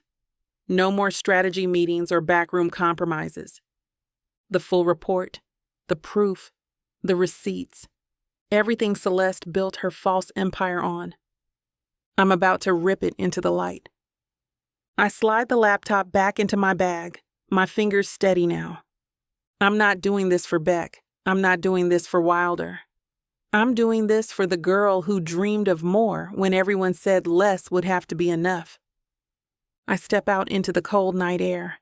The city roars around me, alive, unforgiving, ready, and so am I.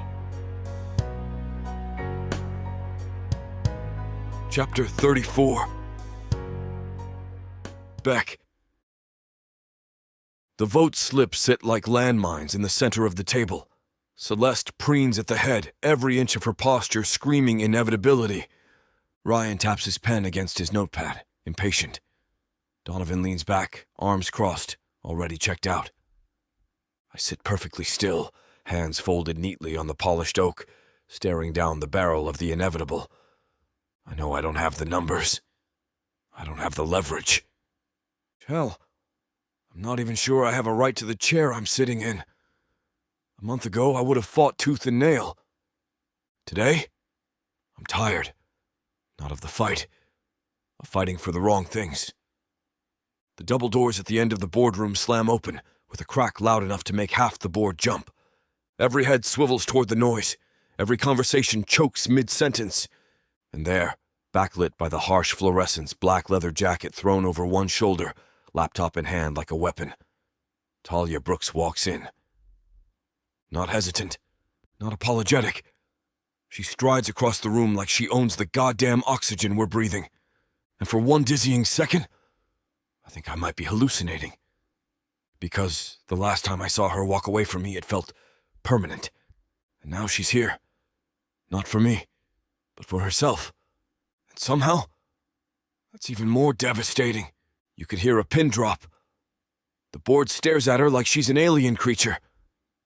Celeste's chair creaks as she half turns, trying to paste a smile back on her face. But the edges crack. Even Marin drops her pen in slow motion, eyes wide, like she can't quite believe it either. Talia doesn't falter, doesn't rush, doesn't shrink. She walks straight to the table, cool and clinical as if she was on the meeting invite all along. Places her laptop down. Opens a file folder with military precision.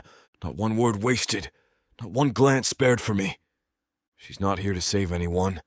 She's here to reclaim the floor they thought she lost. She plugs her laptop into the room's main projector. The screen flares to life above Celeste's head. Audit trails, Logian histories, internal communications. Every bit of it linked, clearly, damningly to Simon Hayes. And Simon Hayes? Tied back to Celeste in a way no amount of boardroom theater could untangle. Talia flips through the slides in sharp, surgical cuts. Unauthorized access to merger documents. Suppression of whistleblower complaints. Manipulation of projected earnings reports to influence board sentiment. Her voice doesn't rise. Her hands don't shake. She's not arguing. She's not asking. She's presenting the autopsy of Celeste's empire like a surgeon reporting the cause of death. The board shifts. Murmurs break out. A few pens slide slowly away from ballots. In the hour I've been sitting here, I feel it. Hope. Celeste shoots to her feet, the chair screeching against the floor in a sharp, ugly sound. "This is outrageous!" she snaps, voice cracking on the edges. "This is a baseless, last-ditch smear attempt!" She looks around the table for backup, for sympathy, for anything. But the board members won't meet her eye. Not Ryan, not Alvarez, not even Donovan, who looked ready to carve my name off the door 10 minutes ago. Celeste's face flushes with an ugly, furious red. She's losing them. And she knows it. Talia doesn't even blink. She flips to the next slide. And the next. And the next. Screenshots. Email chains. Time-stamped access records tied directly to Simon. And by association to Celeste's private investments. Proof so airtight it practically smothers the room. Talia's voice stays even, clinical, almost detached. "If anyone would like to discuss the legal ramifications of these breaches," she says, closing the laptop with a clean, sharp click, "I'd be happy to coordinate a statement for the press. No threats, no shouting. Just a simple statement of fact. You're exposed, you're finished, and you're lucky if you walk out of here without handcuffs." Celeste sits back down hard, like the floor just dropped out from under her. And I sit there stunned. Not because Celeste fell, but because Talia burned the entire structure to the ground without raising her voice. The silence after Talia closes her laptop is deafening. Not the brittle kind. Not the awkward kind. The kind that means something just ended. And something else just began. The board members glance at each other. Some shift uncomfortably. Some scribble notes like it'll shield them from the fallout. Some, Ryan especially, stare at Talia like they're seeing her for the first time. Celeste sits stone-faced, fury radiating off her in brittle, useless waves. And Talia? She just stands there, straight-backed, unbothered, unshakable. She sweeps the room with one last glance, clinical, cold, and says, "If you still want to cast a vote today, you should be fully informed about exactly what and who you're voting for. No anger, no desperation, just power. Undeniable, unapologetic, absolute. And me?" I sit there, hands curled into fists under the table, heart pounding against my ribs. Not because I'm afraid, not because I'm furious. I'm in awe. Not of the empire I built, not of the company I fought to save, but of her, of Talia Brooks, standing at the epicenter of the wreckage, and looking like the future no one else was brave enough to imagine. Chapter 35. Talia. The boardroom is a different battlefield now. No shouting, no accusations. Just the low murmur of polished shoes on marble, papers being gathered, ballots sliding quietly off the table. Like the body's already been cleared from the scene, and everyone's pretending not to notice the blood. I stand near the window, arms crossed, feeling the crackle of energy around me, half reverence, half fear. Marin approaches, her heels tapping a steady rhythm against the floor. She doesn't offer a smile, just a small nod, crisp and deliberate. "The board wants a word with you, privately." I arch an eyebrow, but say nothing, because I already know what's coming. And it's not an apology, it's an opportunity. The private meeting isn't in the main boardroom, it's in one of the side conference rooms, smaller, colder, fewer people. Marin, 3 senior board members I barely know personally, but who definitely know me now. They don't waste time. They lay it out in careful, calculated words. Leadership. Control over merger strategy and legal operations. A seat at the top. Everything I fought for. Everything I dreamed about when I was eating ramen noodles over case files at 2 a.m. The condition. So smoothly tucked between bullet points, you might miss it if you weren't already listening for the knife.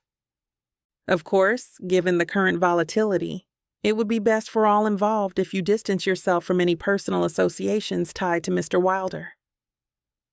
No direct attack, no dirty details, just a clean slice across the throat of everything Beck and I fought for together. Accept the crown, erase the man, move forward untainted, simple, efficient, cold. And standing there, I realized something sharp and certain. They want me to win, but only on their terms. And I didn't survive all this just to let someone else script my ending. I sit there, letting their words settle like dust across my skin. Leadership, equity, strategic autonomy, all the shiny, tempting chains they can muster. I remember being 22, sitting in an overstuffed library cubicle with blisters on my heels and a fire in my gut, thinking, one day it'll be me. One day I'd have the seat at the table, the title, the power to make decisions instead of just cleaning up after them. This offer, it's the manifestation of every late night and every quiet humiliation I swallowed to get here. It's validation. It's vindication. It's everything I thought would finally make me feel enough. And yet, sitting here, staring at these polished executives across the table, it feels hollow because it's not real victory. It's survival, packaged prettier. It's a crown, sure, but it's welded to a leash. Take the job, they're saying. Take the empire. Take the win. Just not the mess. Not the scandal. Not the man who risked everything and lost. Erase Beck Wilder from your narrative.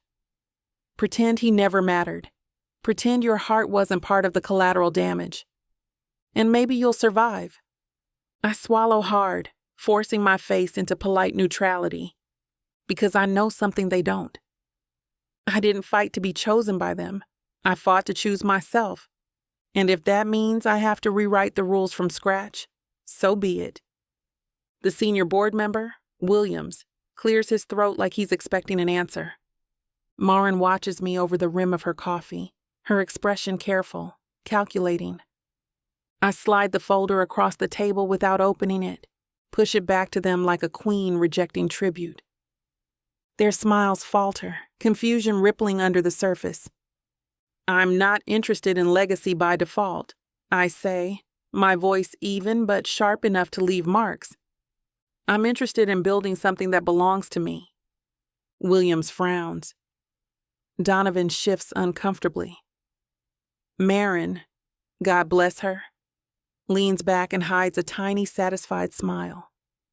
They offered me a kingdom made of ash and expected me to say thank you. Not today. I stand slowly, smoothing the front of my blazer, every movement deliberate. I let the silence stretch, let them feel the weight of it. Let them realize that they don't control me. They never did. If you're interested in building a future where leadership isn't dictated by fear and optics, I say calmly, you know where to find me. Their faces ripple with uncertainty, because for the first time, they're not the ones writing the terms.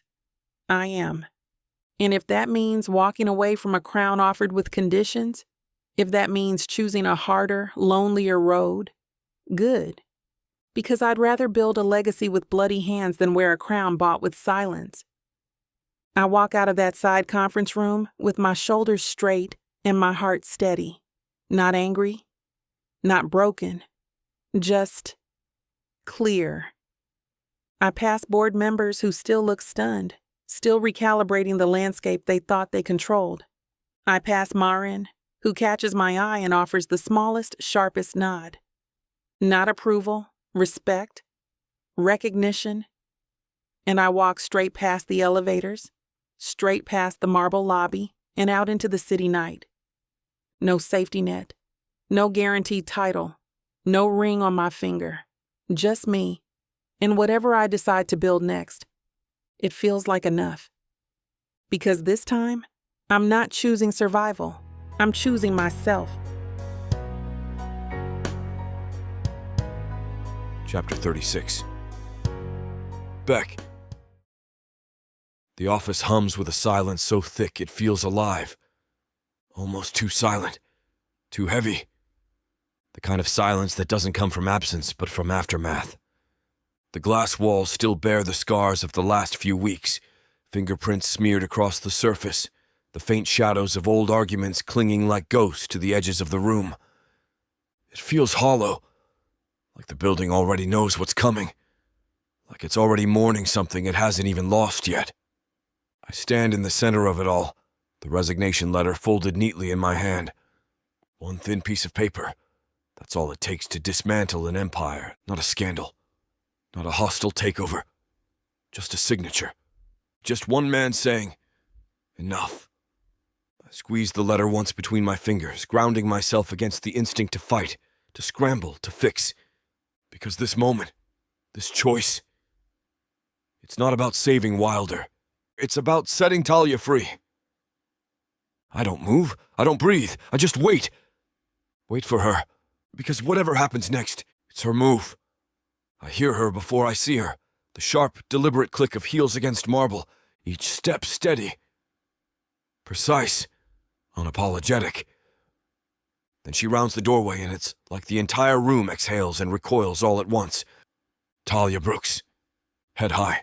Eyes sharp enough to carve stone. She steps into the office and freezes. Just for a breath. A flicker. I see it. The hesitation, the confusion, the tiny flash of suspicion before she locks it all down behind the walls she's rebuilt brick by brutal brick. Good. She's strong. Stronger than they ever gave her credit for. Stronger than I was when it mattered most. I hold out the letter without a word. No speeches, no bargaining. Just the clean, brutal truth between my fingertips. Her gaze drops to it. Sharp, assessing, then flicks back up to meet mine. No flinch, no forgiveness, just waiting. The power balanced perfectly between us. Exactly where it belongs. The resignation letter feels heavier than steel in my hand. It isn't just a document. It's a confession. It's an offering. One I should have made a long time ago. I draw in a slow breath and force myself to meet her gaze. No clever lines. No rehearsed speeches. No begging for forgiveness. You were right, I say, my voice raw but steady. Her expression doesn't shift, doesn't soften. Good. I don't deserve soft. You deserve better from the start. You deserve to build something without people pulling strings behind you. Without me pulling strings behind you. The air between us crackles with things unsaid. Things too broken to mend with a few honest sentences. And yet, standing here, stripped down to nothing but truth, I realize it's not about mending. It's about giving. Giving her the only thing I have left. Freedom, no leash, no conditions, no half-truths. Just the wide-open road, hers to take if she wants it. I shift my hand slightly, offering the letter again without forcing it into her grasp. Her fingers don't move. Her body stays rigid. Only her eyes betray her. Still, sharp, burning. I clear my throat once and keep my voice low, deliberate. I'm stepping down, I tell her. Not for strategy. Not for show. Not to fix anything. I lean forward just enough that she knows I mean every brutal word. I'm doing it because it's the only thing left I can give you that's clean. My chest aches, the next confession scraping out of me like barbed wire. I love you enough to walk away, Talia, if that's what you need. The words don't feel heroic. They feel like bleeding. I place the letter on the table between us. It sits there, small, insignificant compared to the space yawning between her and me. I step back. I shove my hands into my pockets to keep from reaching for her. And finally, since this whole damn mess started, I let her decide. No net, no backup plan. Just the wreckage we both have to survive. Or maybe, somehow, rebuild from. She doesn't reach for the letter. She doesn't bolt from the room. She doesn't say a damn word. She just stands there, perfectly still, the silence stretching between us so thick it could crush bone. She stares at the paper like it's radioactive, like it's the final blow she didn't ask for and doesn't know what to do with. Her eyes flicker once, hurt, confusion, fury, then harden again. Locking it down, protecting herself the way I should have protected her all along. Every second that ticks past feels like a razor carving along my skin. I want to break the silence. I want to tell her she's stronger than all of this, that we could still find a way through. But if I say a word, if I even breathe wrong, I steal the choice back from her. And that's the one thing I refuse to do. Not anymore. I shove my hands deeper into my pockets because if I don't, I'll reach for her. I'll ruin everything I just gave her by trying to take something back. So I stay rooted to the spot, burning alive in my own silence. And when she finally lifts her chin, when her eyes meet mine, cold and unreadable, I give her the last piece of myself I still have to offer. Whatever you choose, I'll live with it. No bargaining, no strategies, no desperate promises. Just truth. Because love isn't about holding on. It's about letting someone go if that's what sets them free. And whether she walks out of this room and never looks back, or turns around someday and decides to build something new with me, it'll be her choice, not mine. Not anyone else's. Hers, always hers. Talia doesn't say a word. She steps forward, slow and deliberate, her heels clicking once against the marble floor before she stops in front of the table. Her hand hovers for a fraction of a second. Then she picks up the letter. Small, fragile, final. She folds it once, the crease sharp and clean. Tucks it into her bag like she's slipping away a piece of a life she hasn't decided whether to keep or burn. Still, she doesn't speak. Doesn't meet my eyes again. It doesn't offer mercy or anger or closure. She just turns and walks away. Out the door, down the corridor, gone. And I stand there, hollowed out to the bone. Chest cracked wide open, hands fisted uselessly in my pockets. But somehow there's a strange kind of peace in the emptiness she leaves behind. Because I didn't cage her. I didn't beg her to stay. I didn't make her choice for her. And if there's still a thread between us, thin, fragile, real, it'll be hers to tug when she's ready. Or not. Either way, for once in my life, I chose love, not control, and that has to be enough. Chapter 37. Talia. I send the text without overthinking it. Simple, neutral, meet me. No business, just us. No location pin, no agenda. No threat buried between the lines. If he wants to show up, he will. If he doesn't, I'll still keep moving forward. I pick the place carefully, a rooftop cafe hidden above a worn bookstore near the river. Small, green, no marble floors or gleaming boardrooms here. Just wood tables weathered by 1,000 rainstorms and little potted plants fighting to survive in the city air. I dress the way I feel, clean, sharp, honest, no war paint, no armor, just me, unapologetic, whole. He's already there when I step onto the rooftop, hands shoved deep into the pockets of his dark jeans, a quiet tension clinging to him like mist. No suit, no tie, no curated image, just Beck Wilder. Raw, waiting. When our eyes meet, something tightens low in my stomach. Not fear, not anger. Possibility. I cross the space slowly, every step deliberate, as if the wrong movement could shatter the fragile thing we're standing on. He doesn't speak. Neither do I. Not yet.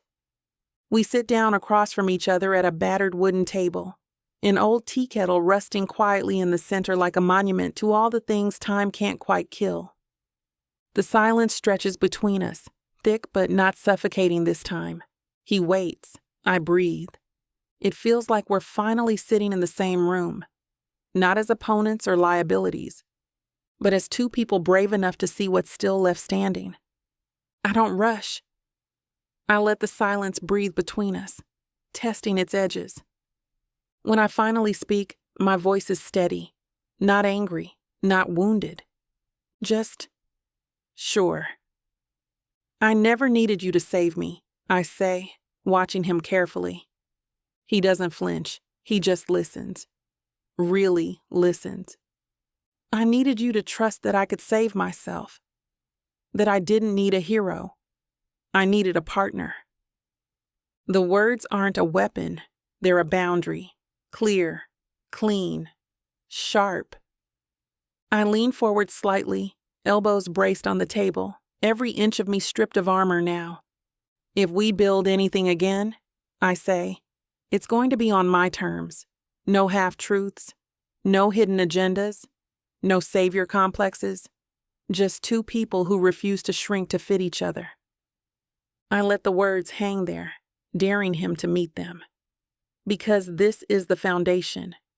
This is the cost of entry, and I won't negotiate myself again.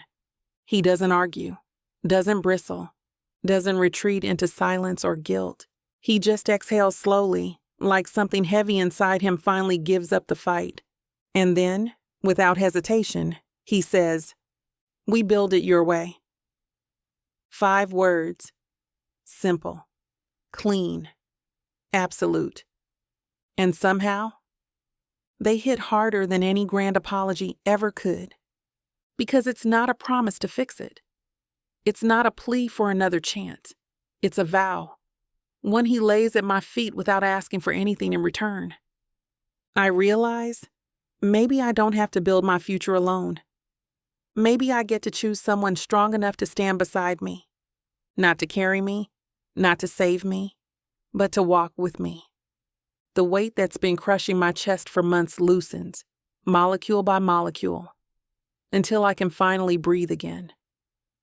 Not because he said something pretty, not because he begged, but because he finally trusted me enough to let go of the leash. The air between us shifts, less tight, less armed, still cautious, still tender, but real. I lean back, fingers drumming lightly against the battered wood. Since we collided back into each other's lives, it doesn't feel like we're on opposite sides of a war. It feels like we're on the same side of something new, something better, something still fragile enough to shatter if we aren't careful, but maybe strong enough to survive. We don't talk about what we lost. We don't rehash the mistakes.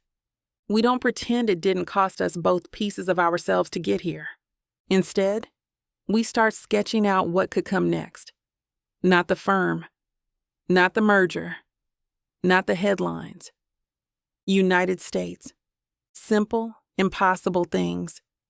Late mornings, quiet coffee runs, fighting over playlists, learning how to argue without drawing blood, learning how to love without losing ourselves. We don't have a blueprint yet, but it doesn't terrify me.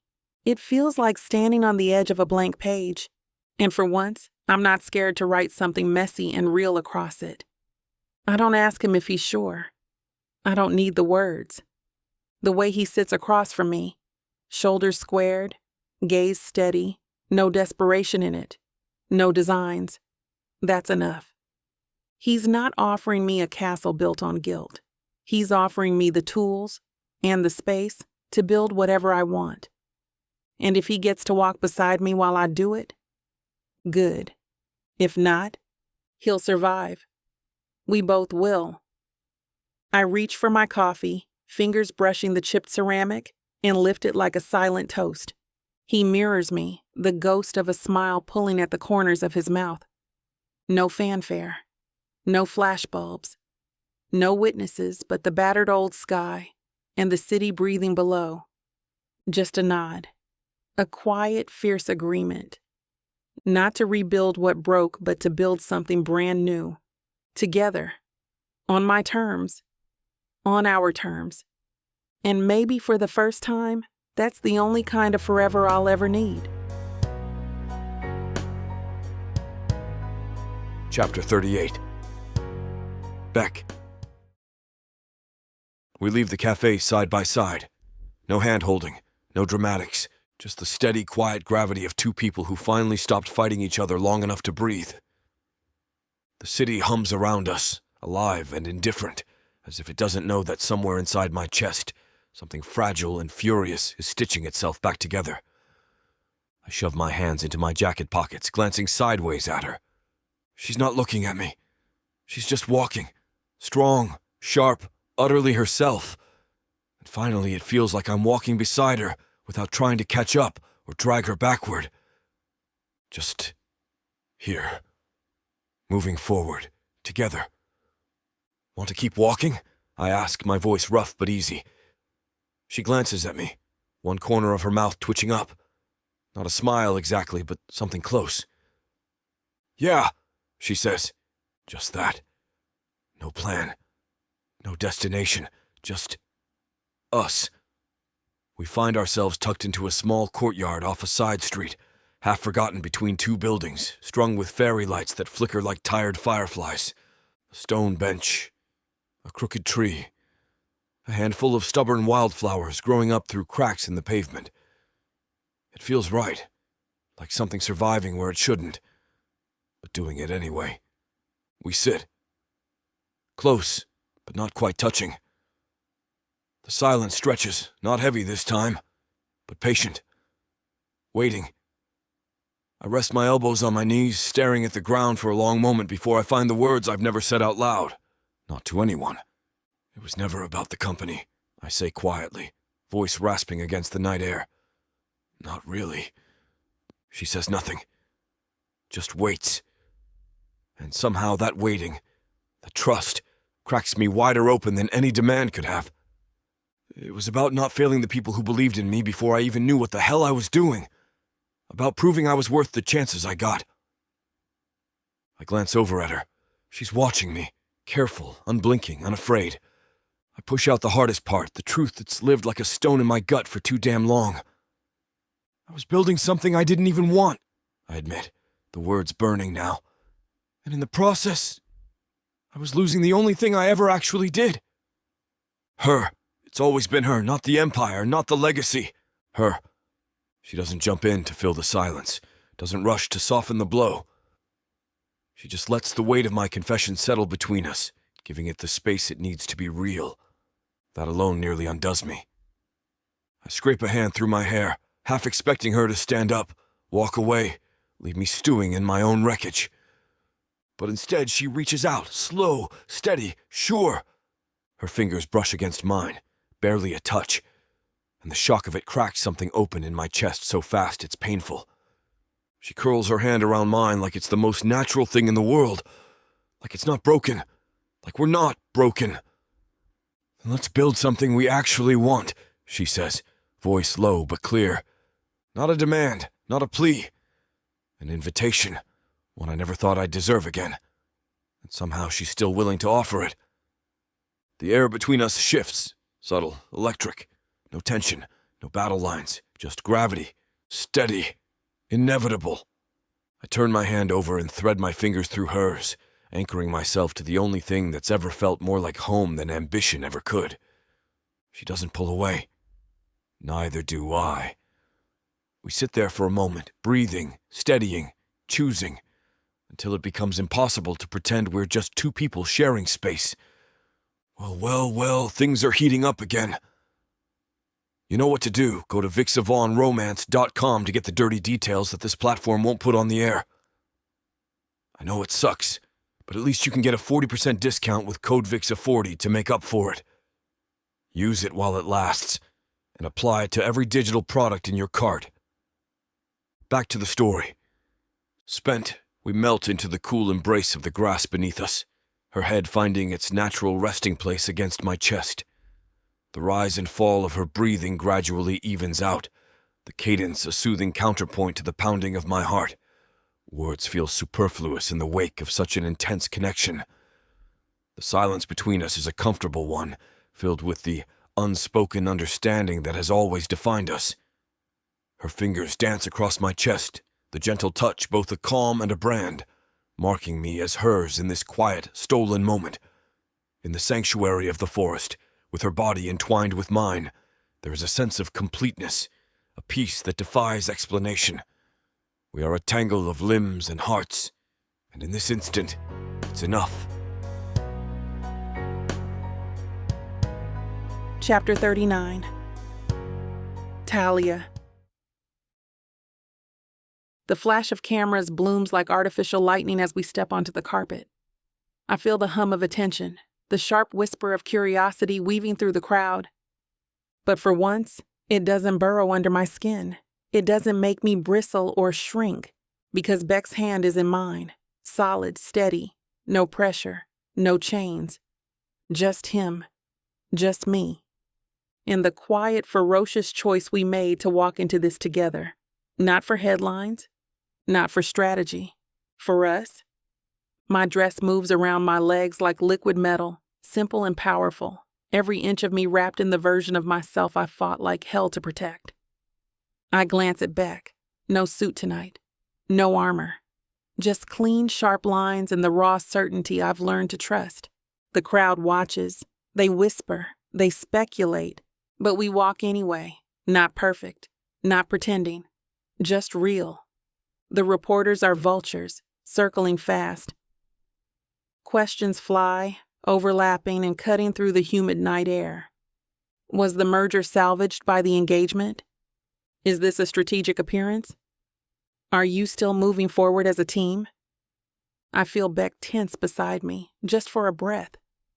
But when I tighten my fingers around his, it grounds us both.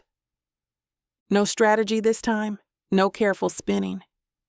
The merger succeeded. Beck says simply, voice calm and even. We're moving forward, I add, matching his energy without rehearsed polish. Together, no dodging, no lies. The truth settles over the crowd like a ripple, unexpected and unimpeachable. I see the flicker of confusion on a few faces, reporters who were hoping for a crack in the armor, a scandal to tear apart. Instead, they find something much harder to exploit, something harder to kill, the real thing. I catch the glances as we move through the crowd. Some faces still tighten, uncomfortable with the version of me standing here tonight. The one who didn't break under the pressure, who didn't fold herself smaller to fit their expectations. I spot Ryan in the corner of the room, his smile brittle around the edges. I see a few former investors, whispering behind clipped fingers, measuring, recalculating. It should bother me. It used to bother me. But now, I feel something steadier, something fiercer rising inside me. Because the people worth my time, the ones worth my future, aren't the ones asking if I deserve to be here. They're the ones watching with something closer to respect. Real respect. The kind that isn't handed out for perfect performances or curated images. The kind that's earned. The kind that costs blood and truth and survival. And as I squeeze Beck's hand once more, feeling him squeeze back without hesitation, I realize I don't need everyone's approval. I just need my own. The event coordinator taps my shoulder lightly, signaling it's almost time. I nod, smoothing invisible creases from the fabric at my hips, feeling the weight of the moment settle around me. Not heavy, not suffocating, empowering. As I turn to make my way toward the small raised platform at the front of the hall, Beck's fingers catch my wrist. Light, no pulling, just an anchor. I glance back, and our eyes lock. No words, just understanding. Just that small, fierce message shining clear as a sunrise. You don't have to be anyone but yourself. I hold his gaze for a breath longer than necessary. Then turn away, lifting my chin. Not to perform, not to survive, but to speak the future into existence. The one we're building. The one no one gets to write but us. The stage lights are softer than I expected. Not blinding, not overwhelming, just enough to make the sea of faces below blur into shapes and colors, their whispers falling away like mist. I breathe once, slow and steady, feeling the weight of the moment settle into my bones. And then I speak, not rehearsed, not polished, just real. Partnership, I begin, my voice clear and even, isn't about ownership. A ripple goes through the room, small but sharp. I keep going, steady and unflinching. It's not about shrinking yourself so someone else can shine. It's not about sacrificing ambition for love, or love for ambition. I find Beck in the crowd. He's not hiding, not flinching. He's standing exactly where he always promised he would, beside me, not in front. The future we're building, the one I believe in, is about trust, about choosing each other, again and again, without erasing ourselves in the process. My hands settle lightly against the podium, grounding myself in every word. It's about building something stronger, together, without conditions, without apologies. I let the last sentence breathe. Let it settle deep in the bones of the people who need to hear it. Finally, I don't feel like I'm performing for them. I feel like I'm inviting them to catch up to the future I'm already living. For a heartbeat, the room is silent. Not the tense, waiting silence I used to fear. This one is different. This one is full. Suddenly, applause. Not polite, not scripted. Real. Some faces still tighten with discomfort. People who don't know how to live in a world where a woman doesn't ask for permission to exist whole. But those aren't the faces that matter anymore. I find the ones who do. The ones leaning forward. The ones nodding quietly. The ones who see what's possible now because someone dared to say it out loud. I catch Beck's eye again across the room. It's not relief I feel. It's certainty. We're not standing in the wreckage of what we lost anymore. We're standing in the foundation of what we're building. And this time, we're building it our way. The rest of the evening blurs around the edges. Congratulations, handshakes, polite smiles. None of it touches the core of what matters anymore. Beck finds me near the exit, his tie loosened, his jacket slung casually over one shoulder, a crooked smile pulling at his mouth like he's been waiting for this moment all night. He doesn't ask if I'm ready to leave. He just holds out his hand. No fanfare, no expectation, just an invitation. I slide my fingers into his without hesitation. Solid, certain. The crowd parts around us without needing to be told. We walk out of the gala hand in hand, not with the desperation of people escaping something, but with the quiet power of people choosing themselves. Choosing a future that isn't polished or perfect or staged, but real, messy, fierce, ours.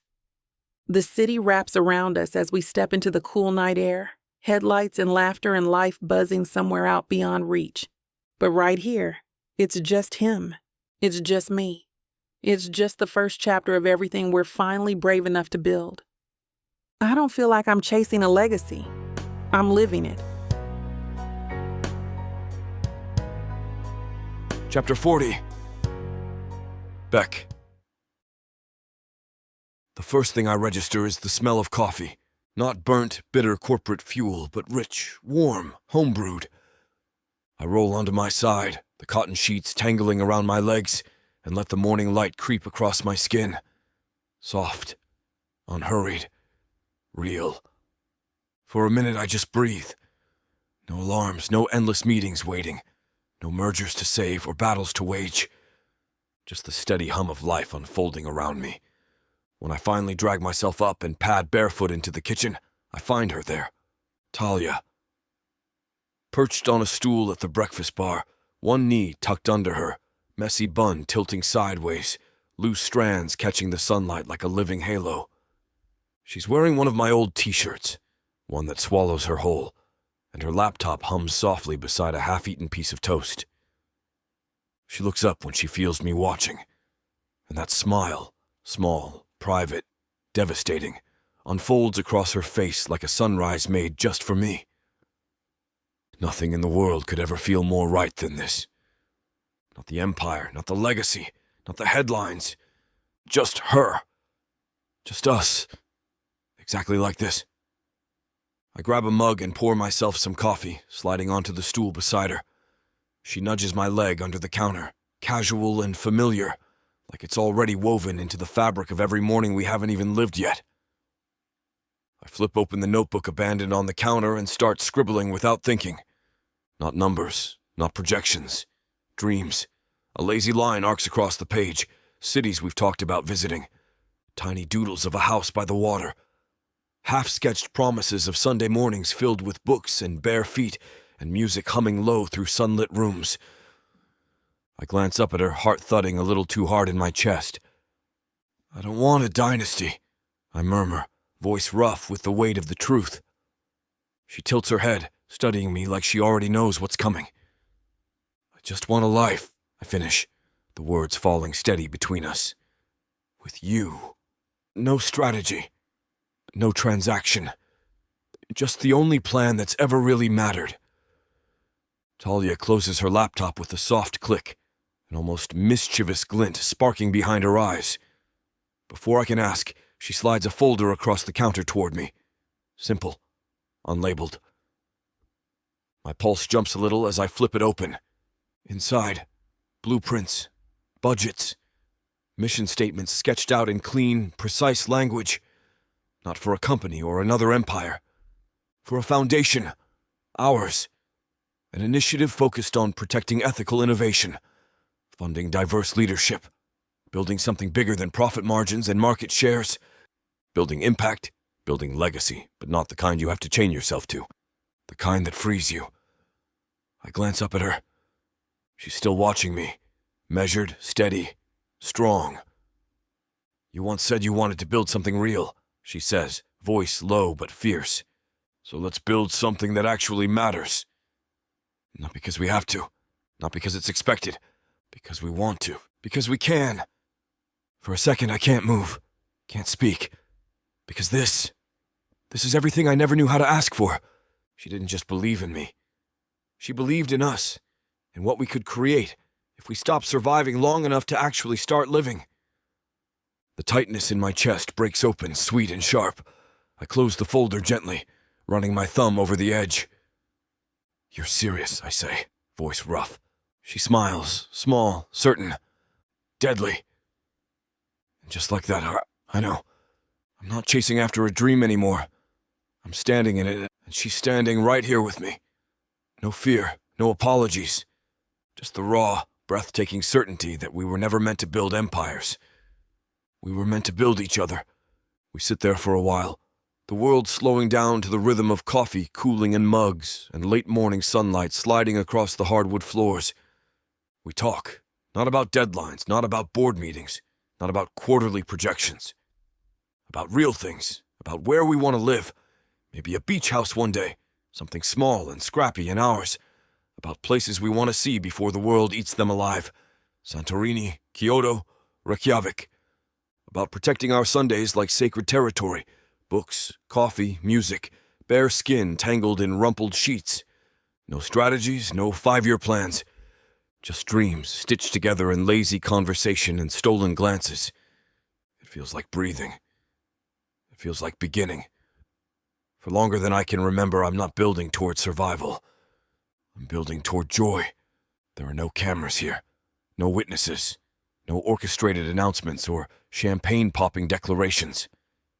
Just her hand sliding over mine, warm and certain. Just the steady thud of my heart in my ears as she leans across the counter and presses a kiss to the corner of my mouth. Soft, intentional, like a signature on the life we're quietly creating. I tilt my forehead to rest against hers, breathing her in, feeling the world narrow down to this apartment, this woman, this morning. Every day, I whisper, not a vow, not a plea, a certainty. She nods against me, her smile brushing my skin like a benediction. And I know, deep in the marrow of me, we're not chasing forever. We're building it, one quiet, fierce, breathtaking day at a time.